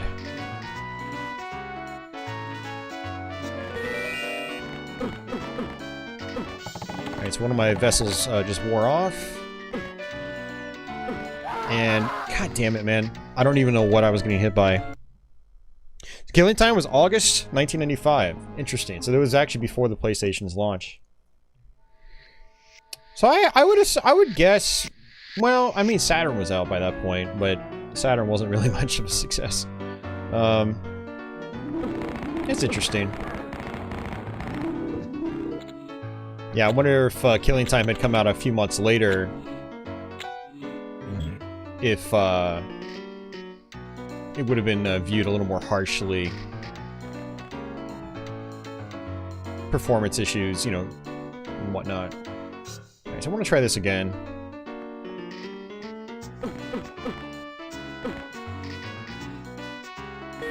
There are guys up top, I'm pretty sure, and I can't even see them. Yeah, I couldn't even see them. Yeah, I mean, there are 3DO fans. They absolutely adore this game, even with its technical problems. And you know, that's cool. Like I said, I've come to appreciate the game. But it took a lot of tries.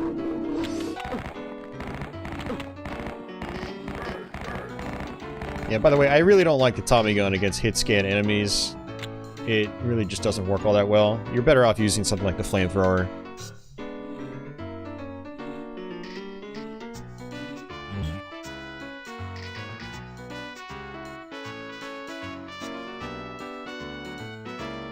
So, if we activate a door here, this is actually a mandatory secret as well, if you want to go to the Hedge maze, which I think is pretty much...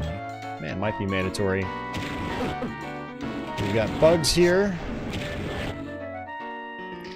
Oh, jeez. You can actually open this up.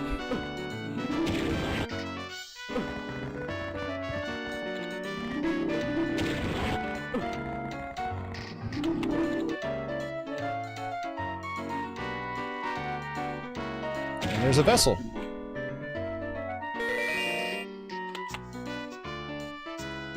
But it also actually leads to this, which I think this takes us to the Hedge maze.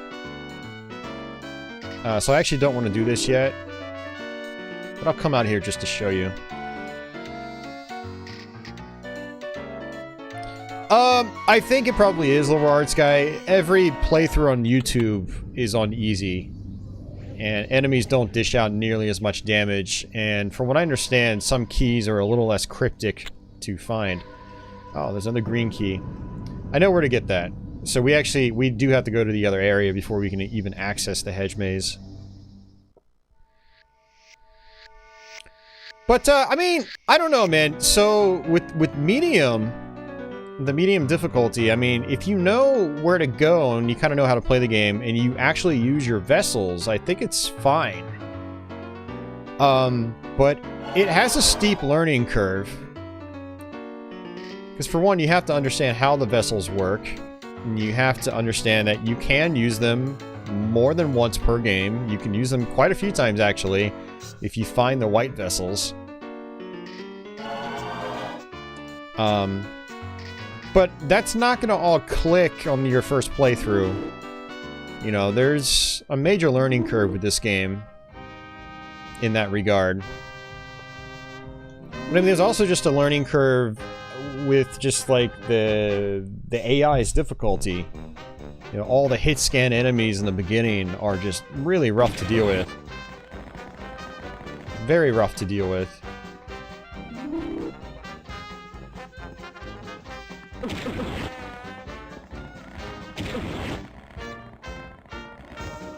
And these guys are just nasty, you know?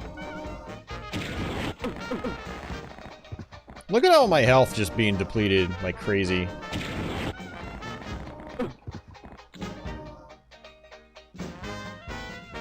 Go ahead and bust up the Tommy gun again.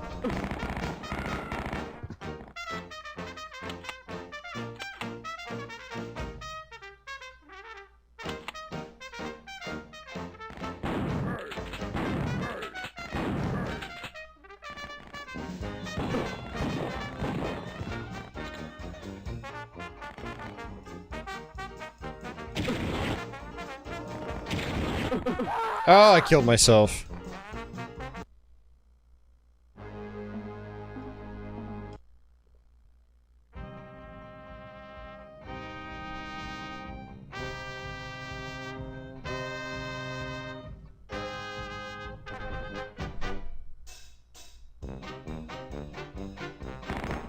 Come on, load up.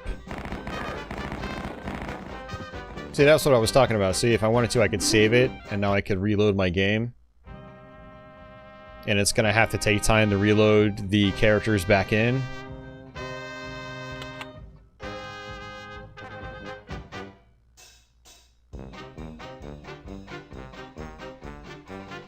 So you can kind of cheese your way through the library if you want. And honestly, it is not a bad idea.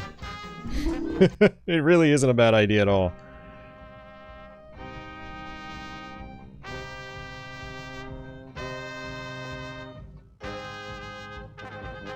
Yeah, no, it really does, LibreArts guy. I mean, that's why I've kind of grown attached to it and found appreciation in it. You know, the gameplay layout is really cool, especially for, you know, when it came out.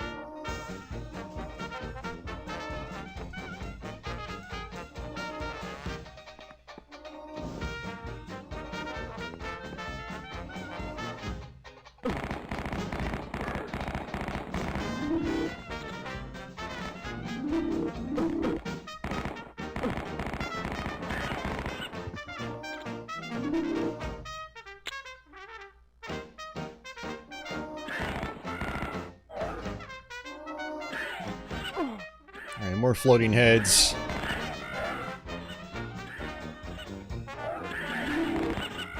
So there is a bit of a puzzle gimmick here. Later on in this area, and I'll explain it once we get there. Grab some health. Go ahead and save it.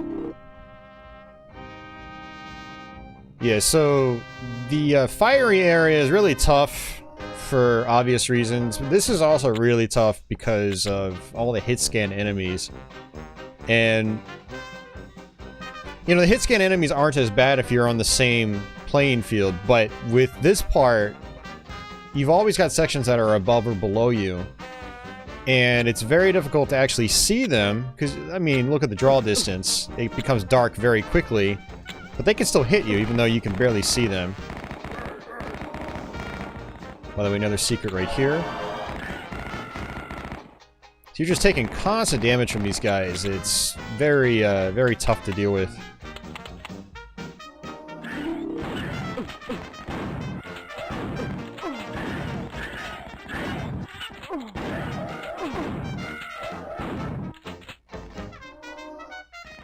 I did get a red vessel. I wonder what this one does. Oops. Let's see. Unlimited ammo. Oh, I'll take that. Let's go ahead and use it. Oops. There we go. Where you dip your head in wax. Right? Oh, man.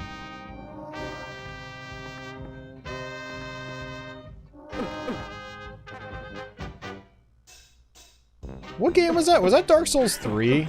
Or was that Bloodborne? You dip your head in wax. I don't remember. Yeah, there's our green key.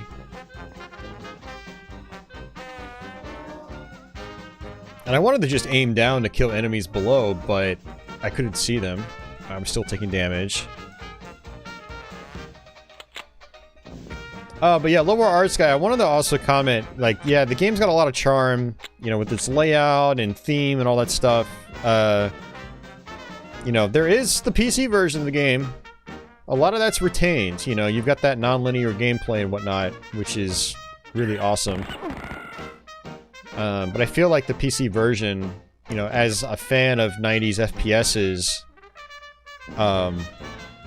it's just a lot more enjoyable. It plays so much better. The environments are a lot more detailed. I feel like the environment is more engrossing. So, alright. You'll notice that this part has these squares within squares. Those are the tiles you have to run under. If you don't, you will take damage. So these ones right here that are just, you know, just a single texture, we will get hurt if we touch those. So we have to follow the pattern here.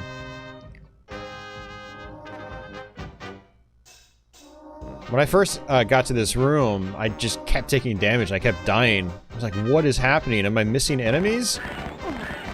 I thought I was getting hit by enemies because there are, as you can tell, there are still enemies here.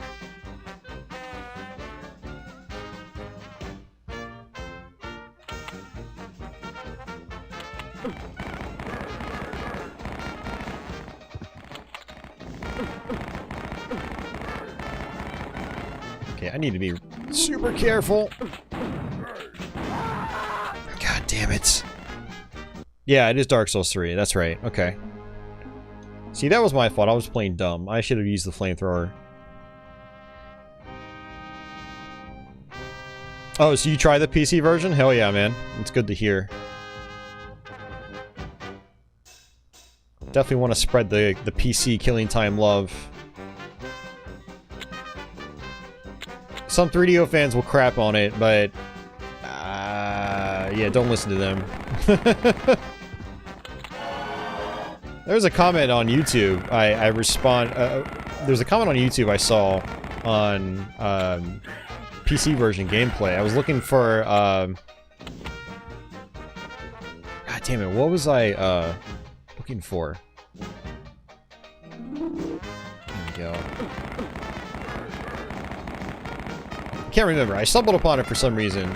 Oh no, I think it was the Mac version. I was just wanting to see if the Mac version was different from the PC one. That's what it was. And there's a dude that comments, trash. This game is trash. 3DO version is so much better. I'm like, what? Trash? Like, what the... You even know what you're talking about?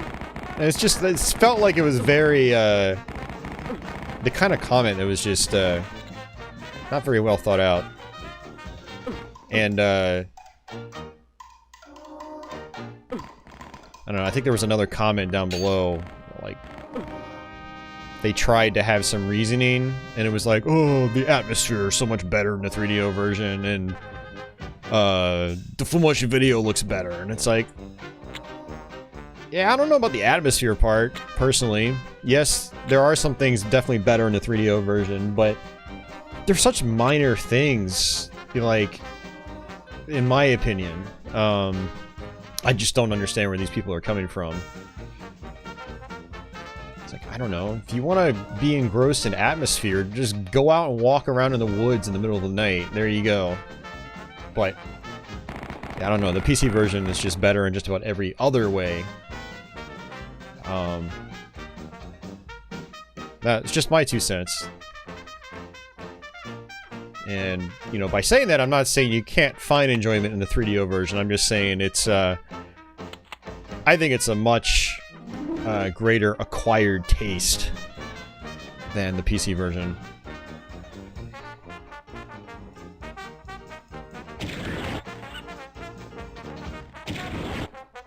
But I don't even think it's people trolling either, Liberal Arts Guy. I think, like, they legitimately feel this way.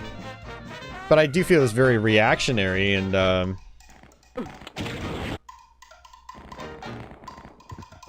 I don't know, man. I don't even know where I'm going with this. My brain is incapable of stringing thoughts together right now. It's been a long-ass week. Every week is a long-ass week now.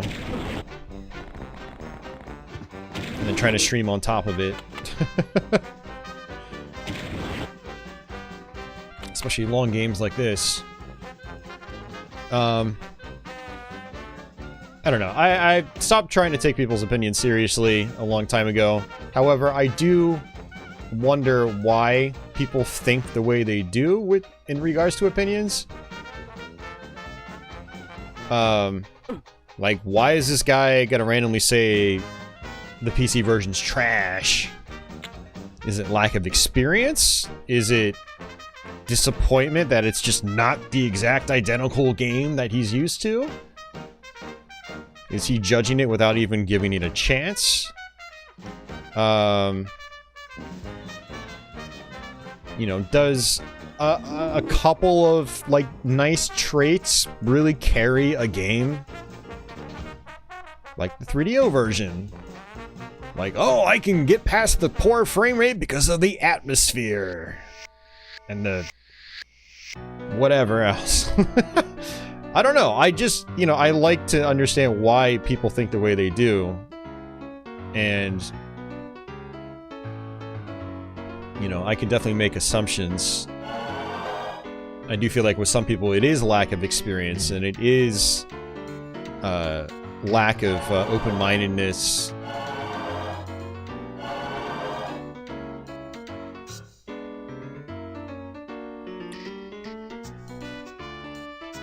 Nostalgia goggles, yeah. Quite possibly. These early CD systems really do have some weird, unique games. Even when they're not exactly good, they're often very charming or at least interesting. Yeah, I totally agree. That's a big reason why I like putting time into these systems. You know, they have legitimately great games, but part of the appeal is the, you know, the slew of quirky titles. Okay, so this unfortunately is going to be a real pain in the ass because I have very little health. I don't think we have any enemies in this one. But this is a section of the game where you have to basically pick a correct route. Otherwise, 2 fish that you could walk with. Wow, are these randomized? No, they're not randomized. Come close to me. Let's play a game. I'll give you a clue you think of its name. And then look for the object, and when it is found, you'll be one step closer to leaving this ground. Yeah, so this little girl gives you these hints for each room. 2 fish that you could walk with. This is 2 fish you could walk with. No idea. I'll try this one first. Yep, that kills me. I hate this part of the game.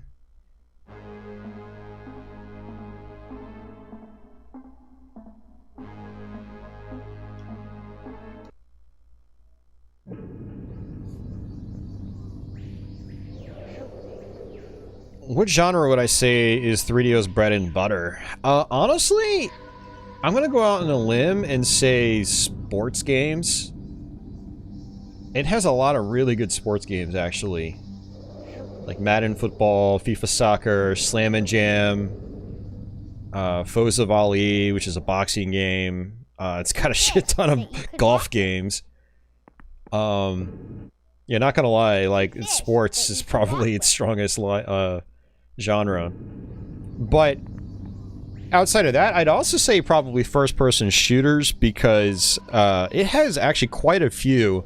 I mean, Killing Time, PO'd, Wolfenstein 3D, Escape from Monster Manor, A Mercenary, both Iron Angel of the Apocalypse games.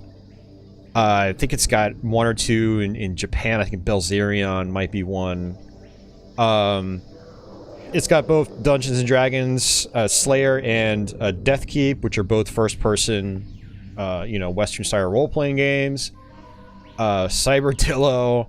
Now, some of them are really quirky and hard to get into, like Cyberdillo. definitely not a game for everybody, but I do feel like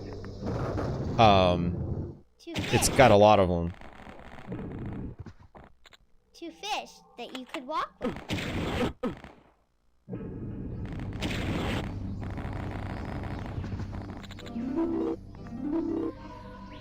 So I'm basically going to be saving it after every door because, yeah. And I want to try this door. Come close to me. Let's play a game. Is it going to kill me?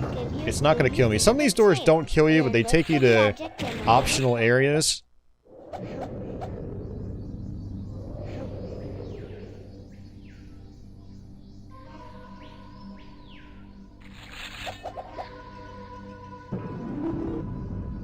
And looks like that's it, but that was some health, so I'll take it.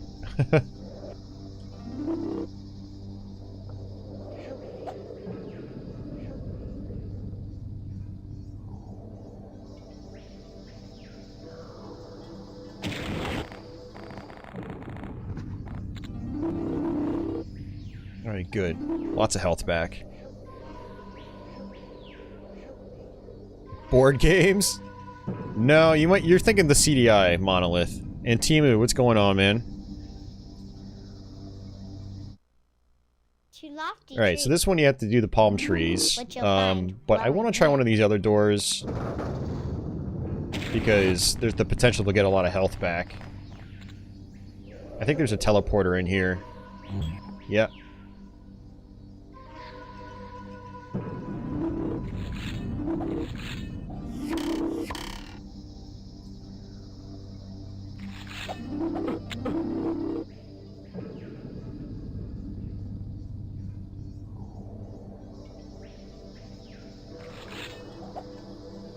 Oh yeah, I forgot there's Space Hulk, which is not a traditional first-person shooter, but it is a first-person game.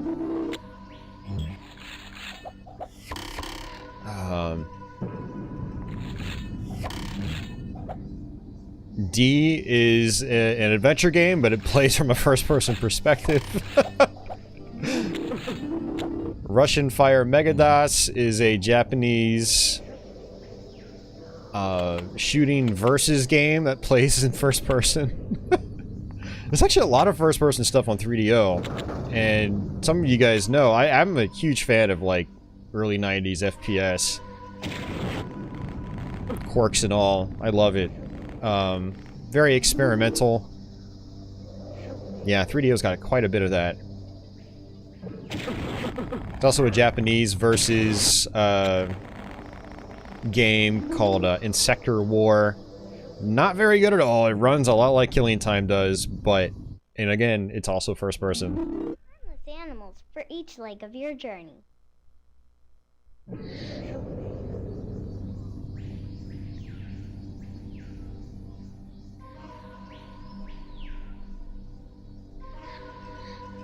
Yeah, no, it definitely does not run at 30 FPS. For each leg of your journey.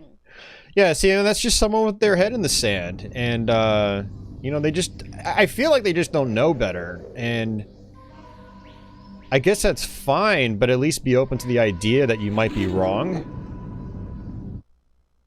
Harmless animals for You have to do the bovines.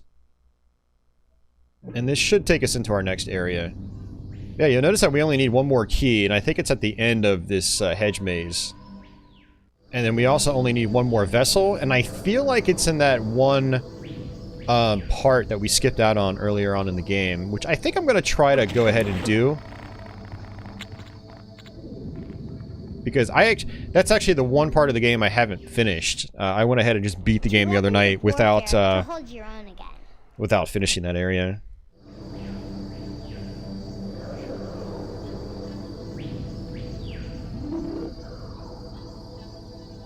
Alright, so for this one, it's the suit of armor.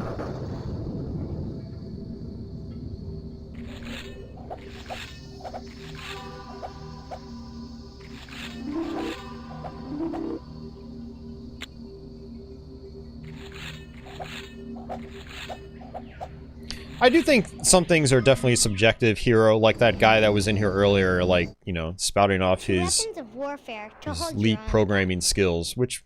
cool, you know, whatever.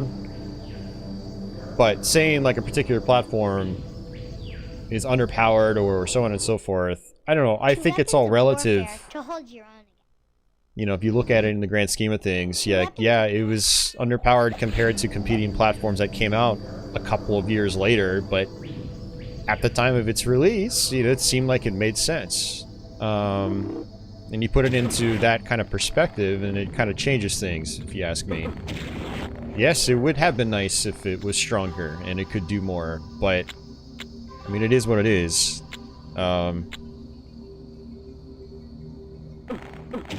And it's like, you don't have to be a programmer to realize that it's kind of undercooked. I mean, just look at this. Although in the case of Killing Time, I do wonder if it's entirely the fault of the 3DO itself. However, going by other examples, which again, you don't have to be a programmer for, because there are lots of examples on the 3DO. You know, you've got games that allow you to shrink the screen size, and that helps. And, you know, simply having that option in Killing Time probably would have been beneficial. Well, maybe this really is the best the poor 3DO can handle with its, you know, current specs. A globe that will get you ahead. But I do think, you know, calling it underpowered as a fact is... I don't think it's a fact. I think it's subjective. That will get you ahead. If you look at it by 1993 standards and its competition, both PC and console, you know, there was nothing else on the market like it. Period. So, like I said, it's some of it's relative. You know, some of it is subjective. So I think she means this one right here.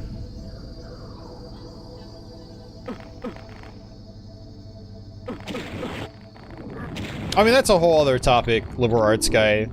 There were lots of issues at the time. Price obviously did not help it.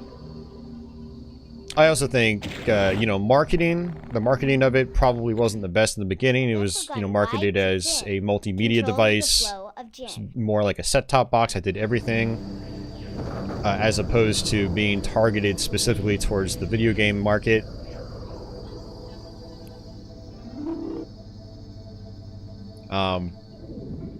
But yeah, the price was because of how the technology was licensed to the manufacturers. The 3DO company got a profit off every, you know, console sale, and, you know, the manufacturers had the profit as well.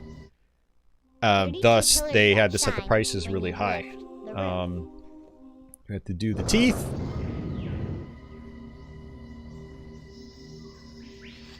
And also, the tech was cutting edge. Like I said, there was nothing like it at the time. So it was, you know, expensive for a multitude of reasons. CD-ROM drives were not cheap in 1993.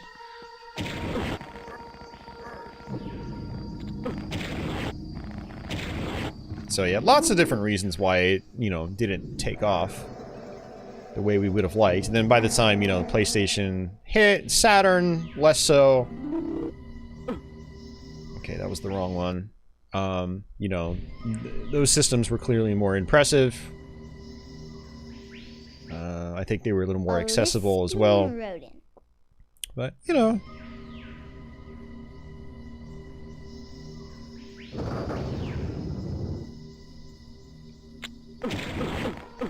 Yep, there's our last key.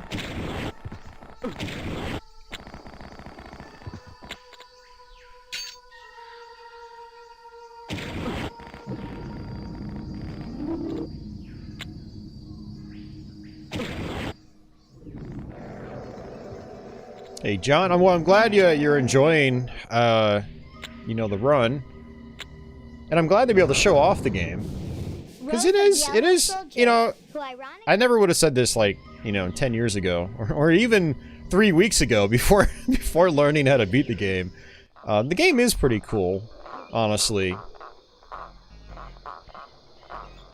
There's just a lot to take in. And a lot you have to kind of put up with to find the good in it. You know what I mean? I'm a very gameplay-oriented individual. He's too selfish. And its problems hinder the gameplay significantly. So that's why it took me a long time to appreciate it. But there are definitely people out there that are a lot more tolerant of some of these quote-unquote problems. The frame rate, primarily.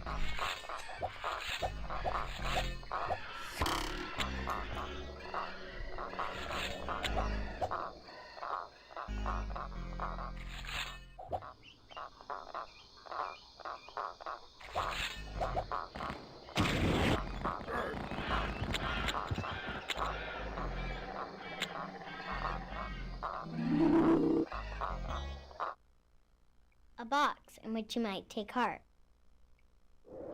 But yeah, you know, kind of like following up in your comment, Hero. One of my coworkers and I were actually talking about this just the other day about arguments and I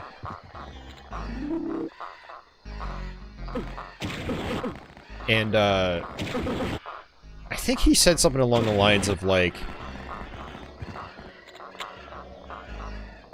the only person that actually wins an argument is the person that's wrong. Because when you're right, you have nothing to gain from it. When you're wrong, you have an opportunity to learn and better yourself. You know, change your perspective. When you're always right, there's no growth, basically. Now, when you're wrong, you have to be willing to change your line of thinking. So a lot of people go around, you know, spouting off wrong information, and they don't learn from that. But then again, I guess that's kind of like the I always feel like I'm right complex, even when I'm wrong.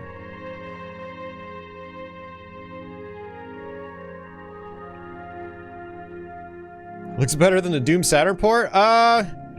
Doom Saturn port plays better.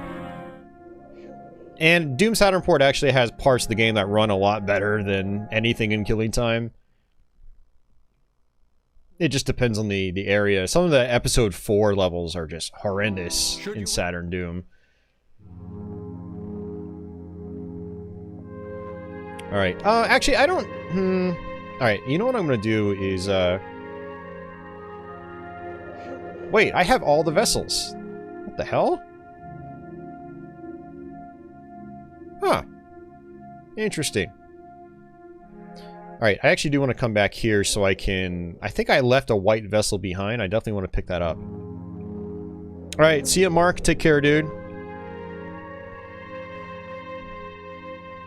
Now, if you said looks better than the 3DO Doom port, I would totally be behind you 100%. But that has an interesting story behind it. I try not to crap on 3DO Doom that much because of, you know, why it turned out the way it did. It's got a very interesting story behind it. Alright, so there we go. And we got a gold orb, which gave me all my health back. That's actually perfect. That's why I wanted to save that for later. It sucks to find out you're wrong, but then you don't have to be wrong anymore. I wish more folks appreciated opportunities to learn. Yeah, exactly. And man, when it comes to like this retro gaming stuff, I've been wrong a lot. And I've learned a lot over the years through doing my videos and stuff like that. People will post comments being like, you know, you can actually do this or that, or this is the right information, you know, regarding certain aspects of game history, blah, blah, blah. You know, so my perspective has changed a lot.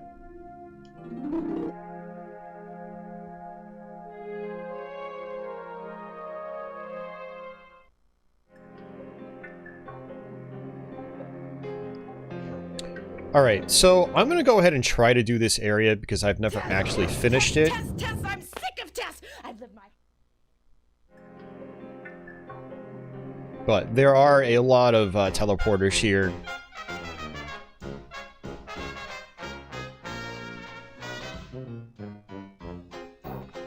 Upon this time time traptile where time has ceased to be. If you must know why, you better pay heed to me. This is a place so cool across a darkened sea. You would be a fool to come and challenge me.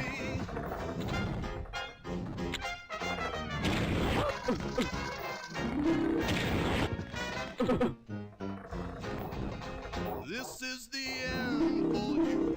You never will be free. You won't have a clue for the rest of eternity. This is a place so cruel across a darkened sea, where I'm warning you to stay away from me. You never will escape, no matter what you try to do. If you try to run away, we'll turn you into barbecue. Don't stand around and wait. Yeah, I mean, Saturn Doom apparently it had development issues, but its development issues, in my opinion, aren't quite as... It's not as fun of a story as 3DO Doom's. Like, that story of 3DO Doom is hilarious. Like, I've talked about it multiple times, and Rebecca Heineman says it in her video on it. Like, the guy that was in charge of the project, like the head of the company, that she was, you know, being contracted by, literally thought you could drag and drop photos onto a CD and boom, output, you know, that would output a full playable game. Like, that's just pure gold. That's comedy gold right there, you know? Let's go ahead and use my vessels, because I see a white vessel in the distance. Saturn Dooms is a little more depressing. It's like Carmack specifically told the main programmer or whatever he has to program it a very specific way, which in turn caused massive performance issues. Whereas the guy had his own way of doing things with amazing performance. But because Carmack said, nope, you gotta do it my way, you know, Saturn just could not handle it. So that makes me sad whenever I think about it. The Saturn could have had a great version of Doom, apparently, but yeah. What we got is what we got. Still interesting history. But it doesn't really make me appreciate Saturn Doom more. I mean, the 3DO Doom story doesn't really make me appreciate it more either. I just think the story's a lot more entertaining.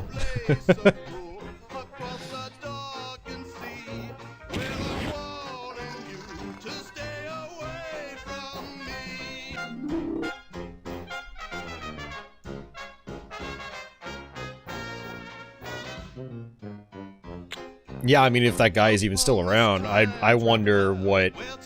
See, that would be someone interesting to talk to, or hear about anyway.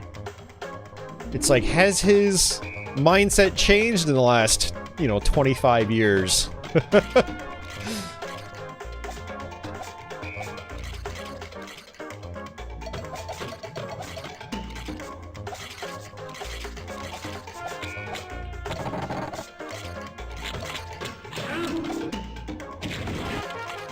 Okay, so this part right here, I actually have not done this before. This is as far as I've gotten in this section. So this is kind of like a blind run for me at this part. But we've already gotten all the vessels. We got all the keys, so I'm kind of curious what's at the end here. Like, what the point is to all this.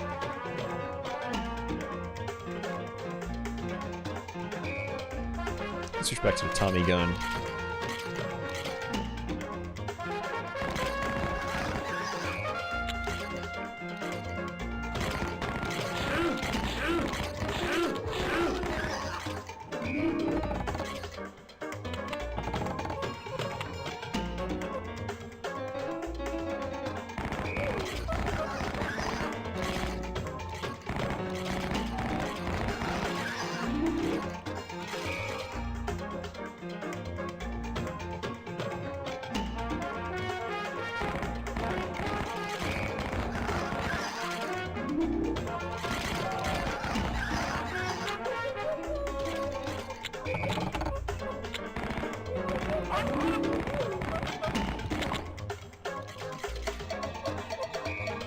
I really want to try to fire at the PC version again and try it on hard mode.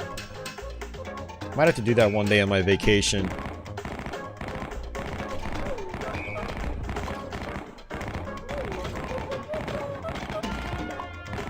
Yeah, so next week I'm taking a short-ish 5-day vacation from my main job. And then I'm working my second job for 2 days. So Thursday and Friday. And then I'm taking a 7-day vacation from my main job after that. I'll have a lot of free time over the next 2 weeks. Catch up on some gameplay. Maybe even get a little bit of video editing in. I gotta edit my next Let's Play. Which I recorded like a month ago.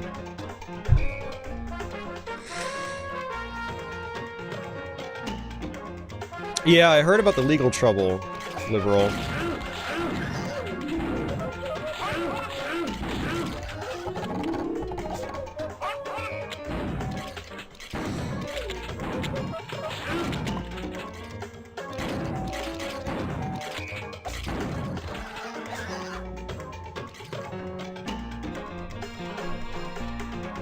Yeah, I might even do that tomorrow night, Leo.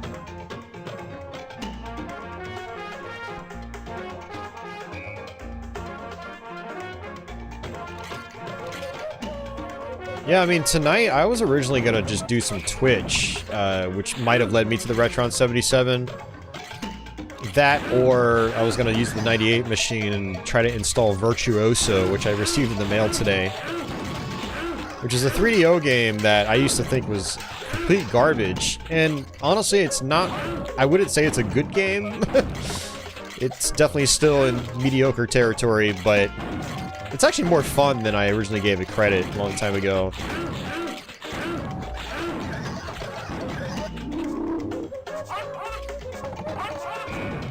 Yeah, when you get touched by these clouds, it's like you just get stuck in place. You can't do anything.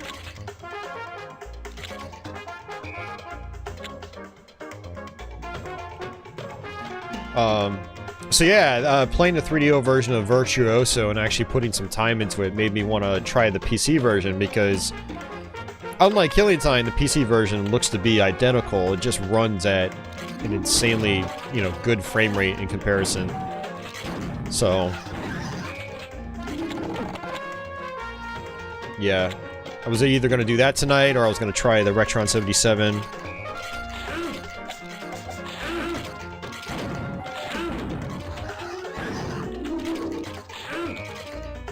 Man, screw the design document. I want to see what their quality assurance guys were saying. Runs too sluggish. Fix. And then I would love to hear the developers' responses to that. Alright, I'm going to use my vessel.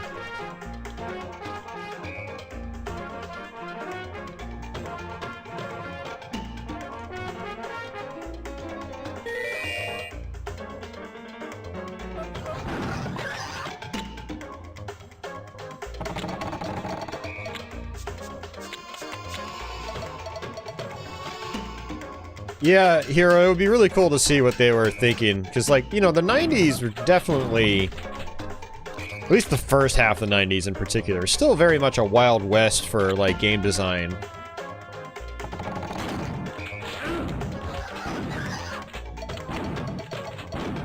You know, on platforms like the 3DO and Jaguar in particular, and PC...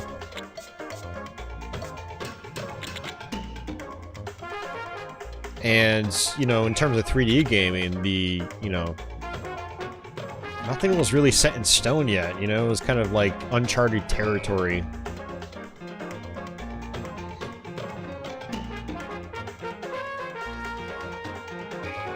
Oh, crap! It looped all the way around.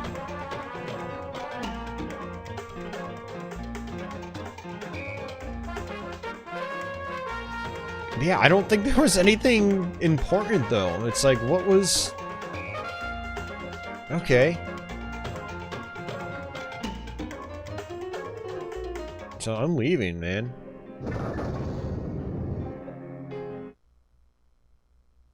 Test, test, test, test, Tess. I'm sick of Tess. I've lived my...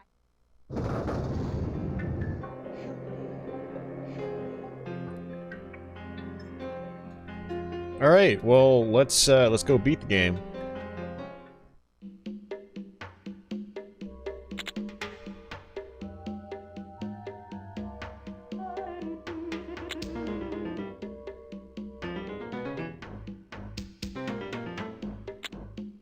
Actually pretty good on ammo for the most part.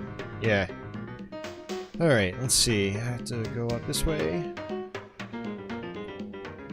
Yeah, actually one thing that's kind of funny is that... Oh, never mind. Let's say... Huh, that's weird. It's showing an enemy there, but... There's not an enemy there.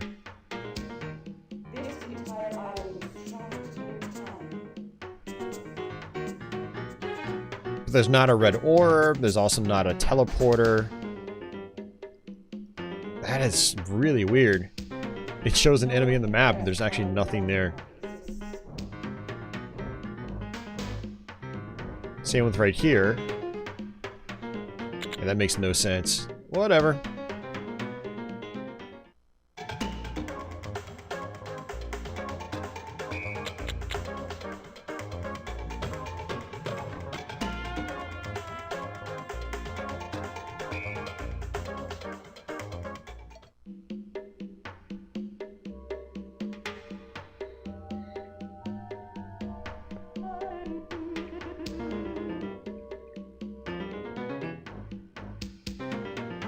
More shotgun shells. They need to remake this for any system. Yeah. I wouldn't mind seeing a remake.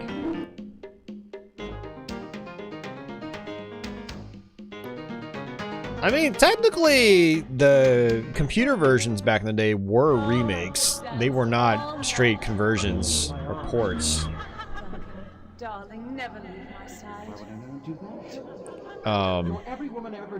But yeah, I would love to see a modern remake. Imagine like a modern version,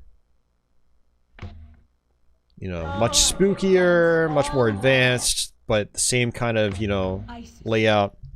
Alright, so lots of exposition here. Let's go ahead and I'll just let this play out. Darling, never leave my side. Why would anyone do that? You're every woman I ever dreamed of. I've never met anyone like you. That's because there is no one like me. There is no one like me. The clock should work for... Isis, wife of Osiris, daughter of Geb, and not hear my plea.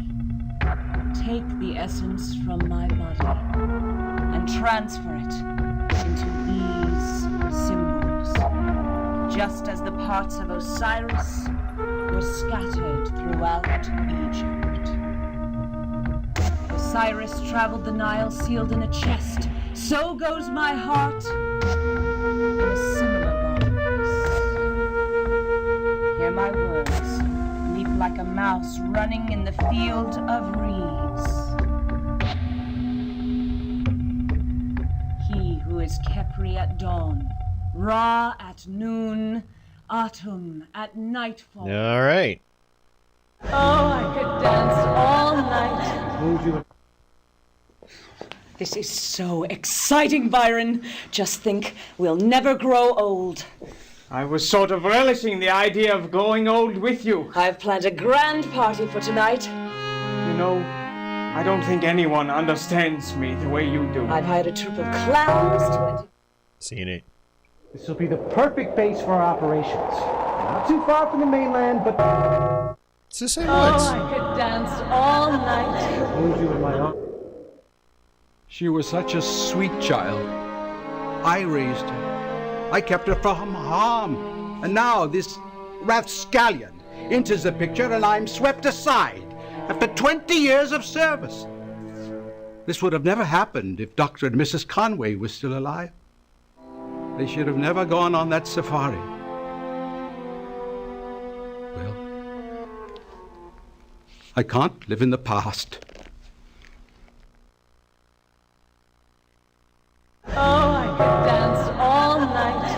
you in my arms forever. Darling, never leave my side. Tess, Tess, Tess, Tess, Tess! I'm sick of Tess! I've lived my whole life in this. Oh. I'm but a humble servant, Miss Tewksbury, but I have served you and Miss Conway since you were children. Yes, yes, Robert, go on. It is possible that your concern for Mr. DeVries may not be deserved. Why is that? I don't think Mr. DeVries has Miss Conway's best interest in mind. In fact, I think he's only interested in her money. Robert, everyone is after Tess's money. That's why she keeps us here. Oh, I could dance all night. So, Byron, what's this water clock? Oh, Once Tess performs the ritual, the power of the clock will be hers to command. Although I know she won't cast me aside. oh. So, how's my little scientist? I'm gonna need you down at the dock tonight. We're expecting another shipment of arms. Well, boss, where am I gonna put all this stuff? I mean, the store. Oh, I could dance all. No, it's too. Oh, I could dance all night. Hold you in my arms. Oh, I could dance all night. Hold you in my arms. All right. So that was a lot of repeats. There was a couple of new ones, but those are mostly repeats, unfortunately. So there are some more cutscenes coming up, but for this room, you have to pick the right picture. And it's always Duncan. And I'm going to turn it back out because there are more story sequences here. Everyone on it will join me for eternity. The clock. The clock. Tess, my darling, we're not getting any younger. We will be soon. Nothing. I really must get ready for tonight. That's what I was thinking. Maybe we could. Yes?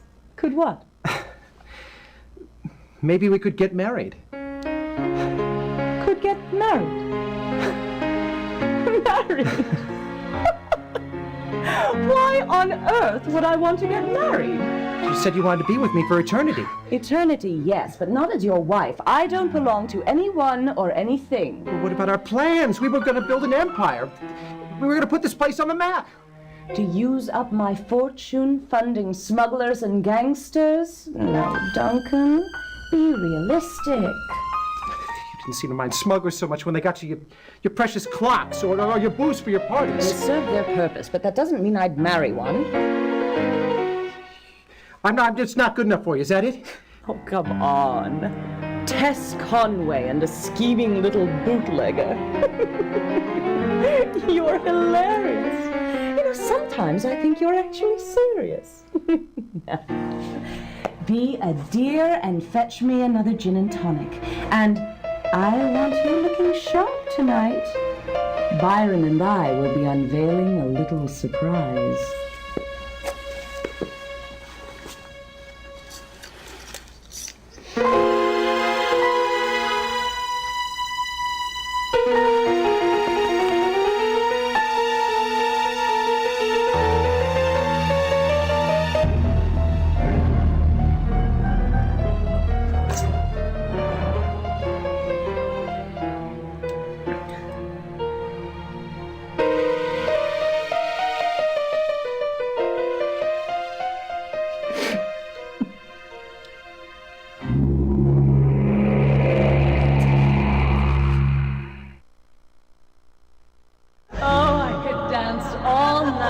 Hold you in my arms forever. Darling.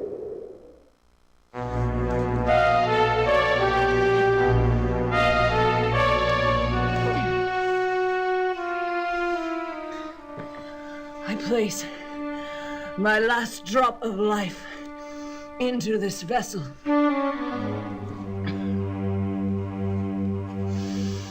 But I will pass not into the field of reeds. My body, scattered like that of Osiris, will keep time in its place. I will wait until I am whole again.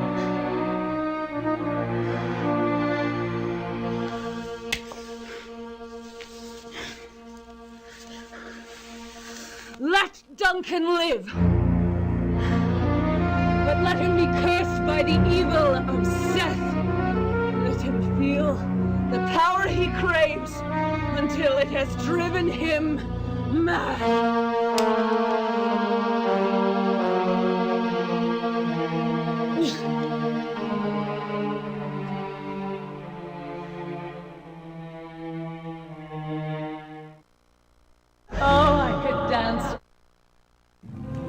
Where is she, boss? I don't understand it. She was right here. You're sure she was dead? Of course she was dead, you idiot. I left my dagger right in her chest. That ain't gonna look too good. That's why we're here. What was that? I don't know. Maybe it was Tess. It came from the attic. You check it out, Mike. What is it? Ah! Oh, I could dance all night. Hold you in my arms forever. Beware of Duncan. He's no longer just a man. He's possessed by the evil force of the Egyptian god, Seth. Oh, I could dance all night. Hold you in my arms forever. Duncan, darling, never leave my side. Why would I never do that? You're every woman I ever dreamed of. I've never met anyone like you. That's because there is no one like me. There is no one like me. Okay, so we actually can't save our game now, so I actually want to go back to the main room. Or not the main room, but, you know, before all this, it'll actually allow us to save once we're out of here. So, in case something happens and I do die... Oh, I could dance all night. Hold you in my arms forever. This is also kind of a dick move as well. You know, you're allowed to save it wherever you want for the whole game, up until this last stretch, and this last stretch can take like 20 to 30 minutes. So you have to play really safe here, otherwise you end up having to retread a lot of progress. Yeah, my first playthrough of this game, I was pretty fed up with it by the time I got here, and like, the fact I couldn't save just like, made me almost pop my top. Oops. Did a 180 again by accident. Alright, so this is the last part of the game. This is Seth, who's actually basically a transformed Duncan. Duncan was the gangster guy.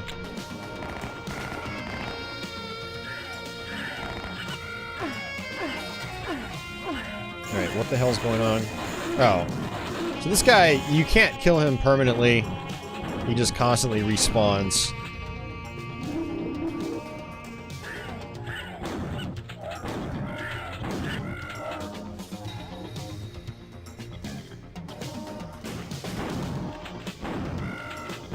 And what we're looking for is, I think, 5 or 6 artifacts that we have to destroy. And there's also the water clock they've been talking about the entire game. We have to destroy that, but that has to be destroyed last.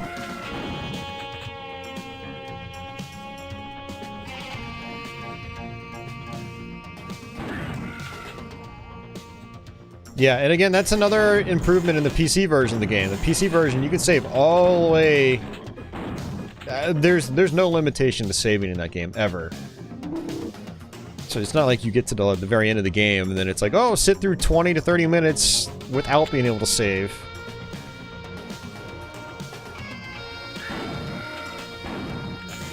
So yeah, just another example of, you know, the PC version's quality of life improvements.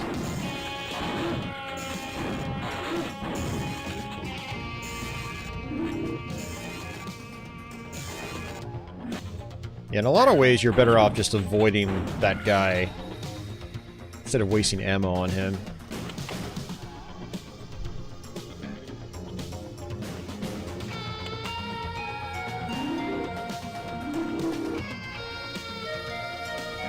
It's alright. This, is that it? No, that's not the water clock. Alright, so what's interesting about this area is I think that, these are placed randomly. So, like, a lot of times you'll start, and, this first golden room here will have the water clock in it.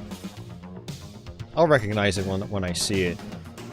But you have to destroy all the ones that are not the water clock. And then you go and destroy the water clock. Alright, so I have to come through here.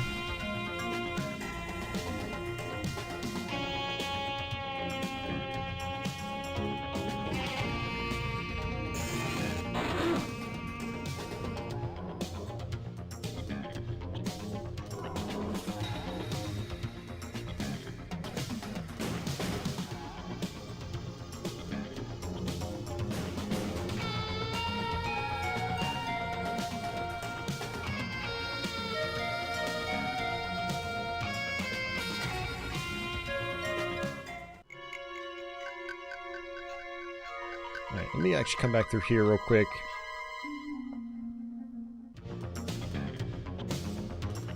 Okay, yeah, there's multiple exits here to multiple different rooms. So we'll go back this way.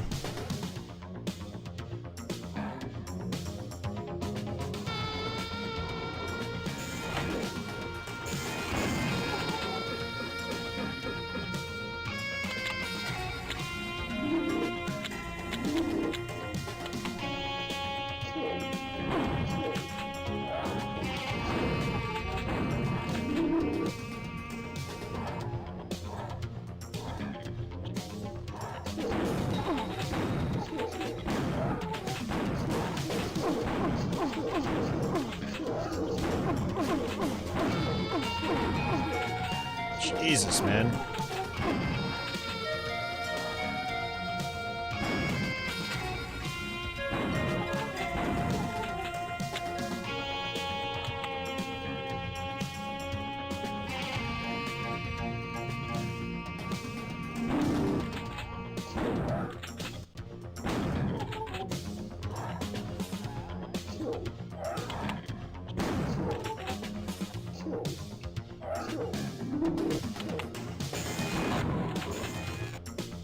Let me see if I can just run past him.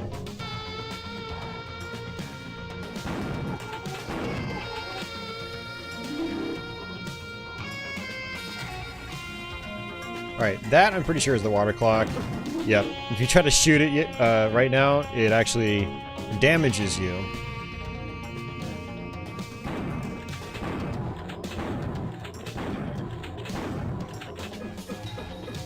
Thanks, Uber.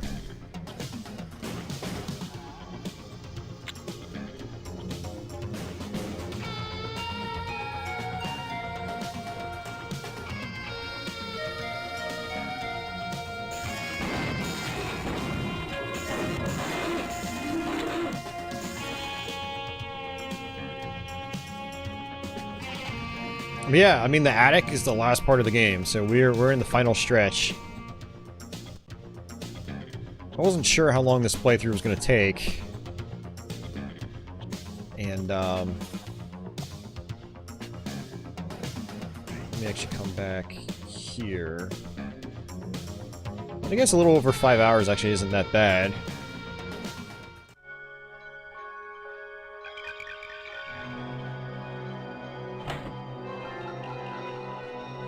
I should probably wait. Yep, that's why I needed to wait.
back around.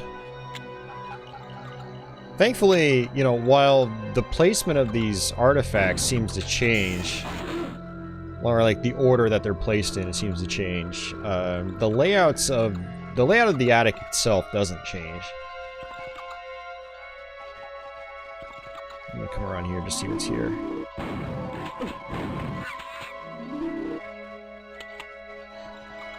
You know, what I'm probably gonna do is I'm probably gonna try a hard mode playthrough sometime. Not on YouTube, but I'll probably maybe do it on Twitch or something.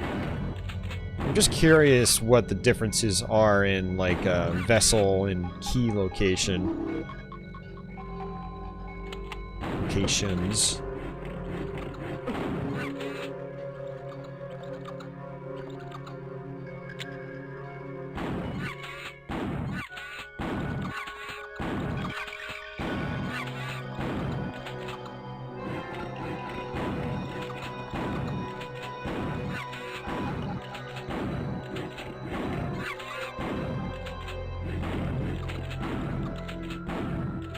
Holy crap!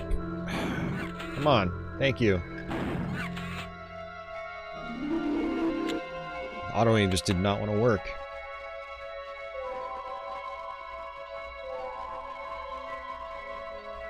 Alright, that's another one.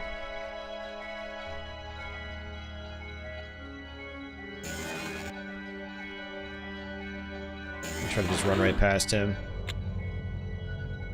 I'm gonna go ahead and use my Tommy gun.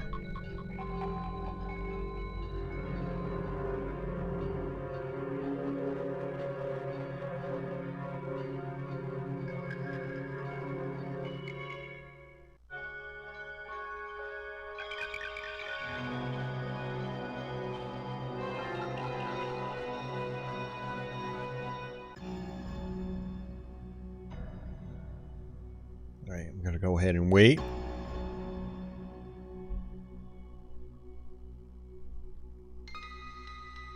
gonna wait for those enemies to load in, otherwise they're just gonna surround us.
Right, another one down.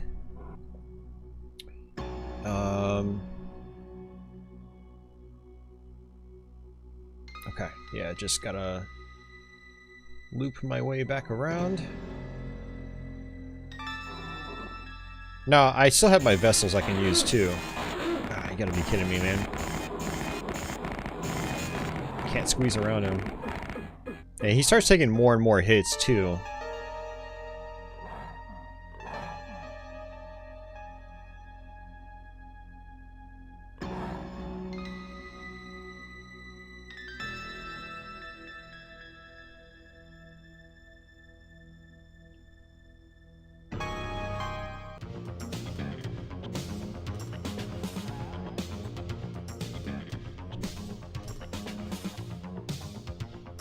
Jeez, I'm back at this one. This is not where I want to be. So I'll have to take the other route.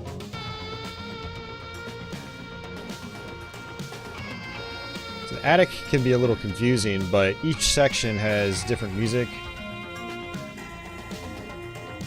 And where you need to go won't have the map filled in.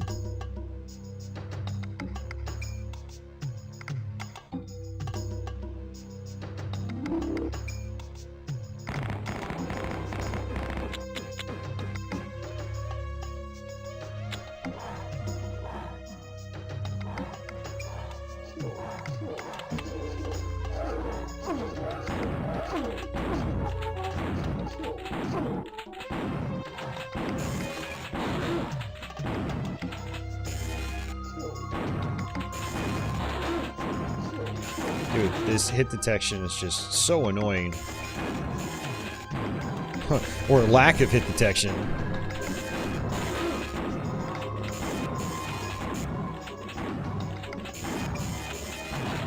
Look at how many hits he's taking, it's crazy.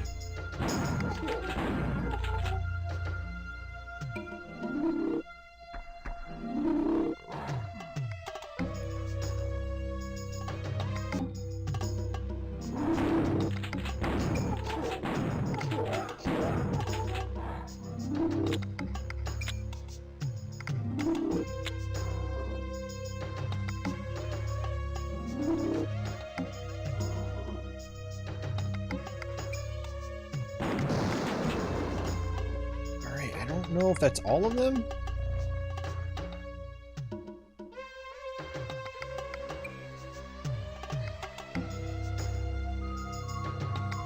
I feel like that is all of them. So I just need to go back to the water clock itself and we should be fine. So yeah, let's do that.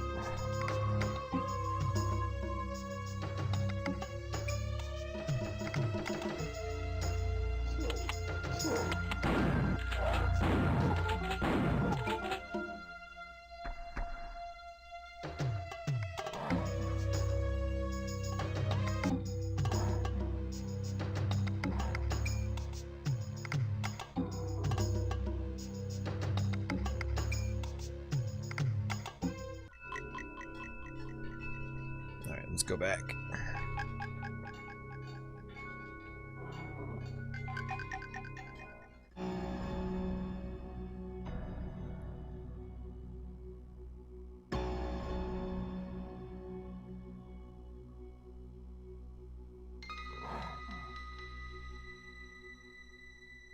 We have to go to the one with the stairwell in it, which it's the only one with the stairwell in it. Well, it's not entirely true.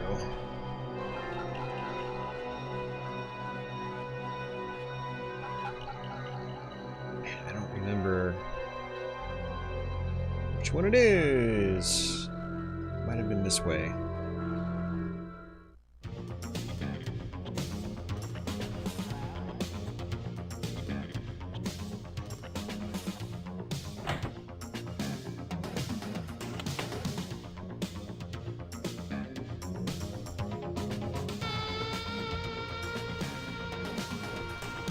No, Crestline. Not really. Well, I mean, I don't know. Maybe? Maybe not.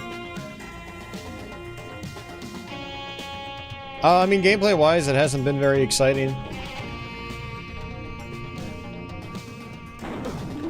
Oh, Jesus, I'm missing one.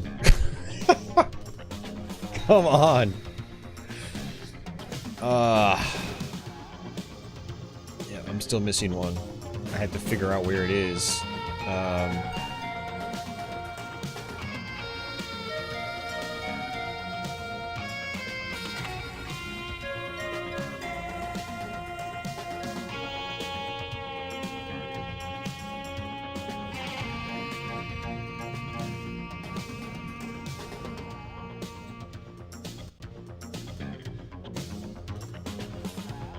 Let me go back to the first area. No, it wasn't a huge deal, Crestline. It wasn't that exciting. Just someone being dumb, that's all.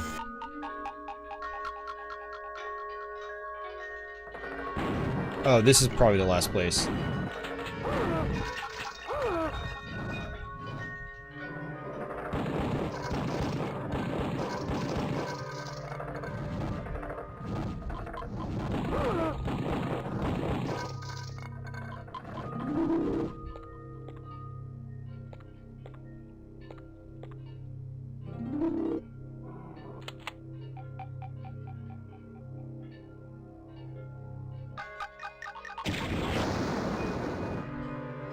Alright, now we can blow up the water clock.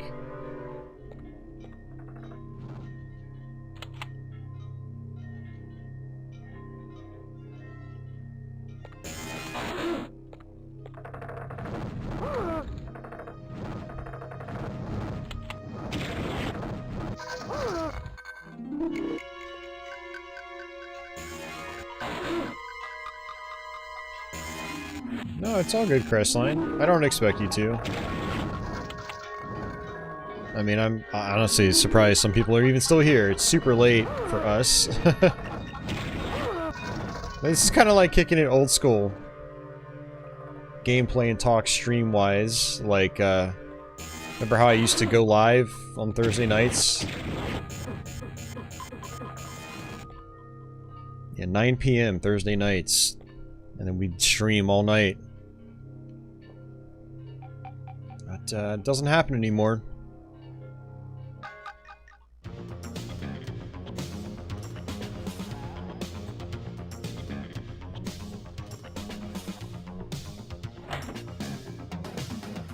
Oh yeah, that makes sense to Sun. Yeah, because it's about 7 or 8 a.m. for you right now.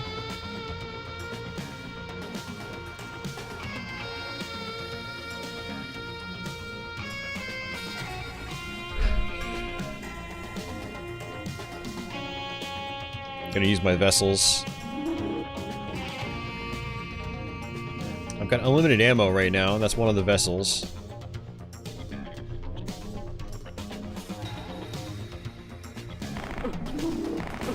Dude, is there another one? What the freaking hell, man? How many are there?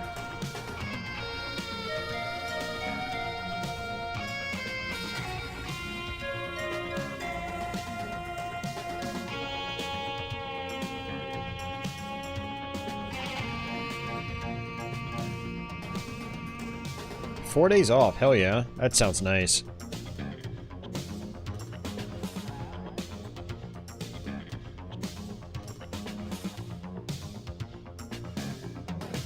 I'm gonna have to retrace all my steps.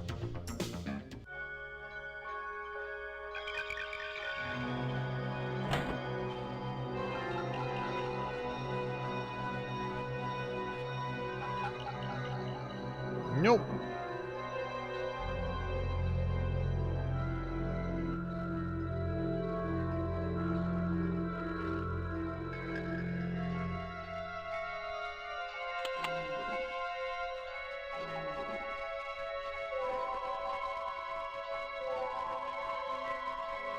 Yep. Gone. Yeah, so now you can probably see why it's a little frustrating in the end that they take away your save functionality. And I think they take it away because of the randomization of the artifact placement. That's just a wild guess, anyway. Either way, it's dumb.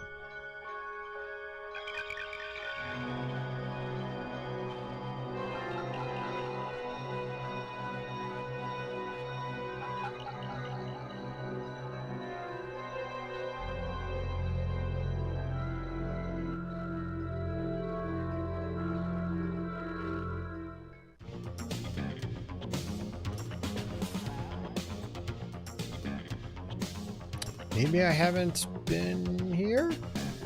No, I have. This is the beginning.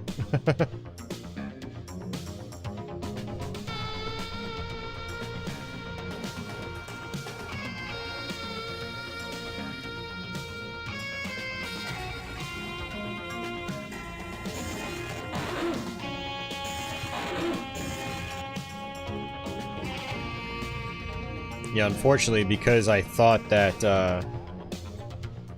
that was the last one, I got confident and used all my vessels. So I don't have a backup of health now, unfortunately, so I have to be really careful.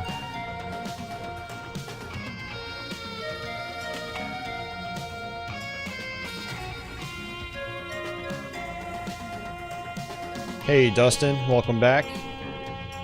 Yeah, we're right at the end of the game. So you'll get to catch at least a little bit of it.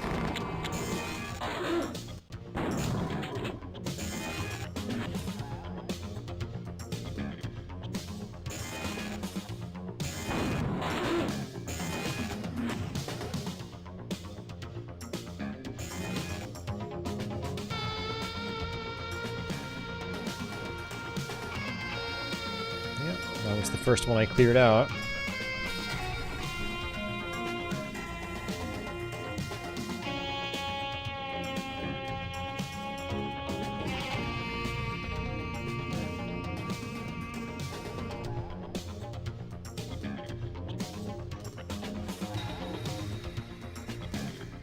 Man, I was gonna make lunch.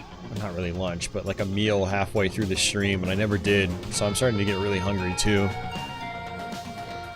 Super hungry.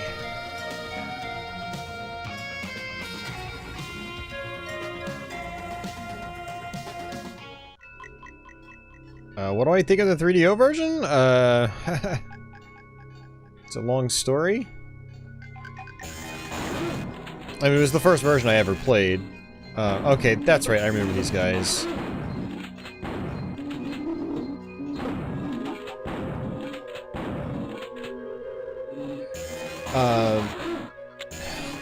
Kidding me, man. This is not good. It's got a lot of problems, if you ask me. It's got a lot of problems. Difficult to appreciate because of performance issues. But, I mean, cool concept, good audio and stuff like that. The story is kind of cool. But, yeah. It's not one I really recommend for everyone to try. Looks pretty good to you? Yeah, I don't know, man. The frame rate is horrible. I can't really recommend it based on that alone.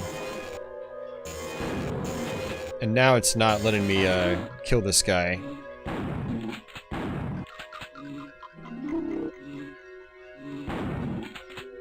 I'm gonna be pissed if I end up dying.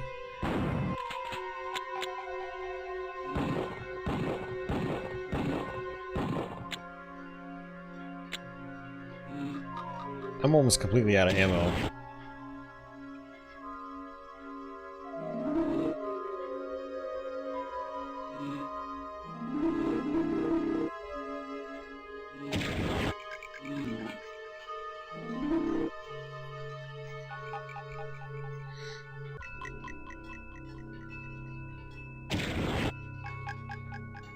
Alright, now we can defeat the water clock. If I can get out of here. Because that guy was blocking our way. Switch over to the Tommy gun. Yeah, see, there he is.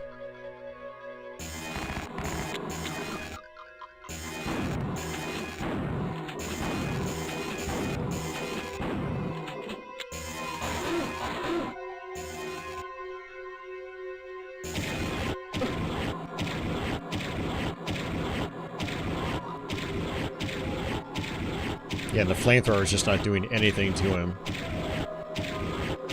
It's like he becomes impervious to it.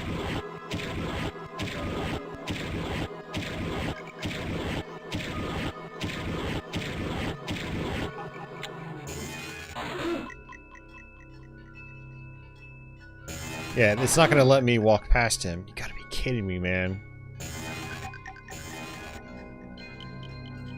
This is just outright BS.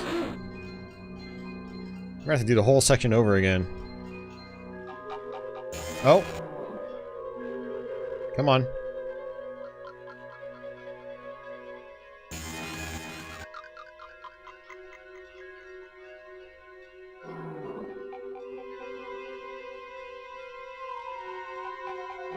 Dude, he's like completely stuck.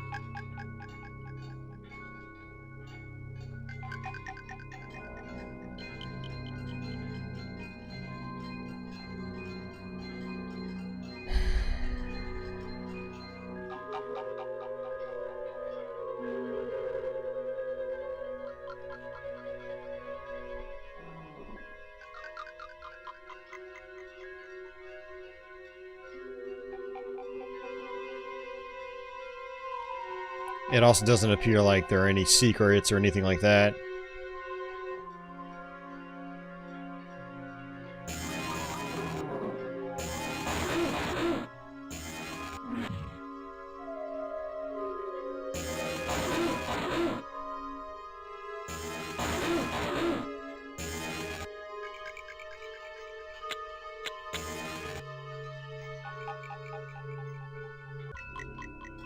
This is so janky, dude. So that like the 20 or 30 minutes of gameplay we have to redo completely because of fucking glitches, man.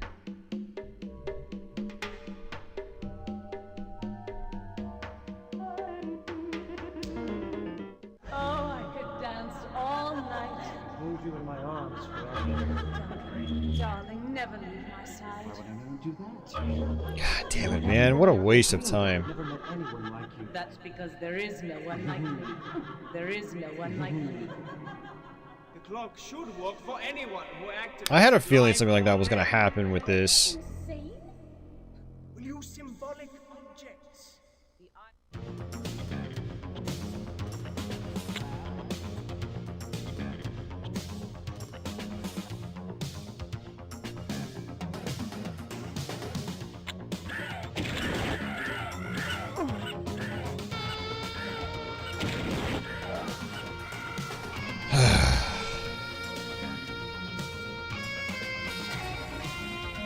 I'm at the point I just want to make some food now, man. I don't even want to play anymore.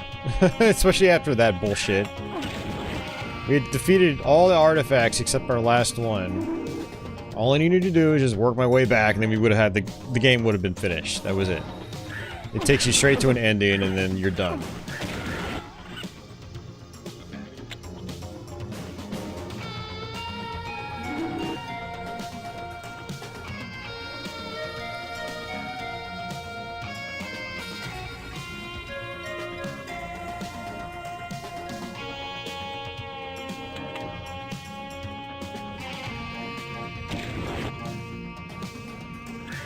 Alright, that's one.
Yeah, I almost wonder, like, when you defeat the last artifact before the water clock, if that guy just becomes invincible. Like, I almost feel like that's what happened. Because the flamethrower is doing damage to him right now.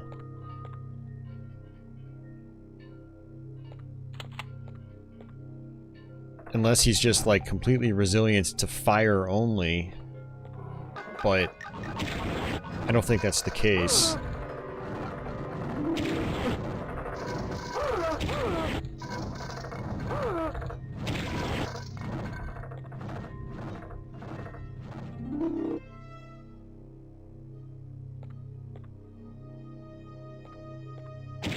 That's the water clock. No, it's not. I always get them confused.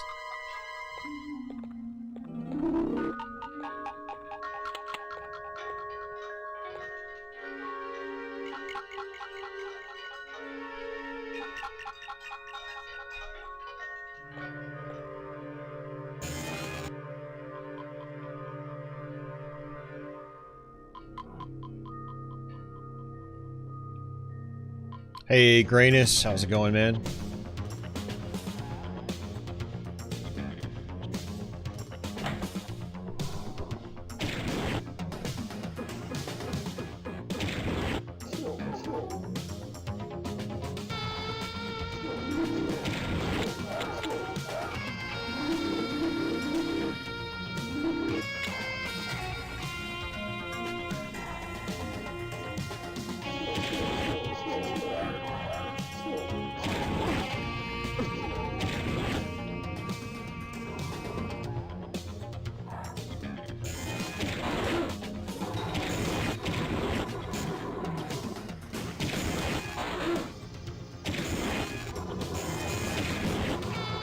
Yeah, like, look at this. It's like I can't kill him with fire now. Oh no, there he goes.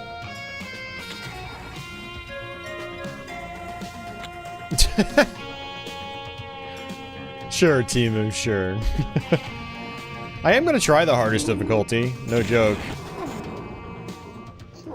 Eventually.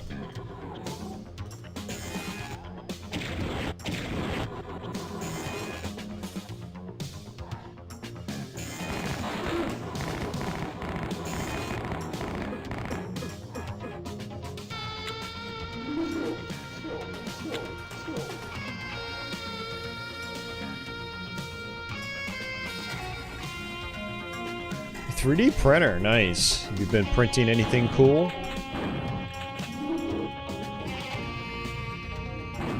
That's the water clock.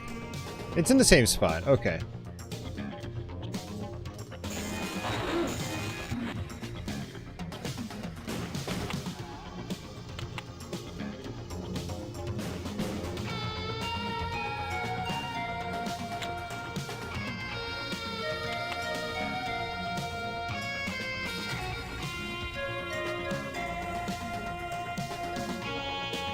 You know, Timu, even if I was playing on hard mode, you get unlimited continues, so it's still easy.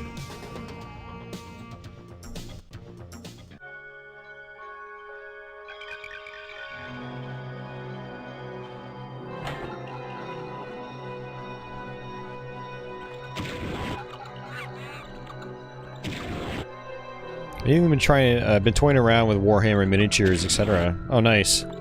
That's cool.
Man.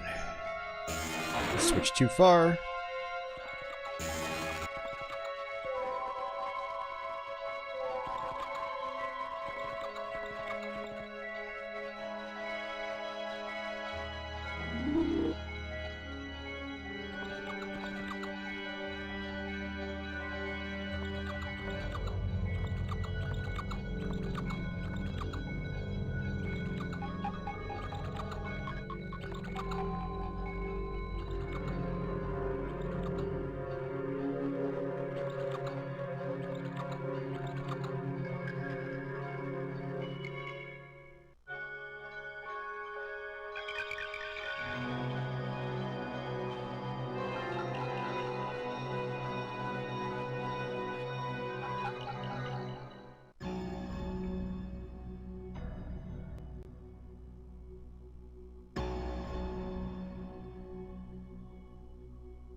Have to switch.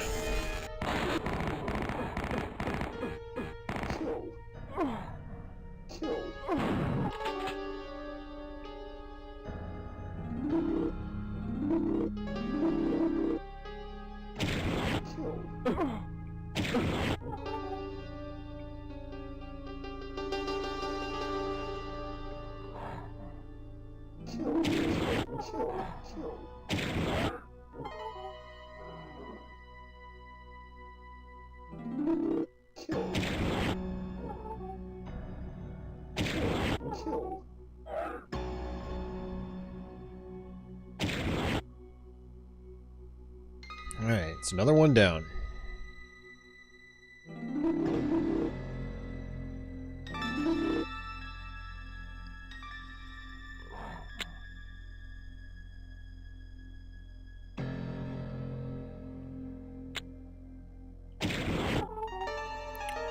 So I'm kind of curious what was going on with my last playthrough because I was missing a vessel.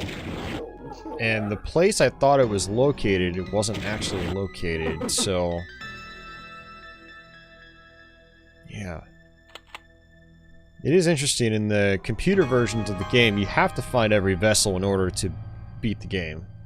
It's mandatory, but in this game it's not, and I don't know what the threshold is in this one. Like, how many vessels do you have to unlock the last part of the game? Like, is there even a requirement at all?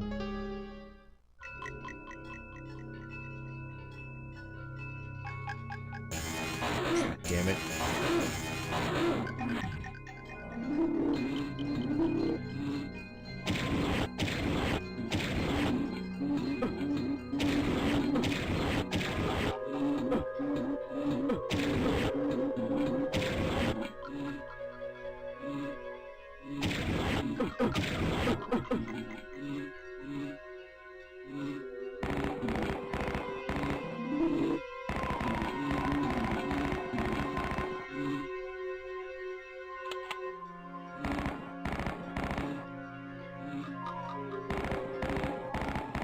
Well, I can't shoot through it. It's weird.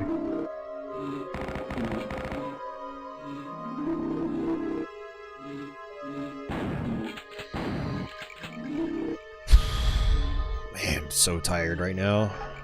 I'm gonna go to sleep. It's past my bedtime. It actually is.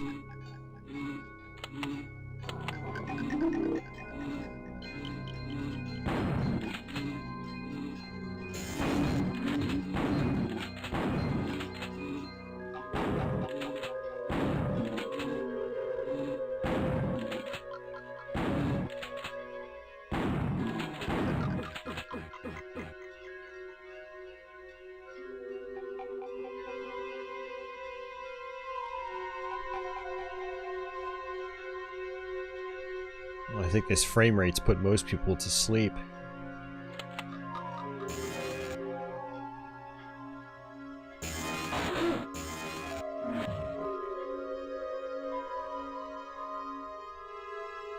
Or it's given everybody headaches.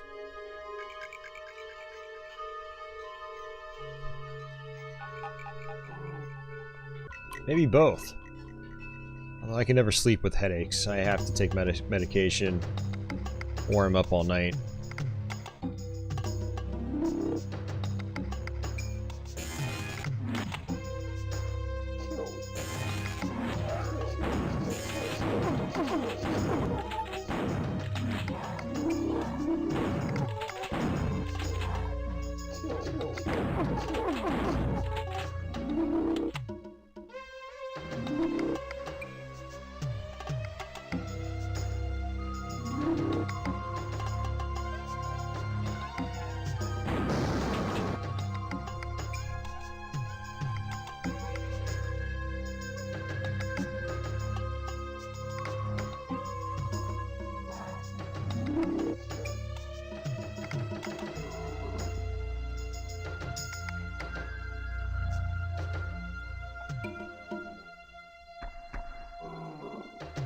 How's your head feeling now, Leo? You still have your headache?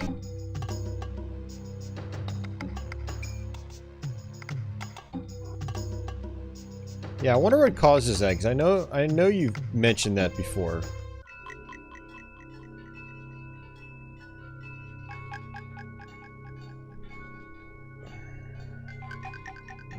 This guy clearly doesn't learn.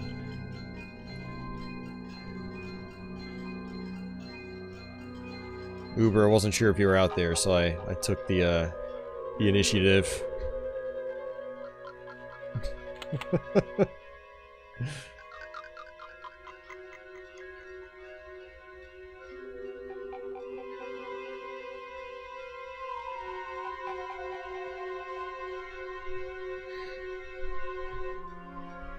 It's gone now. That's good to hear, Leo.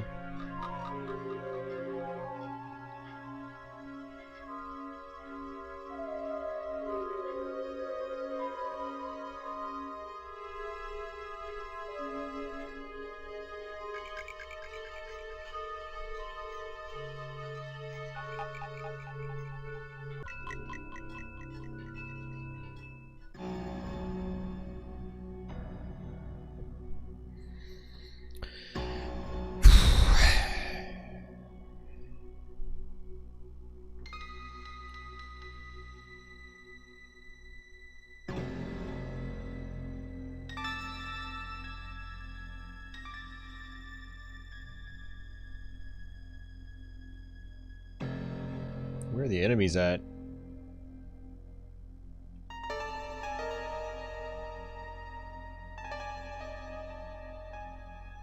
Oh, they're gone because I killed them.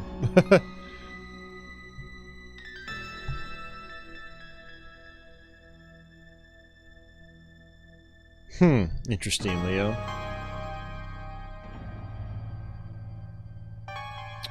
Do you have, like, drapes or blinds that keep the sun out, or does the sun still beat in? I might recommend some, like, blackout drapes if you don't have them. That'll probably help. I mean, especially for someone like you that sleeps, like, halfway through the day. You know, since you're a night owl.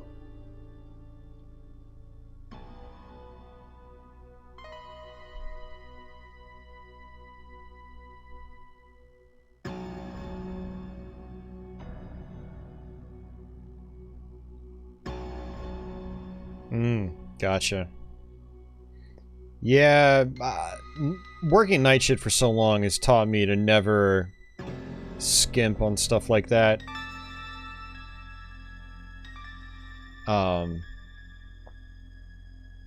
Like, I have to be disciplined all the time about my bedtime habits. If I'm not, then, you know, weird things like that happen. Changes in my sleep patterns and sleep cycle will have just weird effects on my body.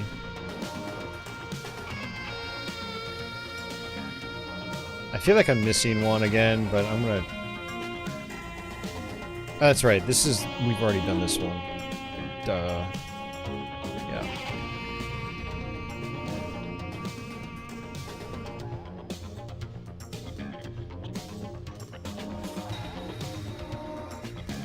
Yeah, I guess what I meant was, like, you know, if I have drapes or blinds, I make sure that they're always closed.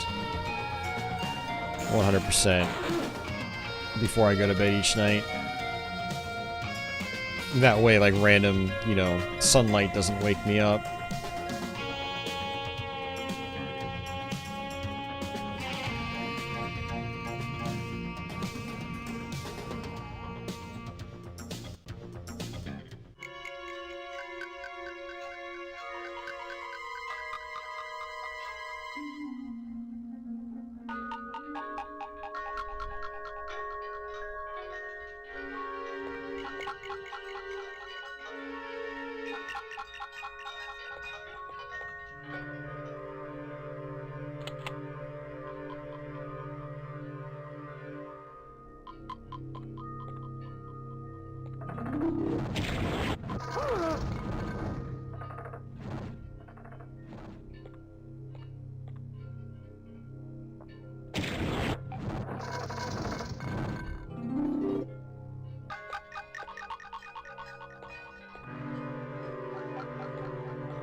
Man.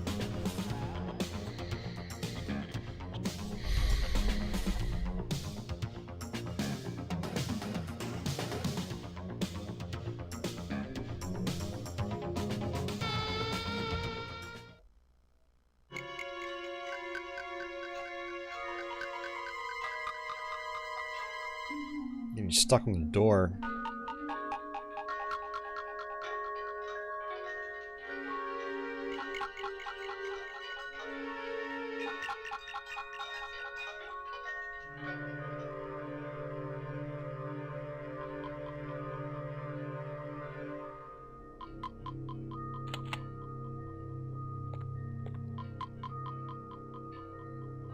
Yeah, and I'd already been to this one.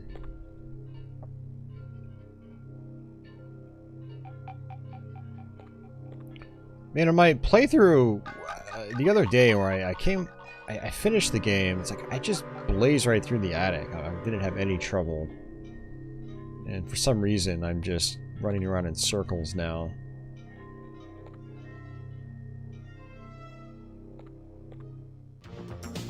This is the one with the stairs.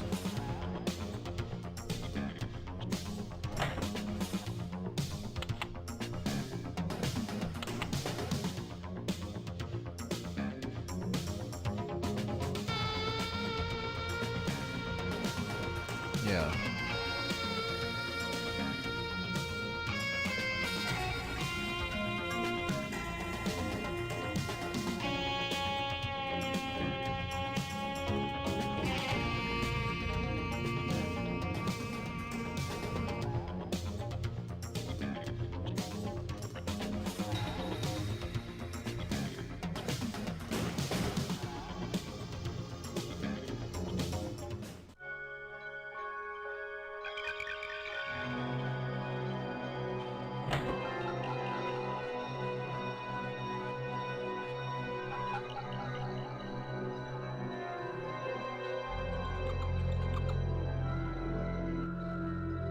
This is the room with the bats.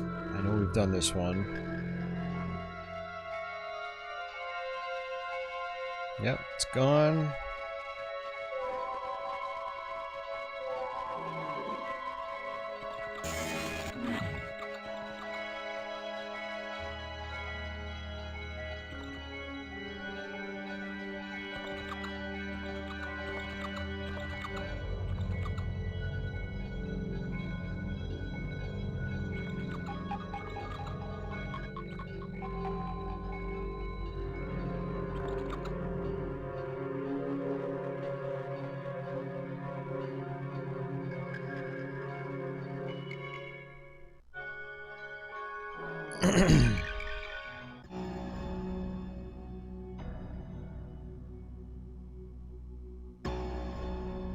Yeah, and I already did this one, I know that.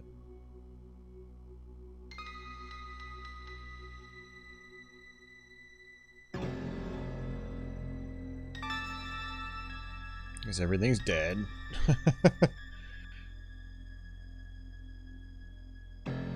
Yeah, it's gone.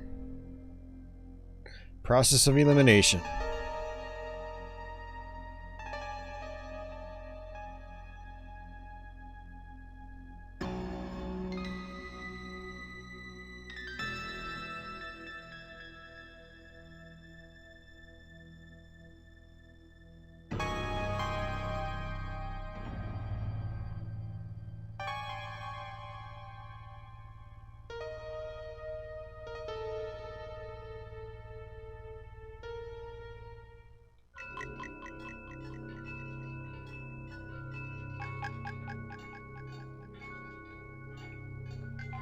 Yeah, this is the one with the bugs, which we've definitely done.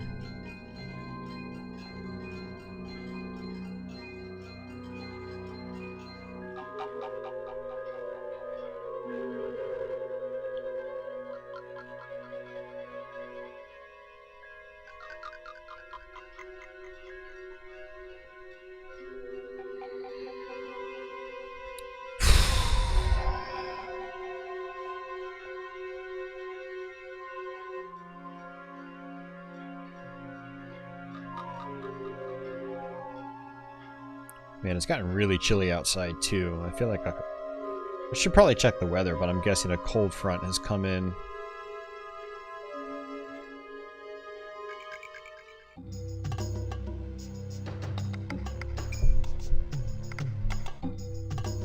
Oh man, I've been sitting down for 6 hours straight. I got up once to use the bathroom. My rear end is hurting. My tailbone in particular.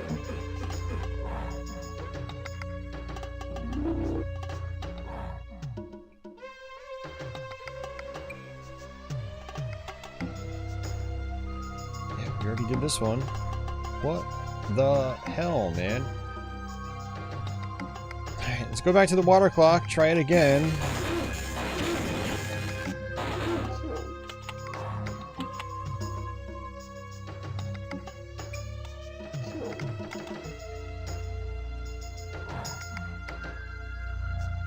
Most of the northeast, yeah.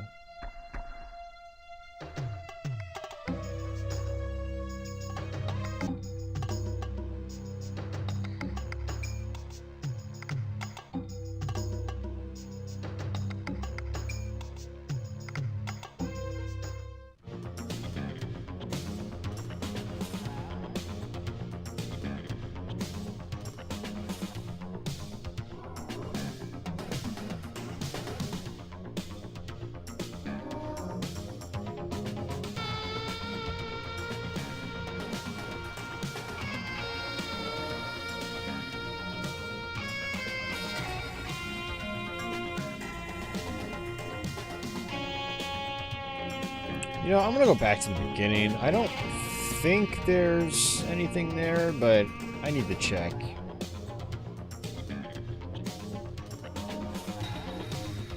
I don't remember if there was like another split path. I just kind of like went right past.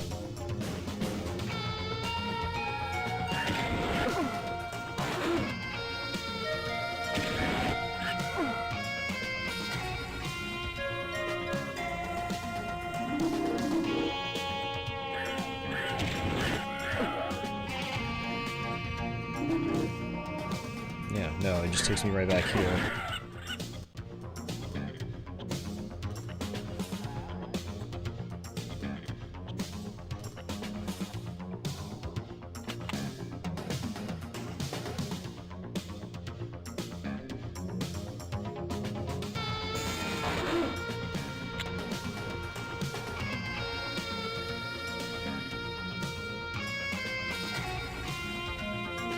All right, later, Dustin.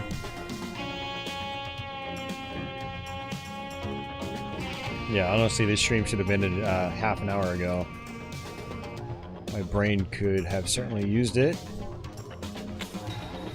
It's no longer functioning.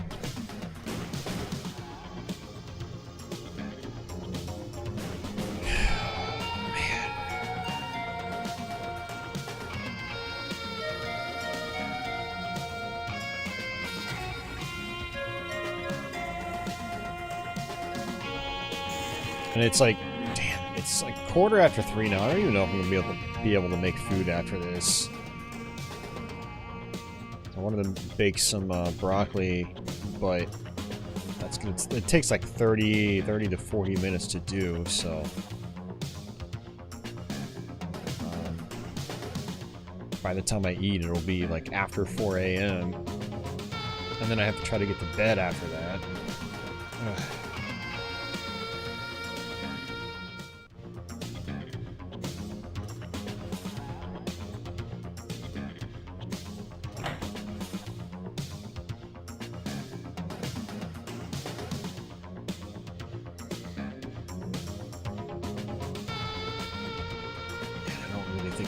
Else to make either.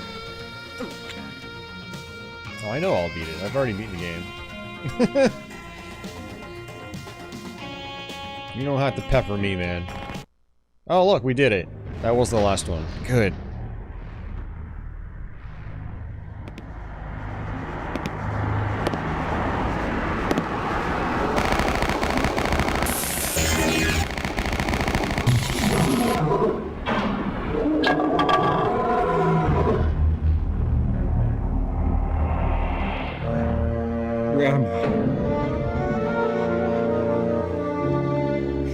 You. I should have killed you when I had the chance. I'm such a fool.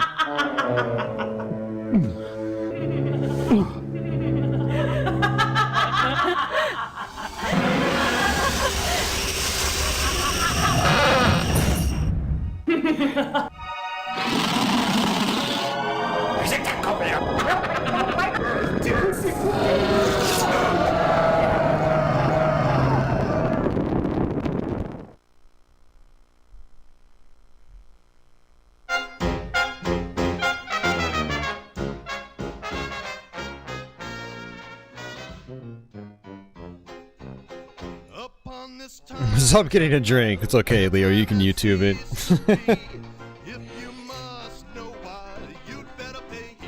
Honestly, the ending makes no sense. Why is Tess in black and why does she have a Tommy gun? That doesn't make any damn sense. Why do you get trapped? I have no idea. Yeah, in the computer versions, they have an alternate ending, basically a good ending. You actually leave the island, and you know it plays kind of like the introduction does. But yeah, that's it. Oh man. Yeah, that attic part was a little frustrating. I got screwed in my first attempt. We should have been able to have that, but the game basically glitched out. Right, Patchouli? The game glitched out.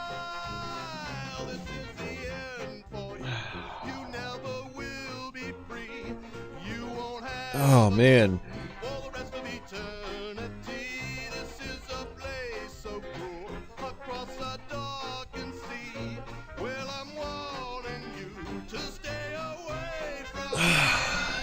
I hope you guys enjoyed that playthrough either way.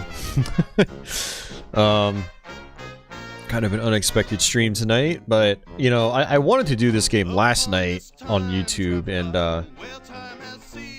you know, I had the pinball stuff come up, plus I wasn't really feeling it, I wasn't really in the mood for a stream to begin with. Yeah, so I ended up not streaming at all last night, not even on Twitch.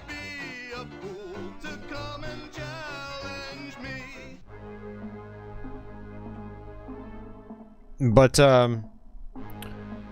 I'm glad I was able to knock it out tonight. Like I said, I've played through the game multiple times now these last couple of weeks, and yeah, I wanted to knock it out while it was still familiar to me, because there are a lot of games like I'll learn and I'll get comfortable with, and then I won't do a YouTube stream, and then by the time I want to, it's like I've already forgotten how to go through the games. So games like these in particular, there's a lot of memorization. There's a lot you have to know how to do, and if you don't, it's difficult for me to come and do YouTube streams of them. So yeah, I mean, I don't know how many more times I'm going to play through this game in the near future. Yeah, I'm really not sure. So, like, I mean, there could be a time where, like, I take a couple year break from it, and by the time I go back, I will have lost all my knowledge, and I'll never play the game again for the rest of my life. I don't know.